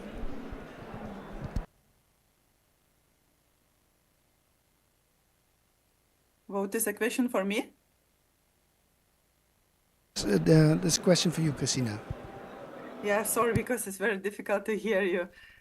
Yeah, so from my point of view, it's very important to clear the problem, first of all, because, you know, internet, it has so many different layers, and in every layer there are some different problems. So first of all, I think it's necessary to find a quite narrow description of the problem you would like to solve, and then it's important to find the active people, because active people, the right people, are of the critical importance. The third thing, I think, is to have a necessary tool for it, as internet.nl and similar. So really to convince your partners that you have something which is really suitable for them. Going forward, the voluntary participation, as we do in Arachnid or Interpol programs, are very important also. And as a good example, because example motivates, I think it's IE convention started to sign in Vilnius this year, and on 5th of September, which is that there was the point where every country in the world agrees, and now the creator of that convention, they started to find the people who are agreeing on that convention, and now they are trying to find the signing parties. So I think it's like some similar like lobbying activities. Yes, when you have a problem, you have a people around you, you can convince regulators to implement some obligations necessary, some part of obligations. You have convinced maybe some market participants to be more active and more social responsible in the internet. Maybe there are some end users where awareness, raising awareness could help to act more safe in more safe way on internet. So I think all the related parties must be implemented in that work, because as I said before, you are encompassing the whole world. So thank you for doing this. And thank you, Christina. I think that we've heard from the panel that we have quite some challenges, but also a lot of opportunities. And I suggest that we, when the new year starts, see if we can organize a first event to get this going. So I will be in contact with you in the new year. For now, thank you very much for participating and for your very clear and concise answers, because we have heard very good answers in this panel. So thank you, Stephen, and thank you, Christina. The next topic Thank you is... for inviting me. Yes, you're welcome. Thanks for the invite. You're very welcome. And next, I'm very happy to say that IS3C has received a new assignment. We're going to start a new work early next year. And I have the chairs of Working Group 1 and the project leader of Working Group 1 with me, and online of Working Group 9 on emerging technologies. Working Group 1 has produced a report last year on IoT security by design. It's led by Nicolas. And we're going to start a new project on that topic combined with emerging technologies. I'll first give the floor for 5 minutes to Nicolas to say what exactly was the current affairs and where we're going to. Then I ask Elif to tell about the quantum cryptography, what is the QPC, she'll tell you, and then Joao about the IoT component in that. So Nicolas, first, you for 5 minutes, please. Thank you. Thank you so much, Wout. Good afternoon, everyone. I am Nicolas Fiomarelli, the chair of the Working Group 1 on IoT Security by Design. Well, it's a pleasure to be here and discussing on how we can empower the consumers and different topics we have raised. In 2022, we conducted a comprehensive analysis of IoT security regulatory documents and different policies around 18 different countries and regions. We identified 442 different best practices around 4 key areas that are data privacy, secure updating, user empowerment, and operational resilience. 442 best practices. So we also found that many nations, particularly in the global south, right, lack about enforceable IoT security policies, even where the frameworks exist, because there are several of them. They are often like voluntary or fragmented ones, and the global adoption of the security by design ICTs is hindered by these inconsistent standards, right? So one of the most promising solutions in implementing cybersecurity are labeling schemes. Labeling schemes as seen in Singapore and Finland. Labeling empowers consumer by providing clear information about products, security features. So this drives manufacturers to prioritize, right, on the security. But these systems require robust independent testing mechanisms and so on. So global standardization and ensure effectiveness is difficult. So on the other hand, consumer empowerment must be complemented by strong regulatory frameworks. For example, we have the new ones about the UK's product security and so on, NIST standards on the 8425 on the 2024, and the EU Cyber Resilience Act, different ones, right? But on our research report, we recommend establishing these clear frameworks, promoting more interoperable global standards, and so on. And well, the Working Group 1 remains committed to advancing on IoT security through education, research, and different advocacy mechanisms, as we recommend in our research. But looking into the future, we will continue with this research. We will continue with different approach now, because we identified that there are another factors that are important. And so my colleague Joao will tell us more about the 2025 action plan for our working group and beyond. And well, I invite you all as well to join our efforts, whether implementing these recommendations we had at the report, and also contributing to engaging on our ongoing research and repository of the best practices. I mentioned we have 442.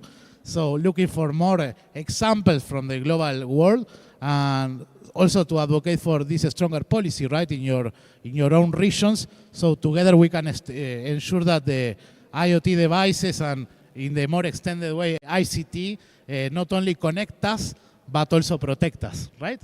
So I'm giving the word to Joao to explain more about the next year plans. Thank you, Nicolas.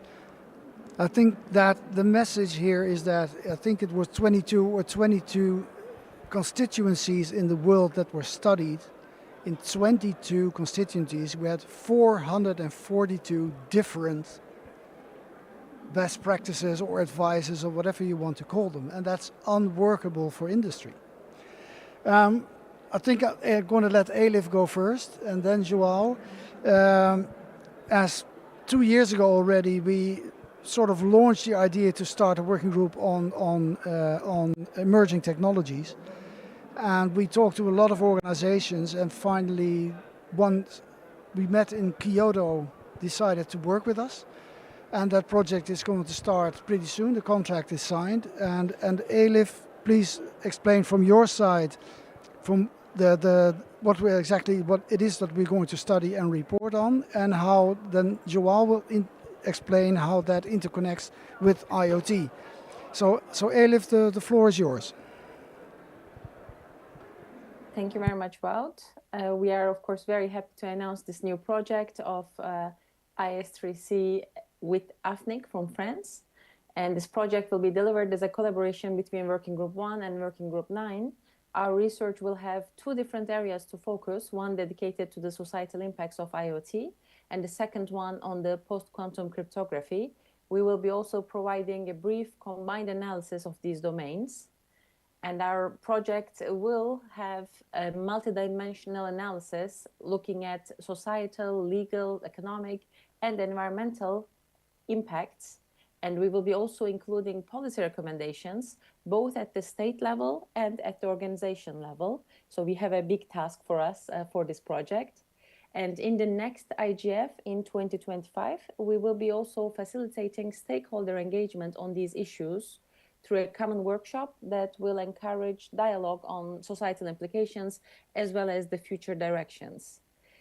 The project will be finalized with a combined report, both on IoT security and on PQC, also exploring cross-cutting themes like digital transformation and future-proofing against emerging threats. That was also the focus of our Working Group 9. We will be also making sure to refer to international cooperation and economic competitiveness aspects within the broader context of global cybersecurity efforts. And we think that these are extremely relevant and important topics today. So we are also happy to hear from you if you would like to collaborate with us in the future in any of these domains. And I think I can give the floor to Joao. Thank you, Elif. Hello, everybody. So I'm here to represent the working group that will develop the part regarding to IoT. So when we were discussing about this project and sketching it, what we see is that people understand that there is a security problem with IoT. And what we wanted to know about after realizing it is, well, okay, if someone gets hacked, if this current security status of IoT is kept, what are the security implications of it? And what are the social implications? Because we are developing a world based on the security levels that we see, and we want to see further and think of what would happen and why and what we need to change to make the society safer in regarding to IoT. So we want to see this societal face of the work of making IoT safer. Thank you, Joao. I think that shows how the two topics also intersect with each other, because when the quantum computer is there, then all IoT devices will have an instant security problem that's even bigger than it is today. So that is where we're going to try to come up with not the immediate solutions, but at least with an indication of where we are at this point in time and what the consequences will be. And from there, hopefully, build that into some sort of a capacity building program, which has been discussed with AFNIC already about how to move forward after the IGF in 2025. What it shows is that IS3C is building and we're delivering. As you see, at this moment, all the reports we promised to deliver are there, and you find it on our website. Is it possible already, Selby, to show the QR code? The gentleman in the back, can we show the correct QR code, please? Thank you. To wrap this session up, because we're about to end, but if there are any questions first, and are there any online questions? That is something that I cannot see from the stage. Are there any questions?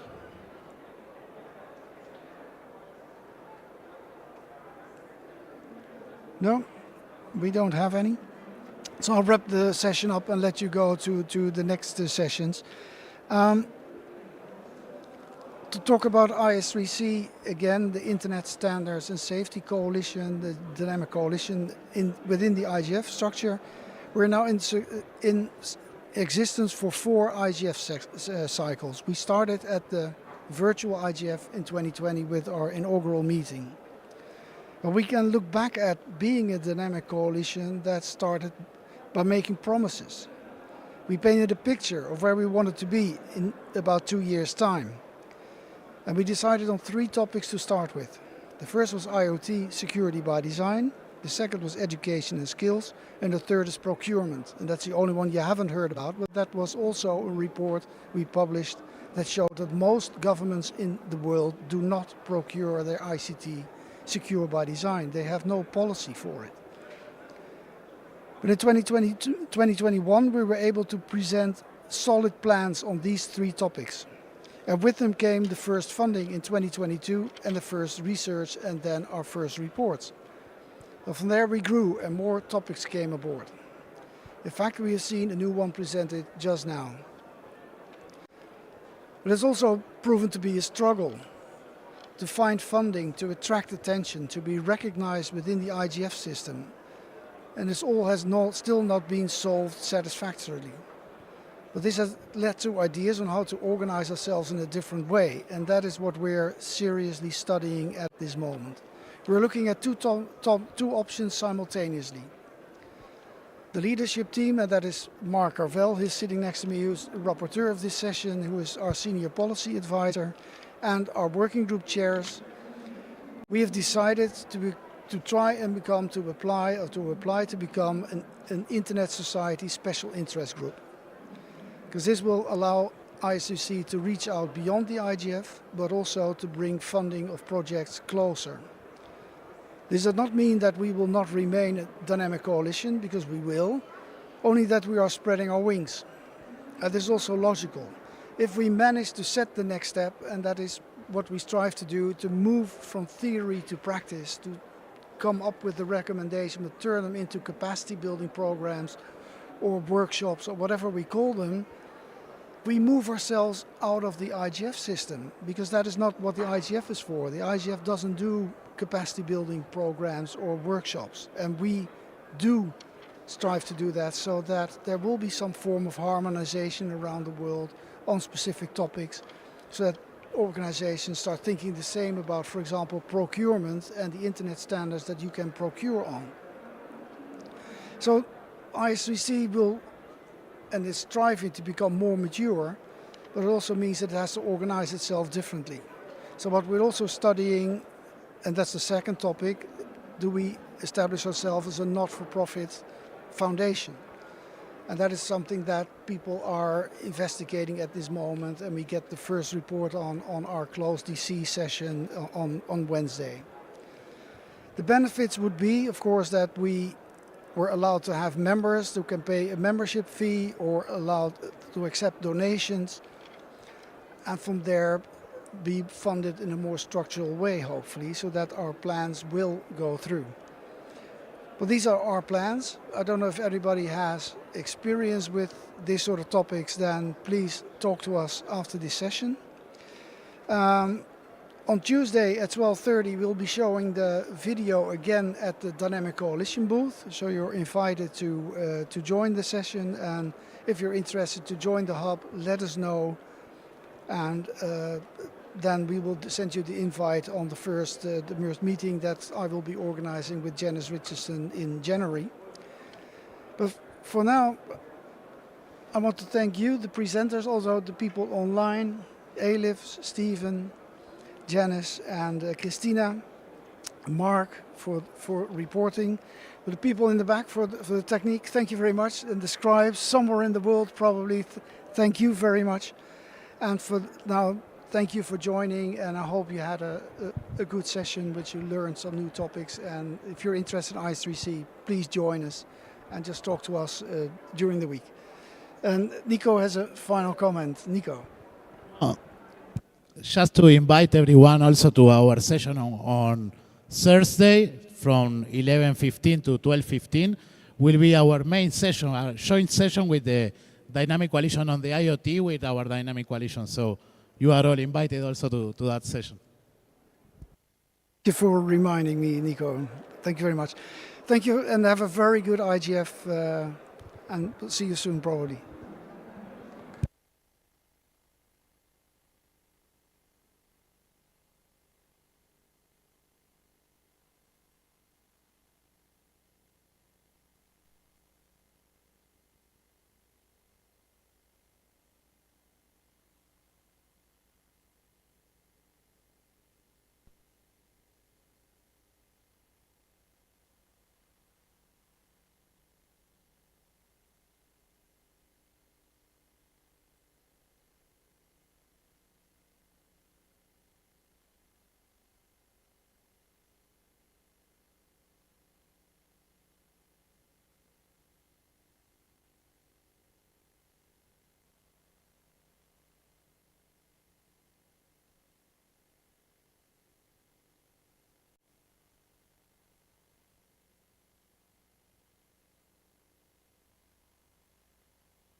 Check, check, check.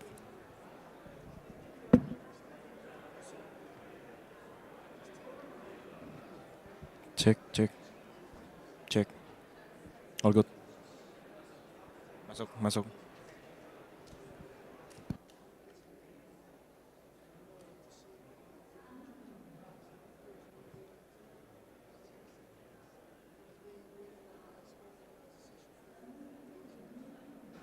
Check. Hello and good afternoon. Yeah, I'm not coming in. Yeah, just okay. I suppose I just need to take this outside. And so the session will be on channel 1. Make sure everybody is in the right channel. There are 4 channels. She'll get into the room next door. Okay, all good, all good. Yeah, it's uninterrupted. I can hear my voice clearly. Hopefully other people too.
Hello and welcome to Workshop Room 1, in which this afternoon, the last session, we'll be talking about addressing disinformation in Southeast Asia.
And you get a mic on your own as well, so. Hmm? Can you hear? I can hear my own voice, yes. There's only 3 microphones, so.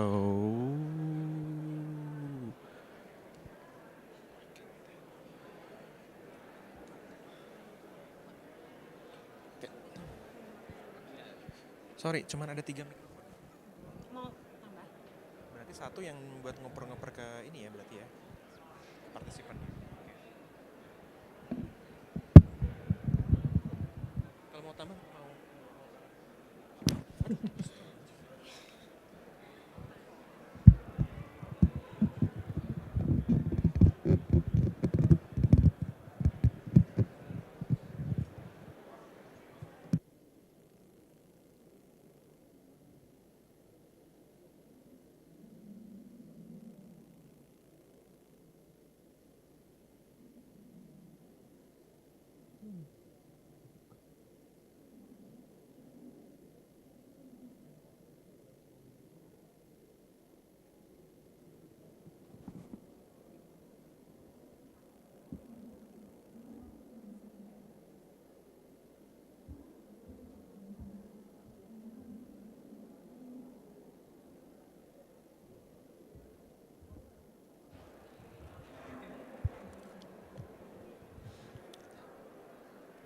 Cek. Ya, yeah. I cannot nggak dengar.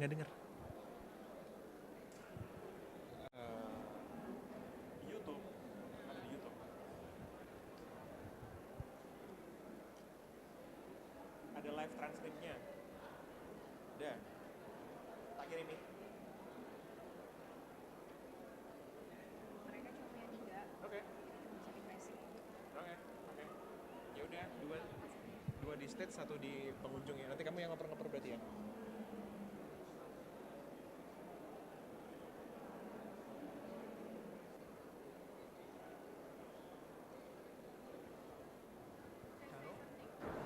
I'm saying something now.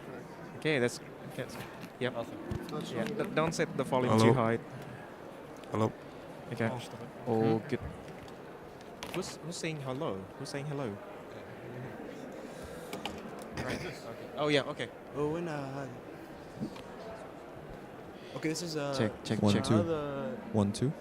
Okay, all good. All good. Check. Okay, all good. It's too loud, by the way, but okay. Can you hear me? I can hear you perfectly. Yes. Okay, good. Hopefully this. I check.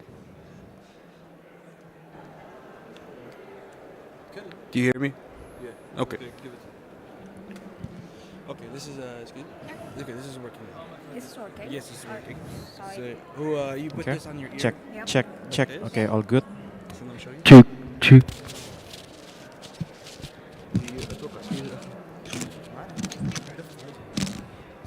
1 2. Can you hear me? Move it like this. Raise the volume. Raise the volume. Are you on channel 1? And it bends down like this. You can adjust it yourself. Now? 1 1 2 2. It's not for me, it's more 3. for college. Very low? Okay, which one? Is my volume very low? On the left No, side? it's all right. Okay. Could you explain to me? Yeah. It's okay. Yeah, you want this microphone? Okay. I guess yes. Okay, please. so Okay, that's great. okay, you put this on your ear. Okay. Yeah. You haven't held the mic. Okay, all good. Okay. Just want to make sure that I'm audible. Oh yeah, very good. Okay. But then I cannot hear Fitri and Maria, can I? Or You can put the headset over. okay. That's great.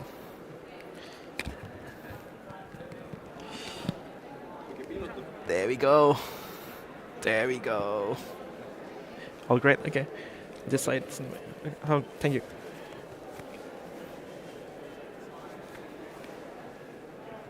Oh, really good. Wait, it's gone now. It's gone. Okay, I just need to carry this.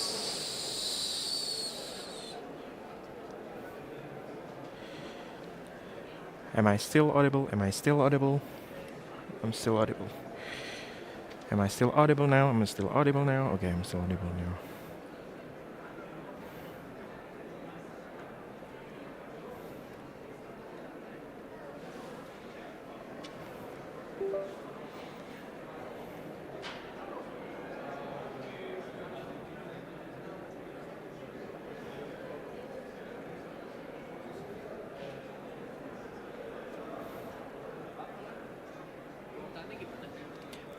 Peter will come first, followed by Fitri, and then followed by Maria, and then Big. Yeah.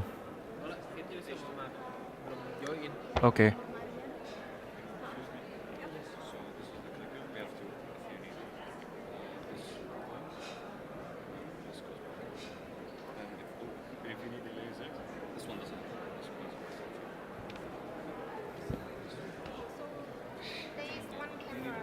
There's one camera there. People cannot see us, yes. They will be shooting to the audience instead. Next, That's it. before live start. Okay. Where's the laser? Okay.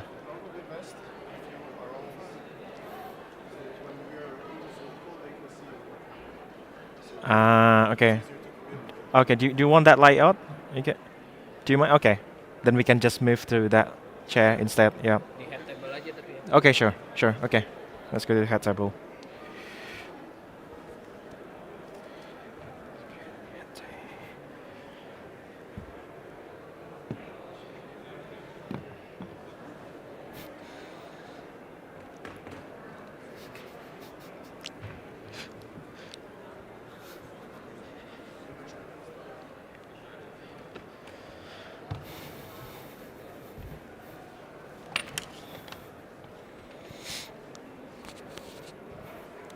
I can hear my own breath.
Mbak Fitri gimana?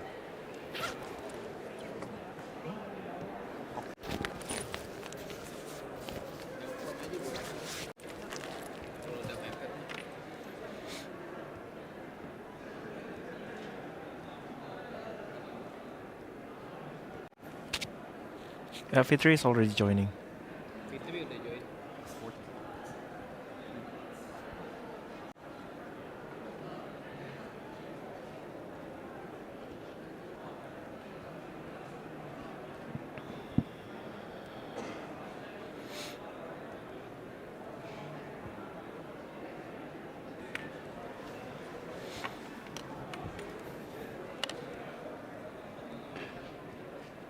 Guys, who's the moderator? Yeah, I'm the moderator. Who's the speakers, right? What, sorry? This guy's the speakers. Yeah, these are the speakers. Yeah. Who of you is the moderator? I'm the moderator. You're the moderator. Okay. Okay, can you give me the names of the people that will be connecting to Zoom? Okay. so that I can give them the privileges so that they can turn on microphone and camera and everything. Oh, okay, okay, well, good. So, two people. Yeah. So this one is with Triani. Okay. And the one is still joining, Maria Mendoza. Okay, and Yeah. your name is this? Yeah, I'm this. Okay. Yeah. I will give you co-host and I will give them co-host. Fantastic, thank you.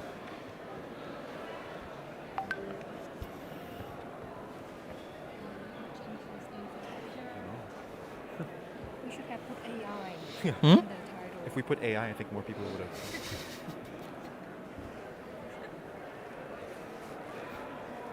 When you speak, everyone can hear. Yeah. That is called accountability. Okay.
Shall we wait for another 5 minutes just to give time for people to come in?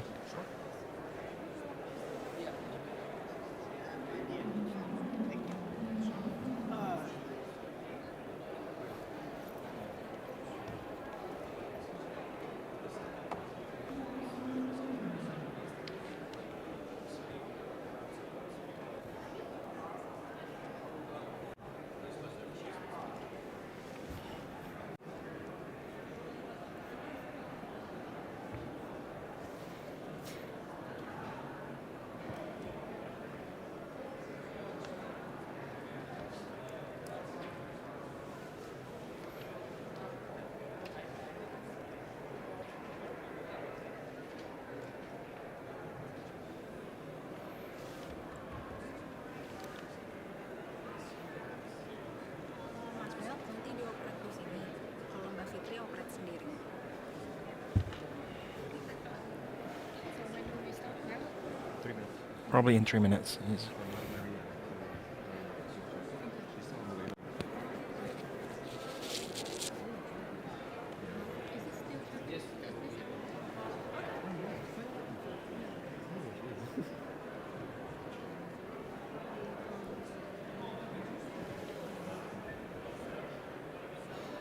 Hi.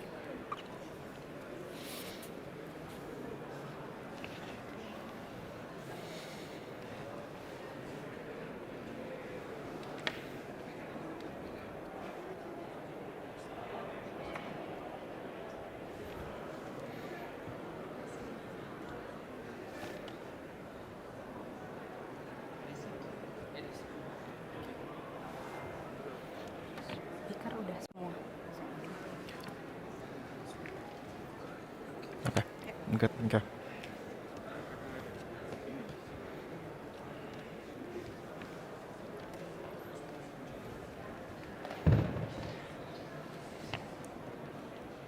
Okay, good afternoon, everyone. Our session will start in 2 minutes just to give people additional time to come in. And thank you, everyone, for coming on time. Make sure that you have used your headwear and are connected to channel number 1.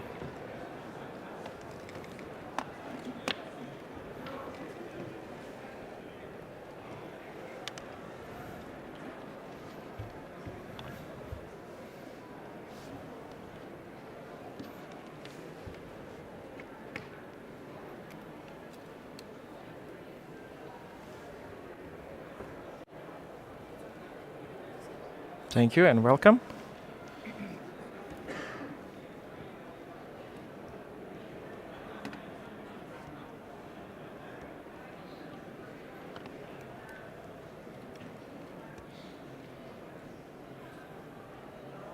Also, before we begin, I want to check on Maria and Fitri whether I am already audible and that you can show your video already. That's fantastic. I can hear you. That's will great. you show the slide from your side? I mean, it can go either way. We can show the slides for you, or you can present the slides yourself. I'm happy if you can do it for me. Okay, Thanks. sure. Fantastic.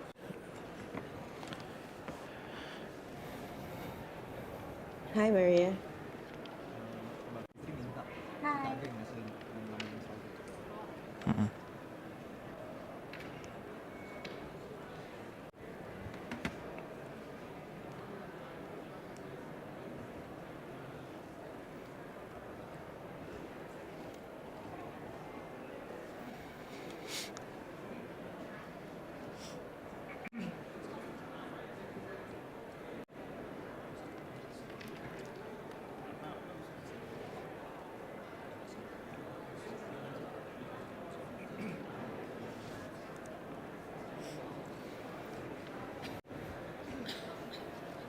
Okay, shall we begin, everyone? Fantastic. Hello and welcome welcome again to IGF 2024. This is the last day zero event on Workshop Room 1. The title of the event is Addressing Information Manipulation in Southeast Asia. My name is Baltazar Krisatia, or Baltazar, from the Jakarta-based Center for Strategic and International Studies, or CSIS, in Indonesia, and I will be your moderator for this afternoon session. Joining with me are the speakers, Peter Alexander Pandi, my colleague, researcher from CSIS Indonesia as well, and also Dr. Big Chan, postdoctoral fellow, Lee Kuan Yew School of Public Policy, National University of Singapore. And also joining us online is Maria Mendoza, assistant professor, Department of Political Science, University of Philippines, as well as Dr. Fitriani, senior analyst at Australia Strategic Policy Institute, or ASPI.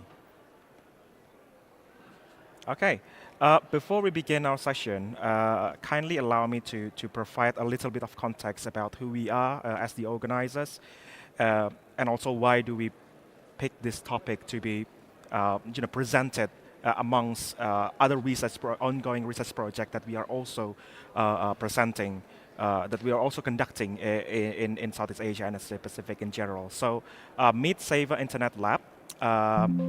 It is a research program that were co-constructed, if you will, or co-concepted by CSIS, our home institution, in partnership with Google, Google Indonesia back then, and followed by Google Asia Pacific later on. It is a research hub that convenes all researchers and also practitioners working on information ecosystem. So on the first year, we are trying to capture the whole supply chain, if you will, of this information.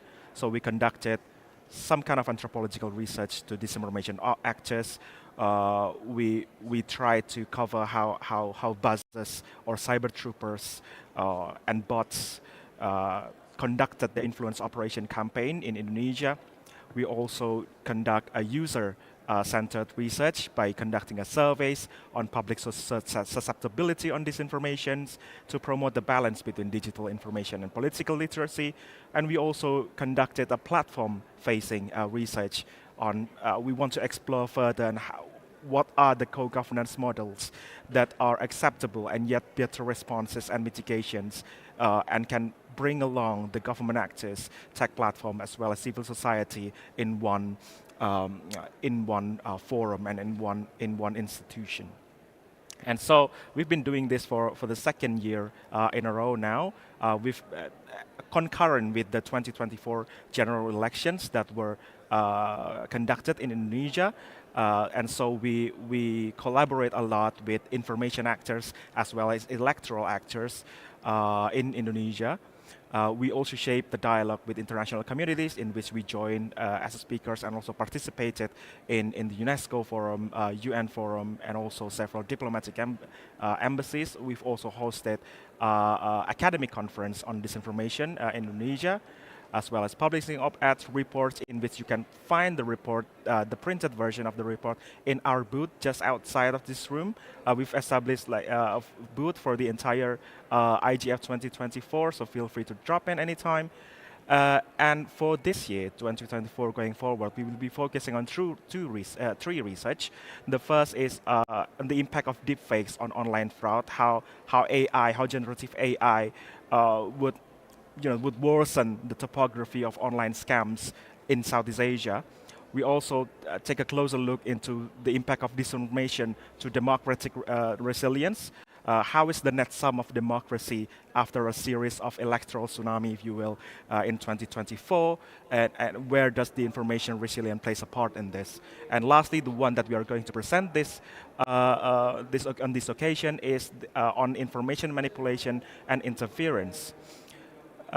We are also a part of the Global Network of Internet and Society Research Center, or Global Network of Centers, in which institutions such as Harvard University, Oxford Internet Institute, the CIS at Stanford, and other probably 100 to 200 institutions focusing on Internet society convene in an academic discussion globally. So that's a short presentation on SAIL, but we will delve further into one topic that is probably in growing interest across the region, which is on the information manipulation. We have an Indonesian case study, a Vietnamese case study, Philippines case study, and some perspective from Australia. Without further ado, I will let Peter, probably 10 to 15 minutes, to present the case on foreign information manipulation and interference, and whether what is happening in this part of the world, which is Southeast Asia, whether there are some parallels that can be drawn to instances that are also happening elsewhere. So please, Peter, the time is yours. Thank you very much, Belts. Again, thank you everyone for attending the session. My name is Peter Pandy, researcher at the Safer Internet Lab and also researcher at the Department of International Relations at CSIS Indonesia. So as Belts has very well introduced, the Safer Internet Lab this year has 3 research streams that we've tried to conduct for the second year of research of this research lab. And I will be focusing mostly on the foreign information manipulation and interference and instances of that occurring in Southeast Asia. And I'll also be covering a little bit about how the information landscape in Indonesia specifically, and how that correlates between foreign-based disinformation or domestic-sourced disinformation. So as part of the research stream for FIMI in SAIL this year, we've tried to create a database that's tried to make records of FIMI instances in Southeast Asia from 2019 to 2024.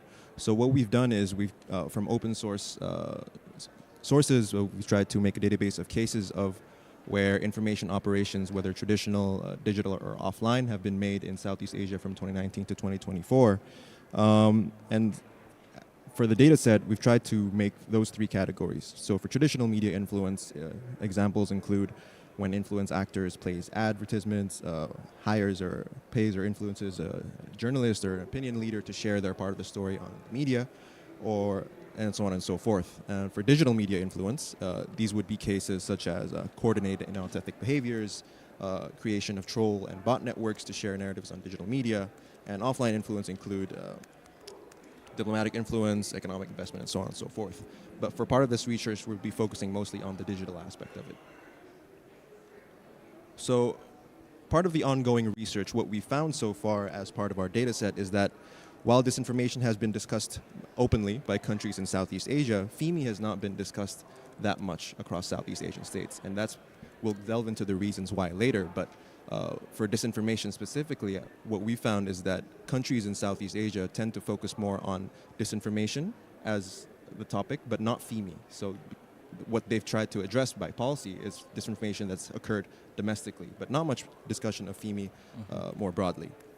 So as part of our data set, we've discovered that through our early findings is that so far the data set shows a tale of two halves between 2019 and 2024. So from 2019 to 2021, we found that cases of FEMI were not quite high. Most of the disinformation cases that occurred in Southeast Asian states were domestically sourced, that were attributed, so they were mostly domestic, created by local actors or sometimes government actors. But from 2022 to 2024, what we found is that there has been an increase of reported FEMI cases, and also a greater diversity of threat actors that have been operating in Southeast Asia's information landscape. So the correlation that we've sort of made as a result of these data findings is that there has been an increase of FEMI and influence operations in Southeast Asia concurrent with rising geopolitical tensions between great powers, and also rising number of international conflicts. So the Russia-Ukraine conflict, the ongoing conflict in the Middle East, and so on and so forth.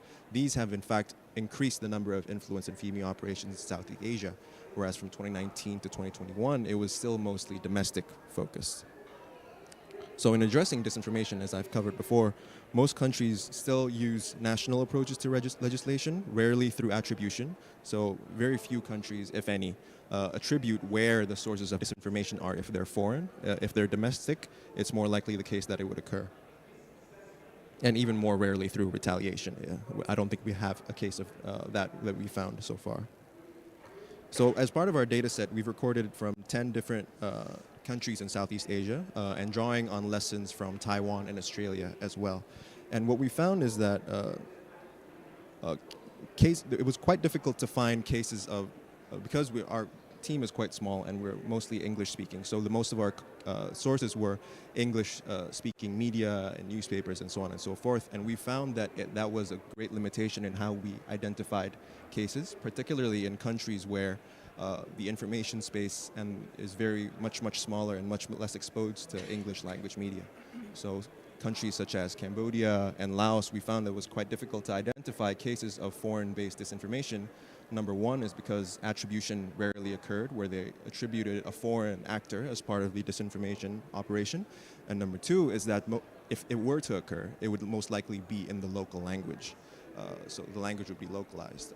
Whereas in countries where the information landscape and the social media users were much more exposed to international media, it was a lot easier to detect cases of FEMI operations. And moving forward, we also identified a few foreign influence actors. These actors include, from reported cases, these are actors such as China, Russia, Iran, and also some non-state actors that were unattributed, either whether they were supported by a state actor or not. And also one of the examples that we found was also the United States, in fact, engaging in some information operations in Southeast Asia. So to wrap up, how the data set that we found is that sources of disinformation and the information landscape more broadly in Southeast Asia is very different and very contextual from different Southeast Asian states, especially during election periods and so on and so forth. There's also very different threat perceptions, particularly relating to FEMI. While disinformation is considered a challenge and is likely so for many states even outside of Southeast Asia, not all governments consider FEMI as a current threat. Some are quite comfortable with leaving certain cases of FEMI to fester because it's not deemed as a big threat to the existing political regime, or it's not creating the social disturbances that other sources of domestic disinformation might. There's also, I think, with the different cyber capabilities across Southeast Asian states, there's also a difficulty in addressing these issues or even attributing the source of disinformation. So in Southeast Asia, while there is, in ASEAN, for example, while there is the cybersecurity cooperation agreements and so on and so forth, these are still mostly led or hosted by countries such as Singapore or Malaysia, who have higher, I would say, cyber capabilities compared to other Southeast Asian states who are still building on those capabilities. So not everyone is on the same page, either threat perception-wise or capabilities-wise. And moving on specifically to Indonesia, we just held elections in 2024, presidential elections, and while the data is still very, very fresh, very new, because the election just occurred in February of this year, we found that most of the disinformation cases were still domestic sourced. So either by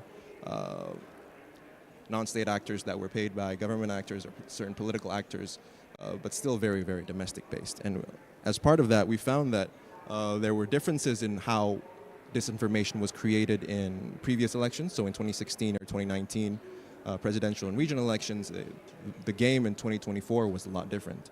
Whereas in previous elections prior to 2020, most of the disinformation that was created was very text-based and image-based and distributed on platforms that were text-based and image-based. So platforms such as Instagram, Twitter, Facebook, but they were either image or just text-based disinformation, or on messaging apps like WhatsApp. Whereas in 2024, we saw a greater proliferation of disinformation incidents that involved Gen AI, either visual or audio form. So 3 of the examples that I've noted down here is, the first is a video-based deepfake of our former president who has passed away, who stated support for one of the political candidates. So that was a deepfake that was made. He was making a speech saying that we should support this certain candidate. 2 other examples that was published, that was posted on TikTok, was audio-based. So one of them was an argument that occurred between a certain political candidate and the head of a party that supported him, which was very convincing for a lot of people. And the third one was one of the presidential candidates giving a speech in fluent Arabic when he did not in fact speak fluent Arabic. So these are 3 different ways where Gen AI has affected how disinformation has proliferated in Indonesia. And one thing that we found is that our election bodies that are trying to deal with these disinformation cases are still playing on the playbook from 2019 and previous elections. They were not adequately prepared to deal with how disinformation would be proliferated in future elections because of the creation of Gen AI. And I think this is another problem that will continue moving forward. So to wrap up the presentation, what's the way forward after this? So I've identified 3 things. Number one is, I think that, especially this is for an Indonesian context, of course I can't speak for every country since everyone has a very, very different contextual information landscape, but I think for Indonesia specifically, a multi-stakeholder approach involving government, civil society, and social media platforms will be needed to comprehensively address disinformation, either during elections or other instances. Obviously, with Gen AI developing the way it is, it'll be very, very difficult to create policy that will form itself as guardrails for it, since, with increasing geopolitical tensions and the tech competition between great powers, I think we're going to see the rapid development of Gen AI. So I think we need to do what we can and involve as much stakeholders as possible in that regard. Number 2, I think, as I said before, emerging technologies will intensify the speed, nature, and spread of disinformation. While I think now there are still cases of Gen AI with video and audio that is still a little bit easy to identify where it's fake or not, I think moving forward, the capabilities of these technologies will improve, where it'll be increasingly difficult even for the trained eye to detect whether that's disinformation or not. And lastly, and I think this is very important to say, especially for the Indonesian context, is that we need to strike a balance between effective governance of the information landscape and ensuring that democratic freedoms for civilians are still upheld. Because this is drawing from previous research at the Safer Internet Lab, is that while there are policy responses from the government to address this information, oftentimes they can step into civil freedoms for expressing opinions and so on and so forth. So they don't address this information, but they limit freedoms for expression and so on. So I think that balance is, of course, very, very difficult to strike, but I think it's something that we need to note on moving forward. And I think that will be it for my presentation. I'll pass it back to Belts. Thank you very much. Thank you, Peter. Before we move on with Dr. Fitri, allow me to delve further into something that you just said. Please paint a further picture on the users. You've explained really well on how threat perceptions inhibits the effort against information manipulation. You've also painted a picture on different topography of threats in Southeast Asia, but how does the receiving end looks like? How does the users looks like? Is this the Indonesian users serves as a fertile ground for disinformation, if you will, or because they have been the quote unquote victim for disinformation by domestic actors, and does it make them a fertile ground for foreign interference, in your opinion? Right. So I think with disinformation, and this can be extrapolated to not just Indonesians but people from other countries as well, is that disinformation is most effective when it reinforces certain opinions or ideas that someone already has. This is something that I've spoken about with counterparts from the U.S. and Australia as well. Is that even foreign, whether foreign or domestic, the confirmation bias is a very, very big thing in how disinformation is spread. So when you already have pre-existing notions of a certain idea or a certain political position, that disinformation can reinforce those ideas and in fact make it stronger. And I think in the Indonesian context more specifically, we are one of the most populated countries in the world. I think number 4 right now. Digitalization is occurring rapidly, and a lot of the youth are starting to become more and more exposed to social media. And I think while that increase has happened, digital literacy has not increased with it. And I think that's another challenge that we need to take, is that improving digital literacy for social media users, whether young or old in Indonesia, to be able to differentiate between fact and fiction, real or hoax information, I think is another really important step forward. I think this is also part of a public opinion survey that SAIL has conducted last year, and the numbers were quite low for the amount of people who have participated in a digital literacy program that was held by the government. Even though these programs existed for public, not a lot of people were aware of them, and even less people were involved in them. So I think this is another challenge to moving forward. Thank you. Moving on to Dr. Fitriani, Senior Analyst at Australia Strategic Policy Institute. Can the IT team prepare for Dr. Fitriani's slides? Hello, Fitri. Hi, Belts. Thank you. Good afternoon, everyone in Riyadh. In Canberra, it's 1 a.m., so apologies if I look pretty sleepy. Thank you for having me. It's an honor to be able to speak at the Internet Governance Forum 2024, and I would like to extend my gratitude to CSIS as well as Google for bringing this timely discussion on the issue that is essential, I think, for our digital future and security. So my presentation today, if the IT team can manage to pull out the slide, is focusing on how we can tackle information manipulation in Southeast Asia by drawing lesson and what does not work in Australian experience. If I can go to the next slide, I'll share in how disinformation and if we can go to the next slide, disinformation and foreign information manipulation is a global challenge, and I think, as we know and has been discussing, it undermines democratic processes and exacerbate societal divides, weaken public trust in institution. And I would argue here that Australia is similar to Southeast Asia, where threats are happening in a fertile ground where the society is diverse in social, political, as well as opinion. And in Australia, for example, we're open to do protests on the street, and because of that, and we have many population that's coming from different parts of the world, and they are often leaving the country, but still have a connection from the country. And sometimes the government from the country actually conduct information operation to influence how they actually say good things about the country where they're from.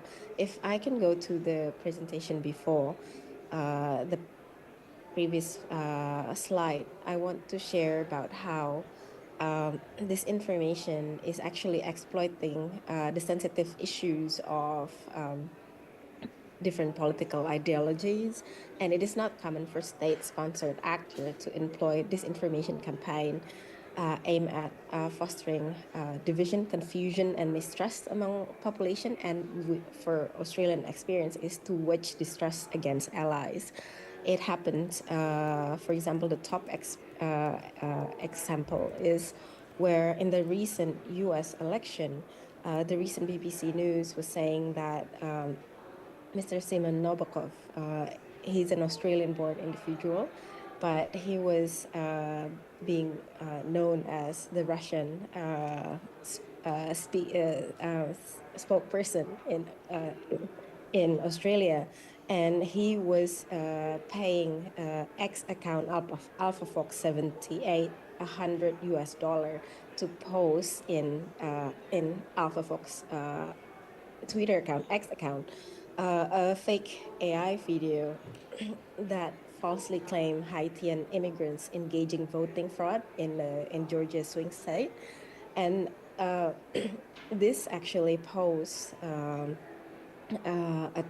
concern for Australia because such activities could tarnish Australia's reputation and connection to its allies. And it is implicating in a way that Australia can be considered as a launchpad for foreign interference in other countries. So this can be concerning, and I don't say that ASEAN country might be like this, but we can see it in a increasing geopolitical tension. That situation might happen in the future. Another example is how the disinformation, as Peter was sharing, has become more sophisticated and leveraging social platform. And the second example, the photo below, is from Southeast Asia, where there's actually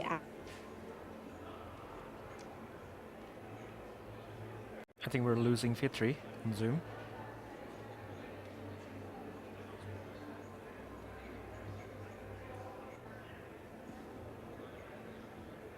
Fitri, are you still with us?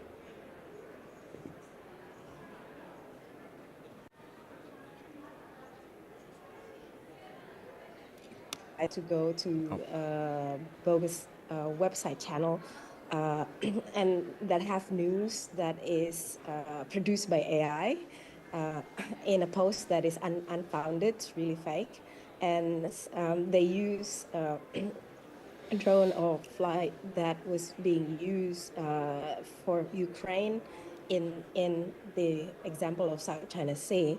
And it actually trying to increase the tension by saying that U.S. is sending anti-tank missile to support the Philippines and so on.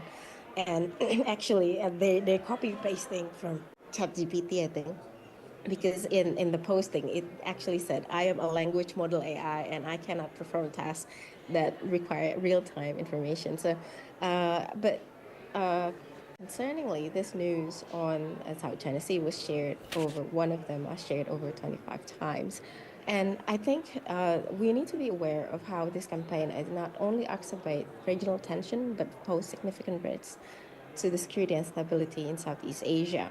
And here in my presentation, I would like to share how Australian recent experience could provide valuable insight to addressing this challenge. And perhaps give measure to combat information manipulation. So if we can go to the next slide, I will share of how Australia deal with information manipulation in the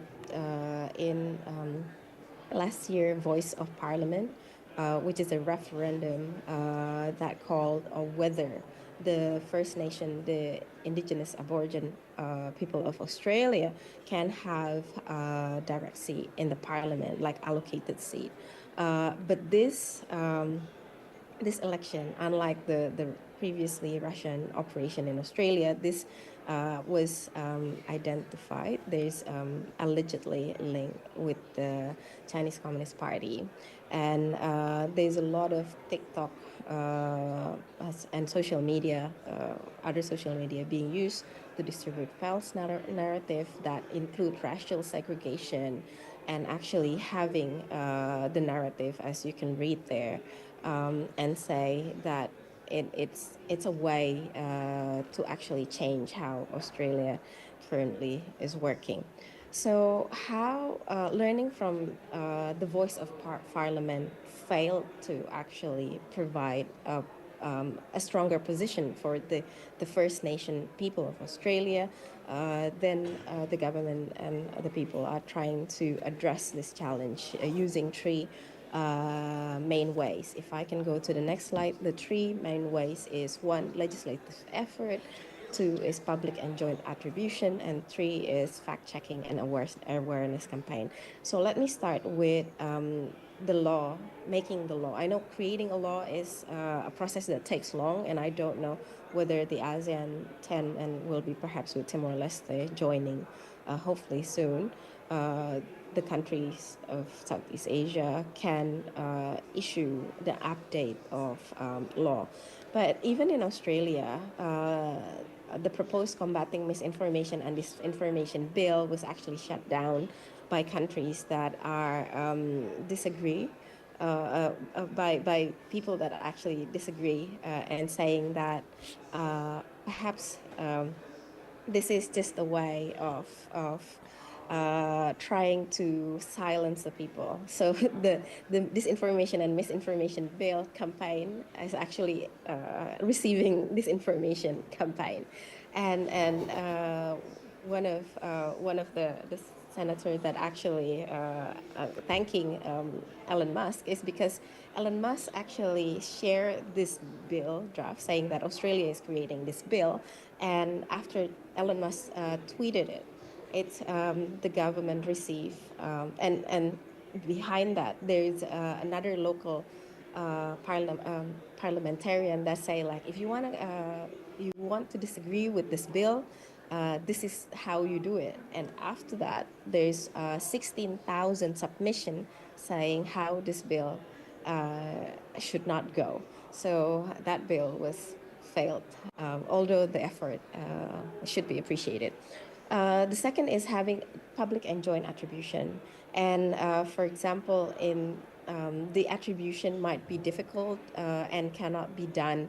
For example, for countries that small and medium country that said, what's the benefit of saying that big country, major power, are conducting information operation to us, and we cannot respond to it. So the way Australia responds to the APT40 cyber threat activities is by actually calling other like-minded like-minded state that also become the victim of this advanced persistent threat 40. That infiltrating government computer system. So they call, the government also call the US, UK, Canada, New Zealand, South Korea, and Japan to issue a joint attribution. And this is called to a specific Chinese state-sponsored group. And the way it does it is not political attribution, but technical attribution. So maybe this is one of the ways that can be done. And the third way is fact-checking and awareness campaign. And their government endorse and support, although the effort is done by independent institutions such as RMIT Fact Lab and Fact Check AAP, that is systematically debunk false claim. I think other countries in Southeast Asia region have that, like such as Mafindo in Indonesia, and Fair File in Philippines, for example, that maybe Mario will share later. So if I can go to the next slide, how this is relevant for Southeast Asia, because in Southeast Asia also have diverse social political environment that present unique vulnerabilities to information manipulation. I think Australia experiences similar with Southeast Asia. But the difference is there's fragmented regulation that hinders platform accountability.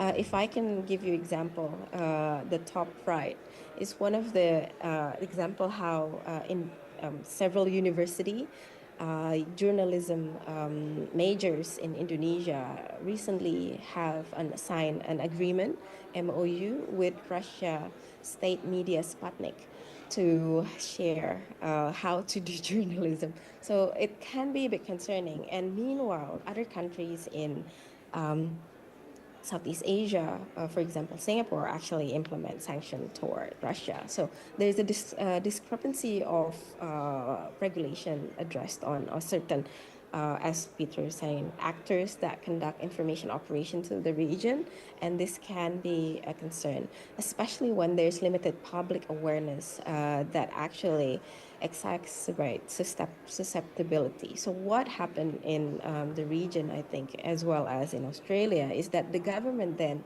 is called to play a greater role in actually verifying what is fact and what is disinformation.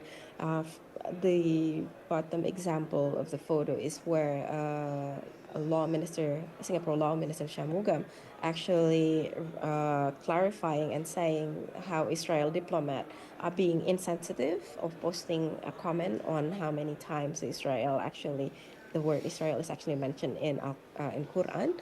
It's actually it's insensitive because that posting was shared in the height of Gaza conflict, but that how Singapore managed to control and the harmony of the country to not escalate the issue.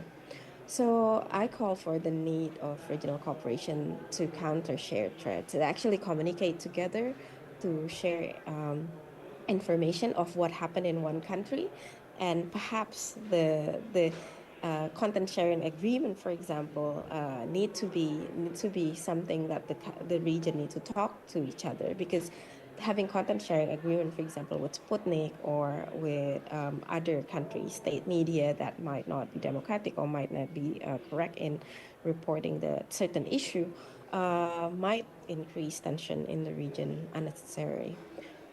If I can go to the next slide, so on the recommendation on Southeast Asia, there's actually in terms of there's a diagram in terms of how what kind of content that can be addressed and regulate. First, the measurement is to address the one that leads most harms, and that would be equal with the level of intervention. There's 5 steps here that I suggest on how Southeast Asia can address information operation or information influence. First is adopt clear regulation. So if there is a violation in certain social media platform, therefore, if the government have established clear and enforceable regulation, then that violation can be brought to the criminal and justice law processes. So, for example, the regulation should include minimum content moderation standard that is published, for example, and mechanism of how to hold platform accountable. The second is having the strengthening of regional cooperation and intelligence sharing, as well as capacity of the government to address disinformation campaign. The third one is enhanced media literacy. And ASEAN actually did this with trainers and under the education minister in countering disinformation. And we have model in ASEAN. What the next step is to actually translate that model to different ASEAN language. The third one is to promote the fourth one is, to promote transparency by encouraging platform to label trusted source. For example, to label whether this image is AI generated, whether the video is AI generated. The more difficult is perhaps the voice. How can we actually label voice to be AI generated? But maybe we can find a way. The last one is to build multi-stakeholder framework with civil society and the private sector, because somehow the technology that hosts the disinformation are owned by the private sector, and the civil society is the one that do mostly the checking, while the government is the one that supervise how the game is played. I think that's the end of my presentation. I thank you so much for the time given to me. I return to Bill Thank you, Fitri. as the moderator. Thank you, Fitri. Perhaps 2 minutes elaborations on what kind of lessons does Southeast Asian country can learn from the Australian experience in developing the code of conduct against misinformation and disinformation, and what kind of parallels that can Southeast Asian country adopt, whether unilaterally or through a regional organization. I think good practical question. I think one that can be done is actually asking, for example, Google, as well as other social other platform, actually rank the website that is most credible to show first, like news from the government. And actually, what happened with the COVID time, there's a labeling, or this is new related to COVID-19. So that actually would help the people to actually be more aware. If they can do that on COVID-19, I think they can do that for other things, like, for example, scam that actually quite prevalent, not only in Australia, but also perhaps in Southeast Asia, because there's a lot of scam taking in on platform as well. And while the platform is actually showcasing, for example, job opportunities or advertisement discount or sale somewhere, they need to have this verification, the government disclaimer that please check, double check before you like input your details, for example. I think those two are the one that I recommend. Thank you. Thank you. Thank you, Fitri. Let's move on to Maria Elise from the Philippines, from the University of the Philippines, Diliman. You have 10 to 15 minutes, and please, the floor is yours. Okay, hi. Good day, everyone, to Riyadh. Good evening from Manila. I'm sorry I also cannot join you physically, but I'm also pleased to be given this opportunity to join the panel. So I am Assistant Professor Maria Elise Mendoza from the Philippines, and I'm here to present the case of the Philippines in terms of addressing information manipulation. So I don't have slides, so I'll just be going through the suggested talking points. First is to provide an overview of the Philippines information landscape. So one thing that the Philippines has been known for many years is that we are the social media capital of the world, and we are also known as the patient zero of global disinformation, almost like the petri dish or the lab experiment of disinformation. So Filipinos are hyper connected to social media and are among the top internet users in the world, especially Facebook. So that's the top social media application being used in our country. Television, radio, and the internet are among the top 3 sources of people of information about politics and the government. But since the 2016 presidential campaign of former President Rodrigo Duterte, the country has seen an increase in the use of social media for political and electoral purposes. So the 2016 presidential elections marked a pivotal shift towards social media-driven campaigning. So Duterte set the playbook for it. His victory was significantly influenced by coordinated digital campaigns on Facebook and YouTube, where content creators that we have come to know as social media influencers or bloggers have spread and amplified narratives supporting his policies, including the controversial and violent war against illegal drugs.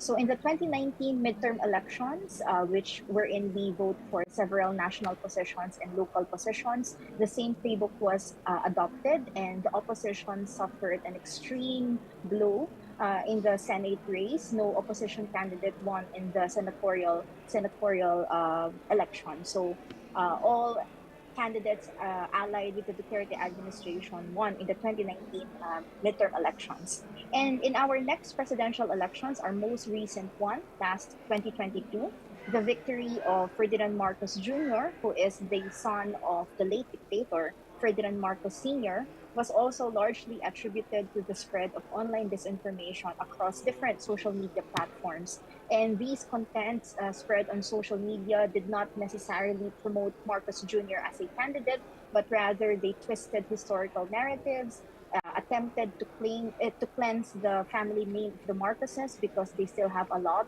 to answer regarding the atrocities committed during the dictatorship.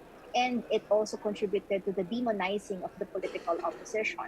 So this information during Duterte's time also attempted to demonize the political opposition, and this continued until the 2022 presidential elections. Investigative reports from civil society groups and independent media outlets show that Marcos Jr. benefited the most from this information at the expense of the main opposition candidate, who is our former vice president. So at present, the Philippine information system is saturated with so-called independent media practitioners. These are technically the vloggers or the influencers who are not necessarily nor formally affiliated with any political party. What's interesting is that these vloggers and influencers who are followed and watched and heard by many Filipinos, millions of Filipinos, are not covered by existing media accreditation policies or the regulations surrounding journalists, for example. So they exert influence when it comes to shaping public opinion compared to official campaign teams of candidates because their online contents are extensively consumed by the general public. There is also evidence that they have been hired by politicians in previous elections and that millions of pesos, which is around thousands of dollars or almost millions of dollars, have been spent to for these kinds of campaigns. And what's troubling is that the social media domain of these bloggers and influencers remains largely unregulated. So the contents are there. And add to that the poor content moderation policies of platforms such as Facebook and YouTube. These are aggravating the problem. So as a result of the saturation in the information ecosystem, a survey conducted in 2022 found that majority of Filipinos find it difficult to detect fake news. And similarly, despite the internet being a top source of information about politics and the government, the internet is also perceived as a top source of disinformation, mostly spread by influencers. So moreover, Filipinos have developed a growing distrust towards traditional media and journalists. And these findings, together with the fact that Filipinos are among the top social media users in the world, is a dangerous combination. So how does foreign information manipulation and interference, or FIMI, enter the picture? So we have had our share of FIMI in the past. FIMI in the form of Chinese sponsored disinformation and propaganda has been around during Duterte's time, who is relatively more friendly to China as compared to previous Philippine presidents. From 2018 to 2020, China launched a disinformation campaign known as Operation Navel Gazing, an attempt by China to penetrate the Philippine information space. So what happened was that a network of fake accounts originating from China promoted and supported the Duterte family and Amy Marcos, who is the sister of the current president. So from 2018 to 2020, these fake accounts attacked the government critics, Duterte critics, including opposition senators and Philippine media. However, platforms such as Facebook have taken down some of these or pages and groups linked to China for coordinated inauthentic behavior. So in a nutshell, FIMI has not yet made impacts comparable to the domestic level of influence operations. A media outlet in the Philippines named SMNI is pro Duterte and pro China, but it was recently denied a legislative franchise to operate on television, so they are mostly operating on social media. So in the Philippines, disinformation and influence operations are mostly domestically created and spread by these social media influencers, bloggers, celebrities, digital workers, independent media practitioners, or even ordinary Filipinos who make a living out of creating and spreading disinformation or hardcore partisan content online. The last part is actually interesting, the hyper partisan content, because not all contents are fake or false. Some are facts, but these were exaggerated and twisted to suit political agenda. But still, the threat of FIMI must not be disregarded because we've had a glimpse of it in the form of pro China content. One thing that we must also be wary of would be the potential use and misuse of generative AI in the upcoming elections. So, just very recently, a few months ago, Our own president was a victim of this. An AI-generated audio of him ordering an attack against China in light of the West Philippine Sea issue was spread and flagged by the government as false.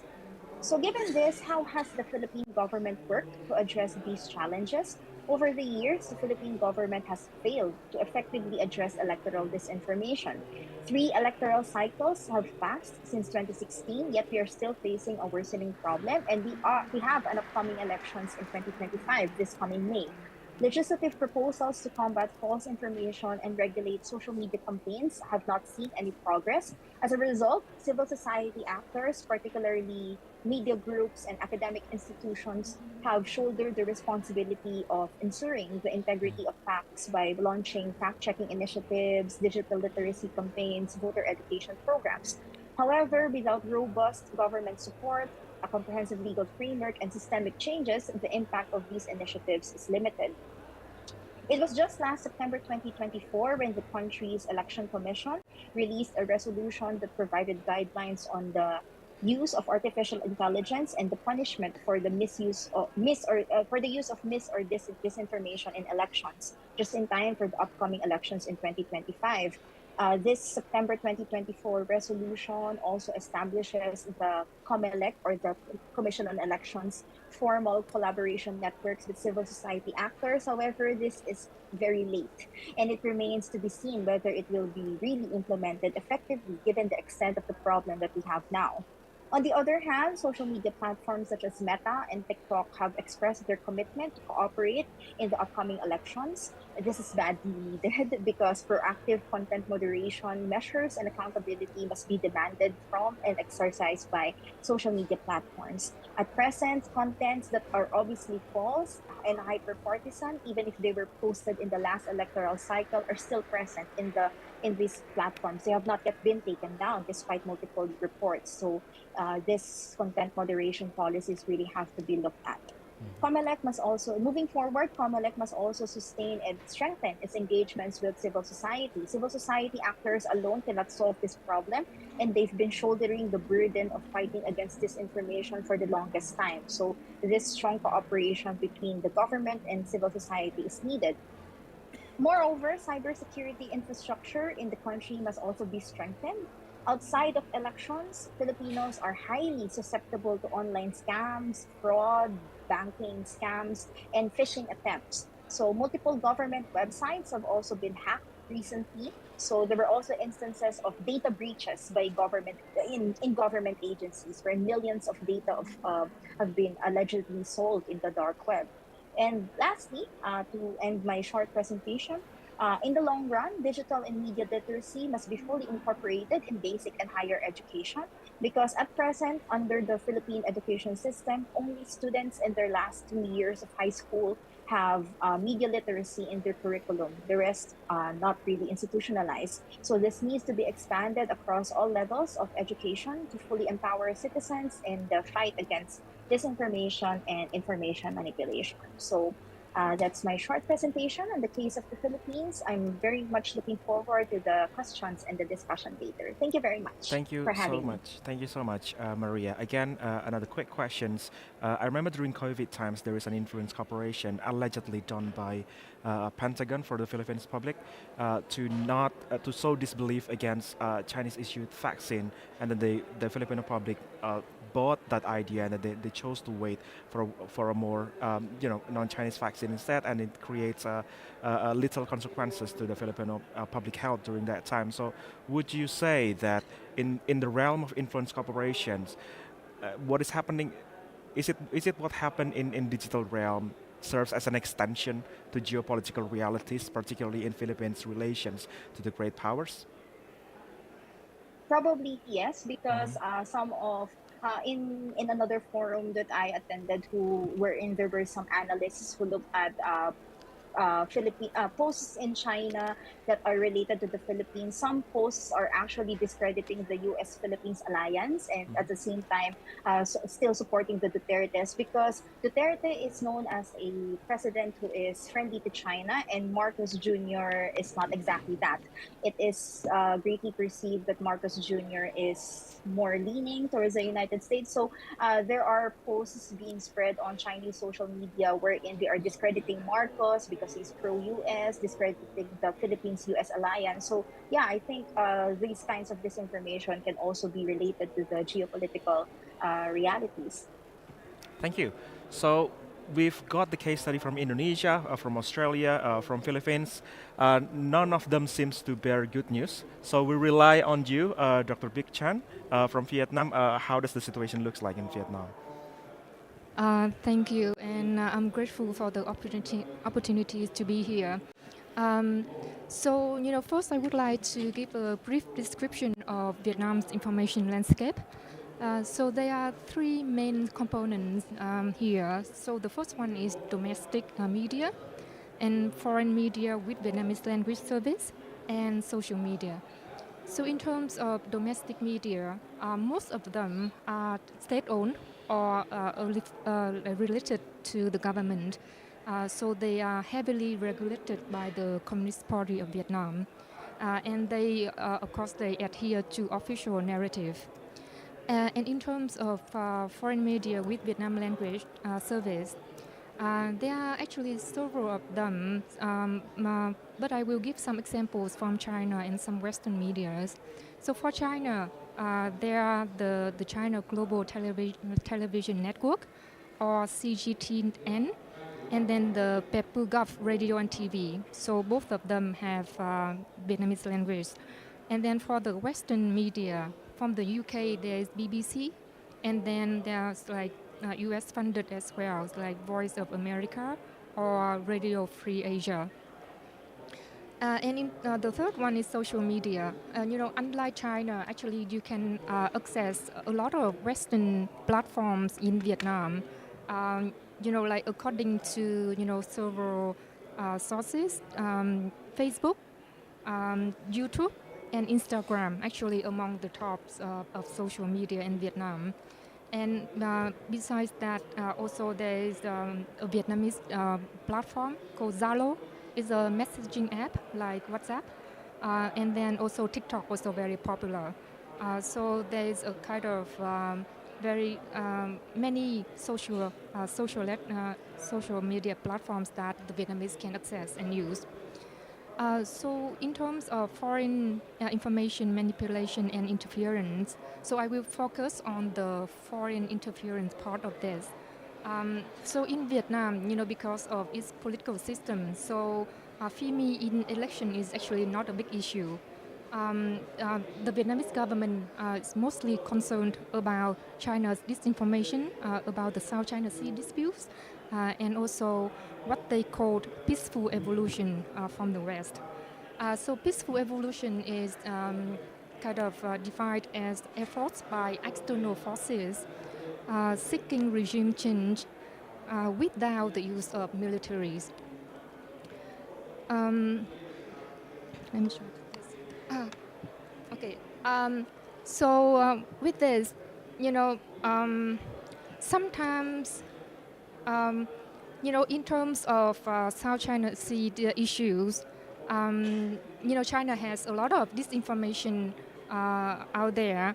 But related to FIMI, I would say that the first one is that sometimes they misquote Vietnamese leaders. For example, in 2016, only 2 days after the ruling of the arbitral tribunals regarding the case initiated by the Philippines against China, only 2 days then, the Vietnamese prime minister met the Chinese counterpart in Mongolia. And then after the event, a lot of Chinese media, newspapers, kind of reported that the Vietnamese prime minister actually said that Vietnam supported China's stance regarding the ruling. But actually, he didn't say so. So the Vietnamese media immediately, because they got the permission from the government to kind of clarify on that. So they said that during the meetings, the Vietnamese Prime Minister mentioned things like the agreement in 2011 that Vietnam and China had regarding principles to settle the sea-related issues, and then things like the declaration on the code of conduct or the code of conduct itself and UNCLOS. And he never said anything about Vietnam supporting China's stand.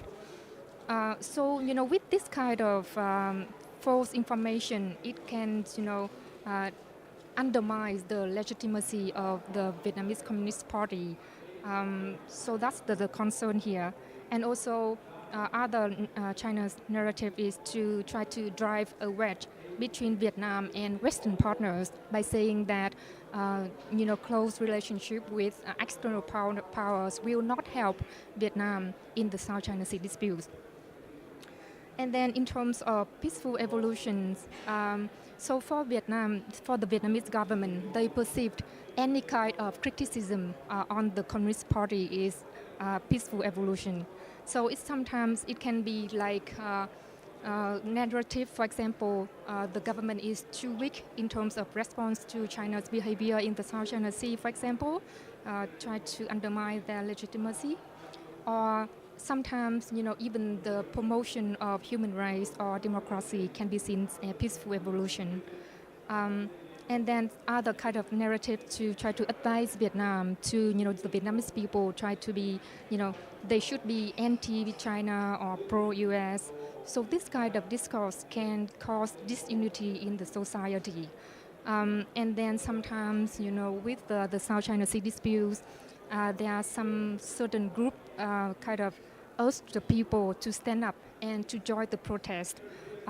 So this is, with this, the Vietnamese government is concerned about, from the protest against China, it could, lead to some other issues as well and cause instabilities in the society. So here I just want to emphasize that, between disinformation and FIMI, there is actually a very thin line that we can walk here.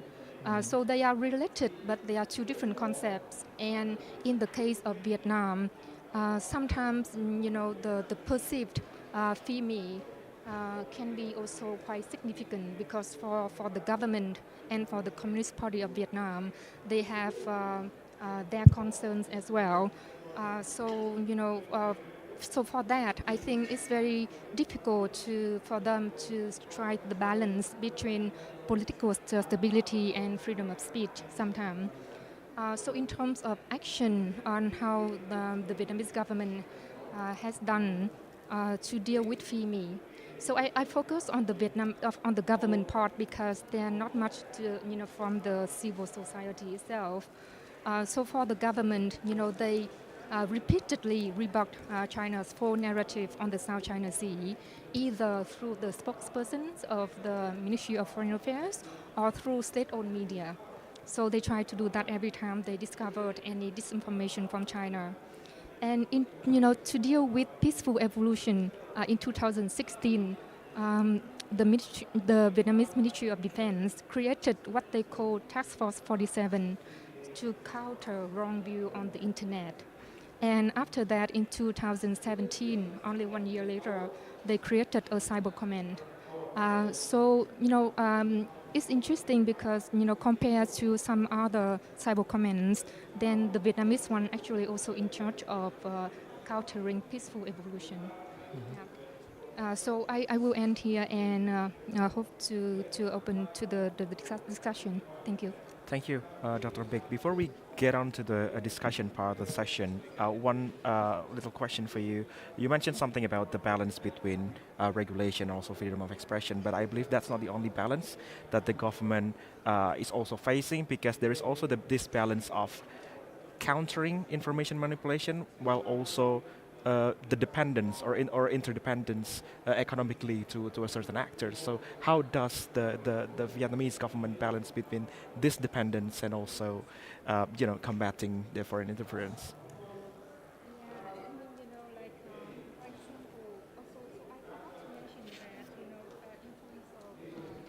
Yeah. Yeah. Oh, it's not. Yeah, it's not working. Sorry. Okay. Yeah. Can you hear me now? Yes. Okay. I forgot to mention that for to deal with FIMI, actually in Vietnam, people can still access the Chinese media, the Chinese newspapers with Vietnamese language service, but they cannot access other media, for example, BBC or Voice of America. So I think for the Vietnamese government, because they know that, I think it's very, so this very, it speaks to what Peter and Fishy already mentioned, that I think for the government, they know that no matter what the Chinese say about the South China Sea, the Vietnamese people will not believe.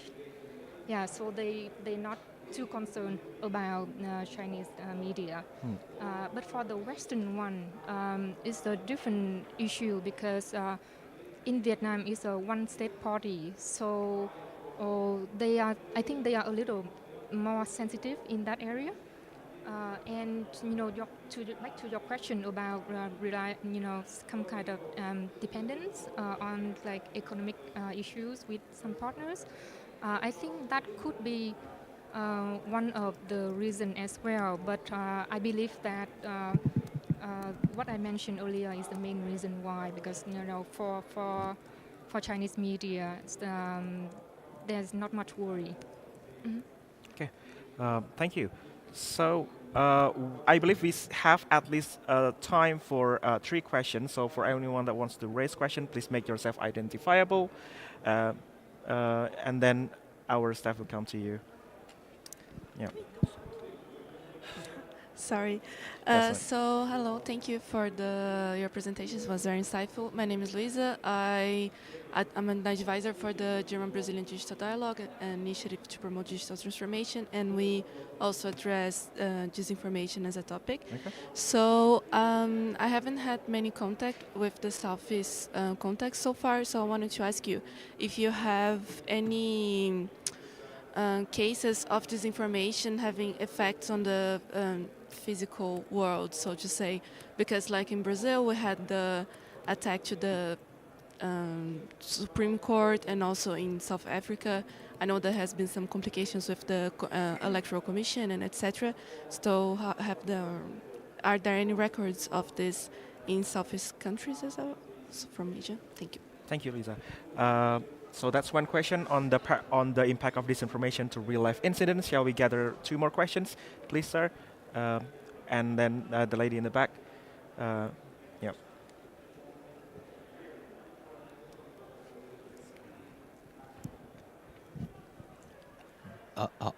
Okay.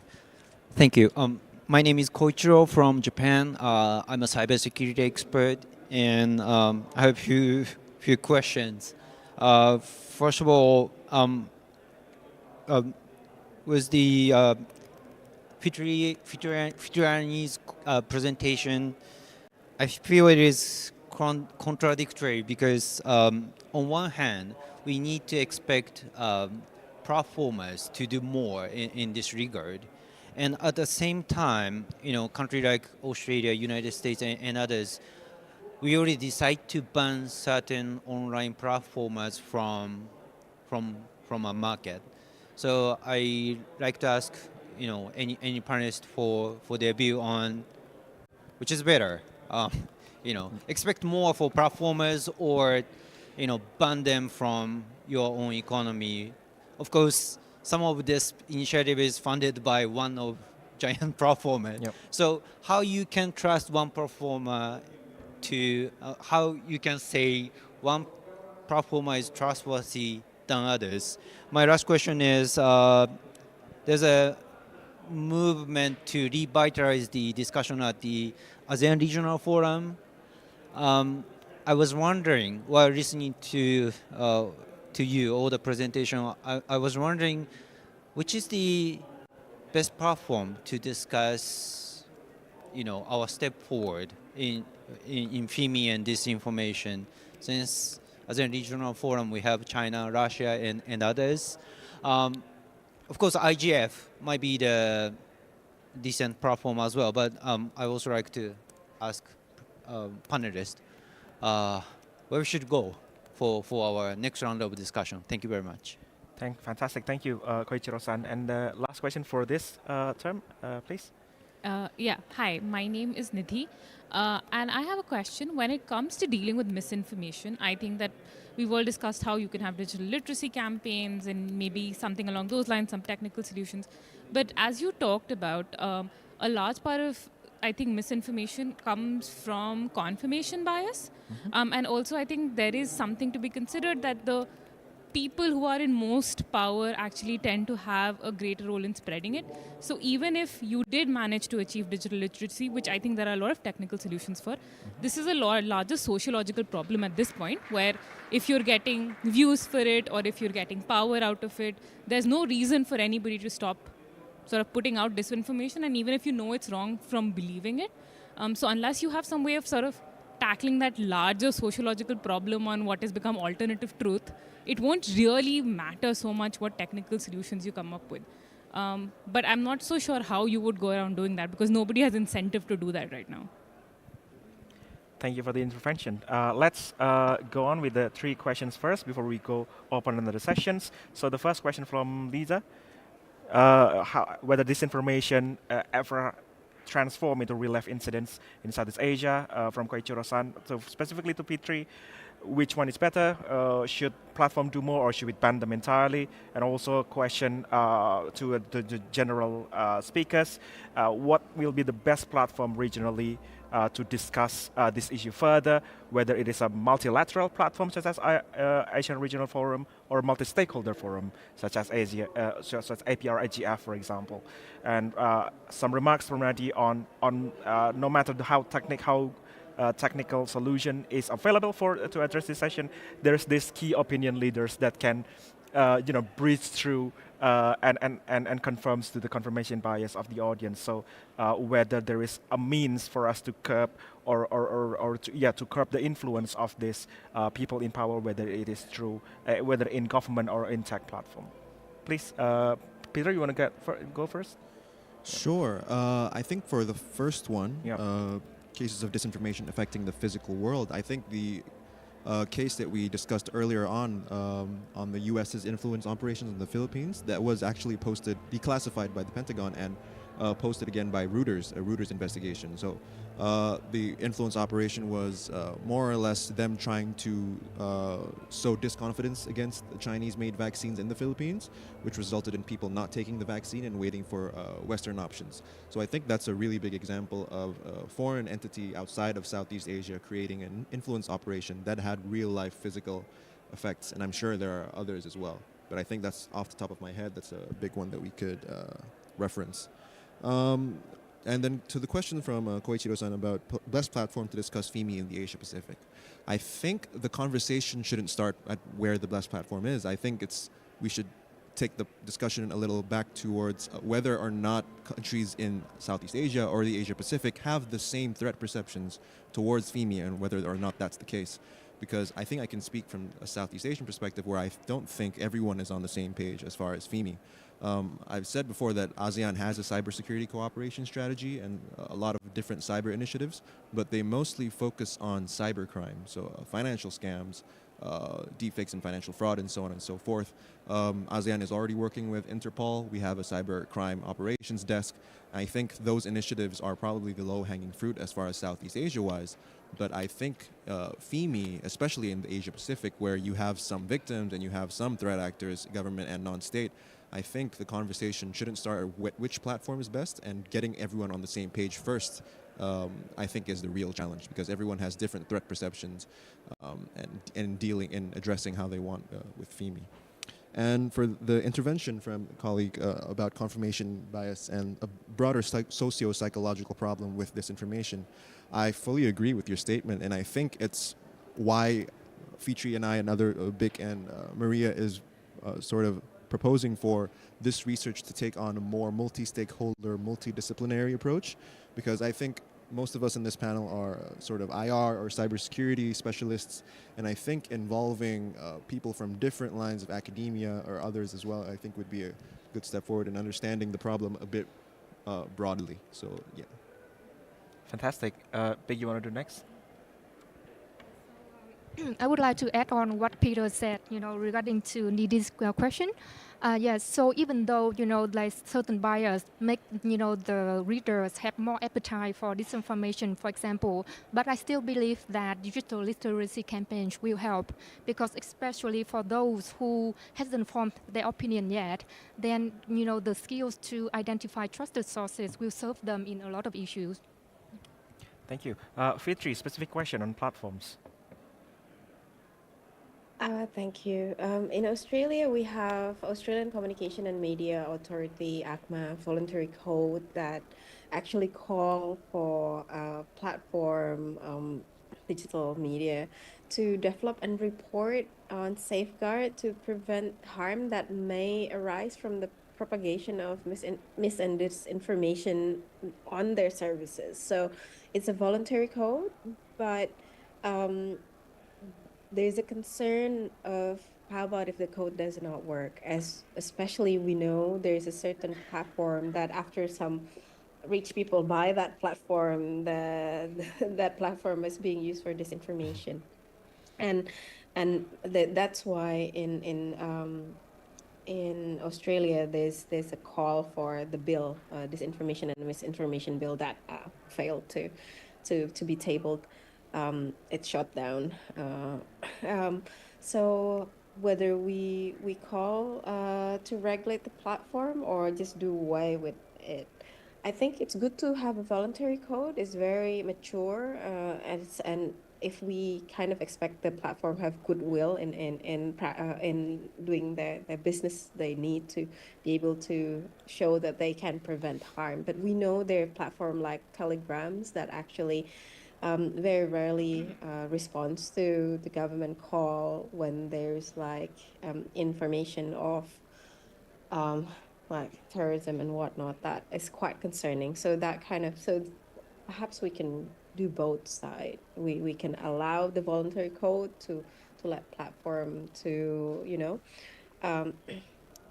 to safeguard themselves, and as well when that doesn't work, the government need to have tool to actually intervene. So that's one. And for me, I want to, if I may, answer how can we discuss in the regional platform. I think in ASEAN we have the ASEAN task force countering fake news, and that task force actually managed to issue the guideline on how the government can manage and combat fake news. It is the task force only issued last year, established last year, and the guidelines also just recent. So I think if ASEAN can do it, I encourage other region perhaps able to do it, because that guidelines is actually telling what the government 10 ways, for example, what the government do when there's fake news detected. So that's my insight, my suggestion. Thank you. Thank you, Fitri. Maria, you want to respond to any of the question? Oh, okay. So hi, the transformation of disinformation or the effects of disinformation on the physical world, the vaccine example is a good one. And aside from the campaign against Chinese vaccines, disinformation surrounding the side effects of vaccines in general have also made physical effects here in the Philippines, because there has been a high level of vaccine hesitancy in the past years because of another vaccine before COVID. So that's one. And also probably the lies that the Marcos family spread about themselves were actually being cited by their supporters as their reasons for voting for them, especially when they attend campaign rallies and are interviewed why they vote for the Marcoses. So I think that's also an effect of disinformation on the physical world, that people actually wholeheartedly believe these lies spread on social media. And regarding the confirmation bias, I think the question of confirmation bias, an additional insight that I can provide would be tech platforms would still have a responsibility regarding this issue because of how they control the algorithm. So we know that if we react to the same kinds of posts or comment on the same kinds of posts, these posts will keep appearing on our feeds. So if we are if hyper partisan contents keep appearing on our feeds due to the algorithm, then it worsens the problem. So with that, tech platforms also have a responsibility with regards to the transparency of the algorithm, probably, or controlling the algorithm in general, because Facebook, for instance, has been under fire for allegedly prioritizing posts that have more angry reactions. So those that are really emotionally charged get more exposure on people's news feeds, and in that way, they also contribute to the problem. So still, even if it's a sociological issue, Peter is correct, a multi-sectoral approach involving digital platforms of society would still be an important step in terms of solving this problem. Thank you. Thank you, Maria. One or two more questions before we close the session. Okay, the lady in the back. Hi, my name is Eliza from Vietnam but working in Germany. And my questions is actually addressed to the first speaker, but I welcome responses and contributions from other speakers as well. So in your research, how would you define FEMI? Do you include people from the diasporic communities as perpetrators of disinformation? And in your research, in your findings, you mentioned that there are state and non-state actors. Can you please give us an example of non-state actors? And in your research, did you also find evidence of the participation of the Islamic State in spreading disinformation in the case of Indonesia? And I just want to add one kind of like input to the question of Lisa. Actually, when you ask about online disinformation and the real life, incidents and court, I must emphasize in the case of Vietnam, only the government can decide what is disinformation or not. In the case of one party in Vietnam, one party state in Vietnam, we have the legislative, executive, and judiciary powers belonging to the state, which means the head of all these state agencies must be the Communist Party members. And so when they say that is disinformation, they have the power to punish. So I would say that on a monthly basis, there are cases where online disinformation, whether it's just a small post critical of a state-backed company or just one small video mimicking a state leader, can be punished. And the highest punishment in the case of Vietnam is 20 years of imprisonment. So I would say that disinformation in Vietnam is very hard to detect. Oh, sorry, I forgot one question to Filtry. How do you see the political will of ASEAN in fighting disinformation spread and created by the government? So you talked about ASEAN fighting disinformation in general. How about the disinformation spread deliberately by the governments? Thank you. Thank you. And one last question from the gentleman in the back.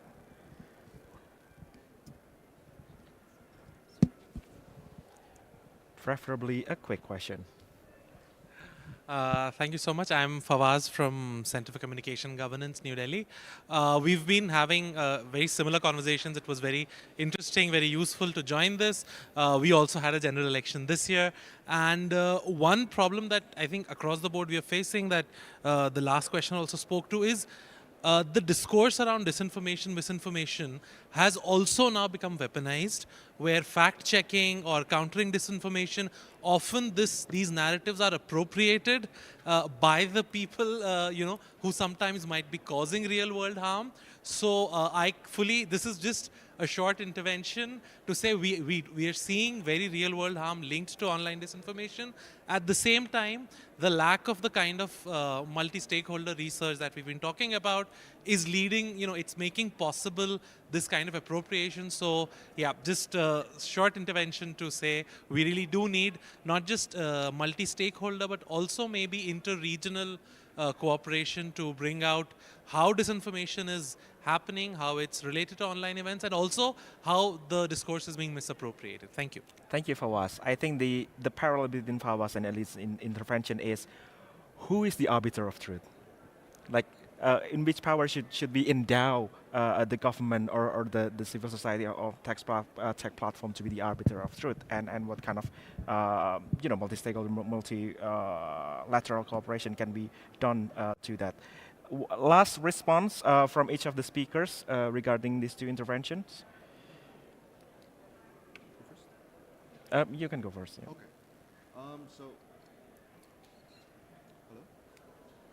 Hello? Can you hear me? Okay. Yes. Great. So addressing the question about defining FEMI, so the way we've defined FEMI is with pattern of mostly manipulative information that threatens or has the potential to negatively impact values, procedures, and political processes in a country conducted by a foreign state or non-state actor and their proxies.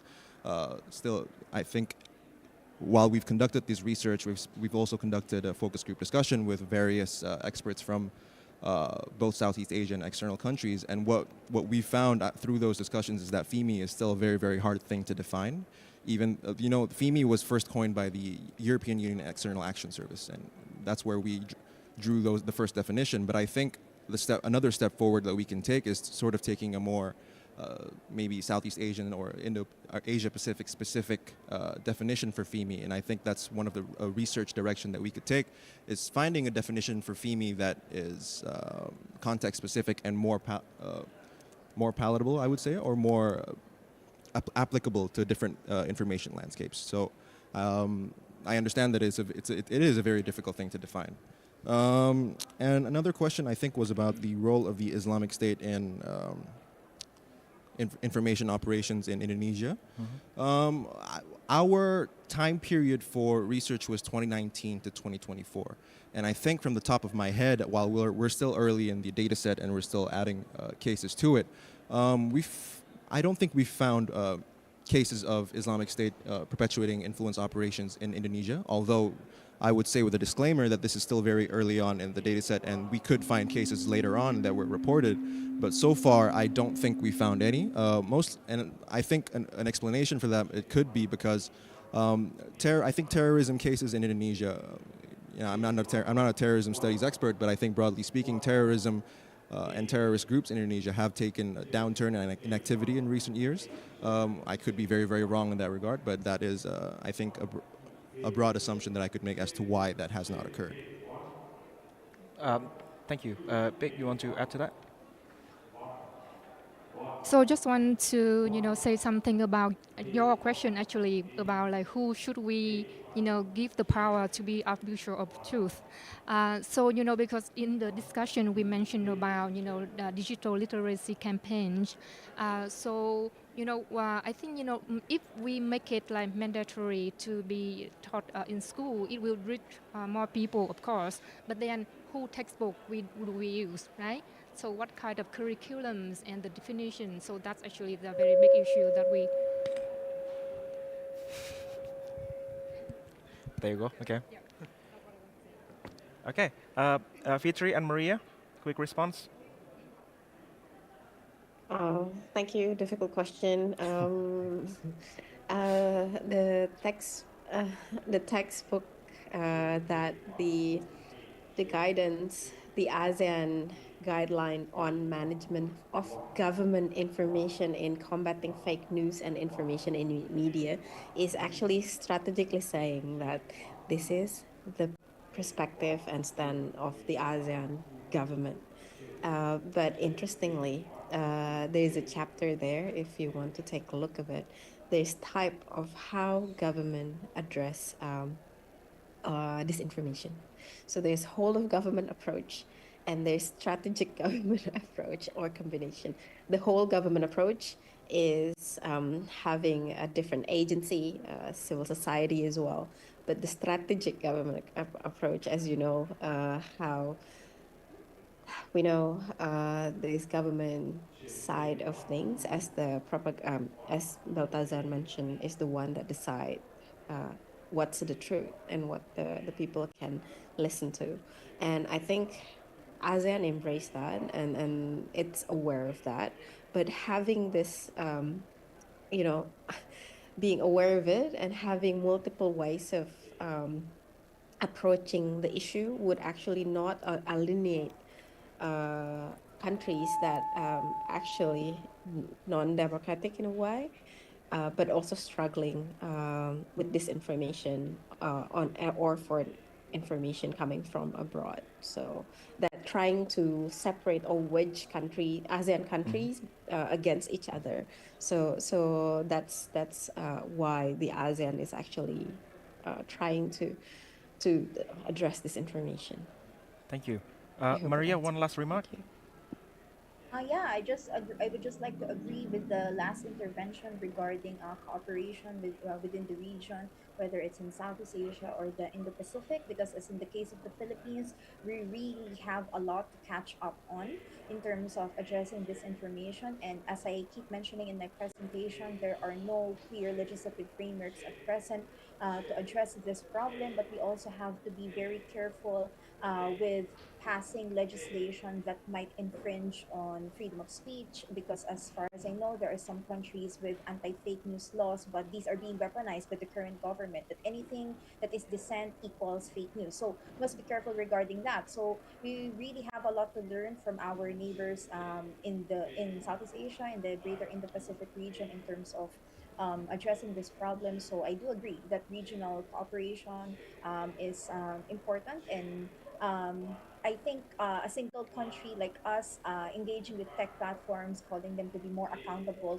might have less effect as compared to when multiple countries come together and really demand action from these tech platforms. That latter strategy might be more effective for them to really be able to address this problem. So that's it from my end. Thank you. Thank you, Maria. Um, thank you all to all the speakers and for the participants for engaging in the discussion.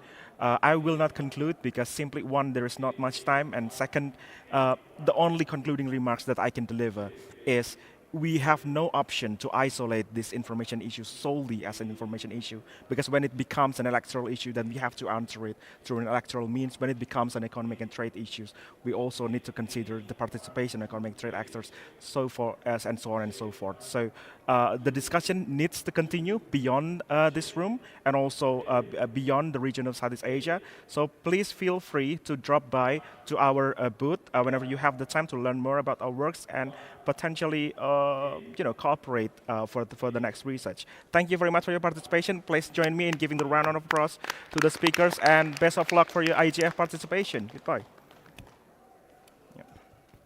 Thank you, Vic and Peter.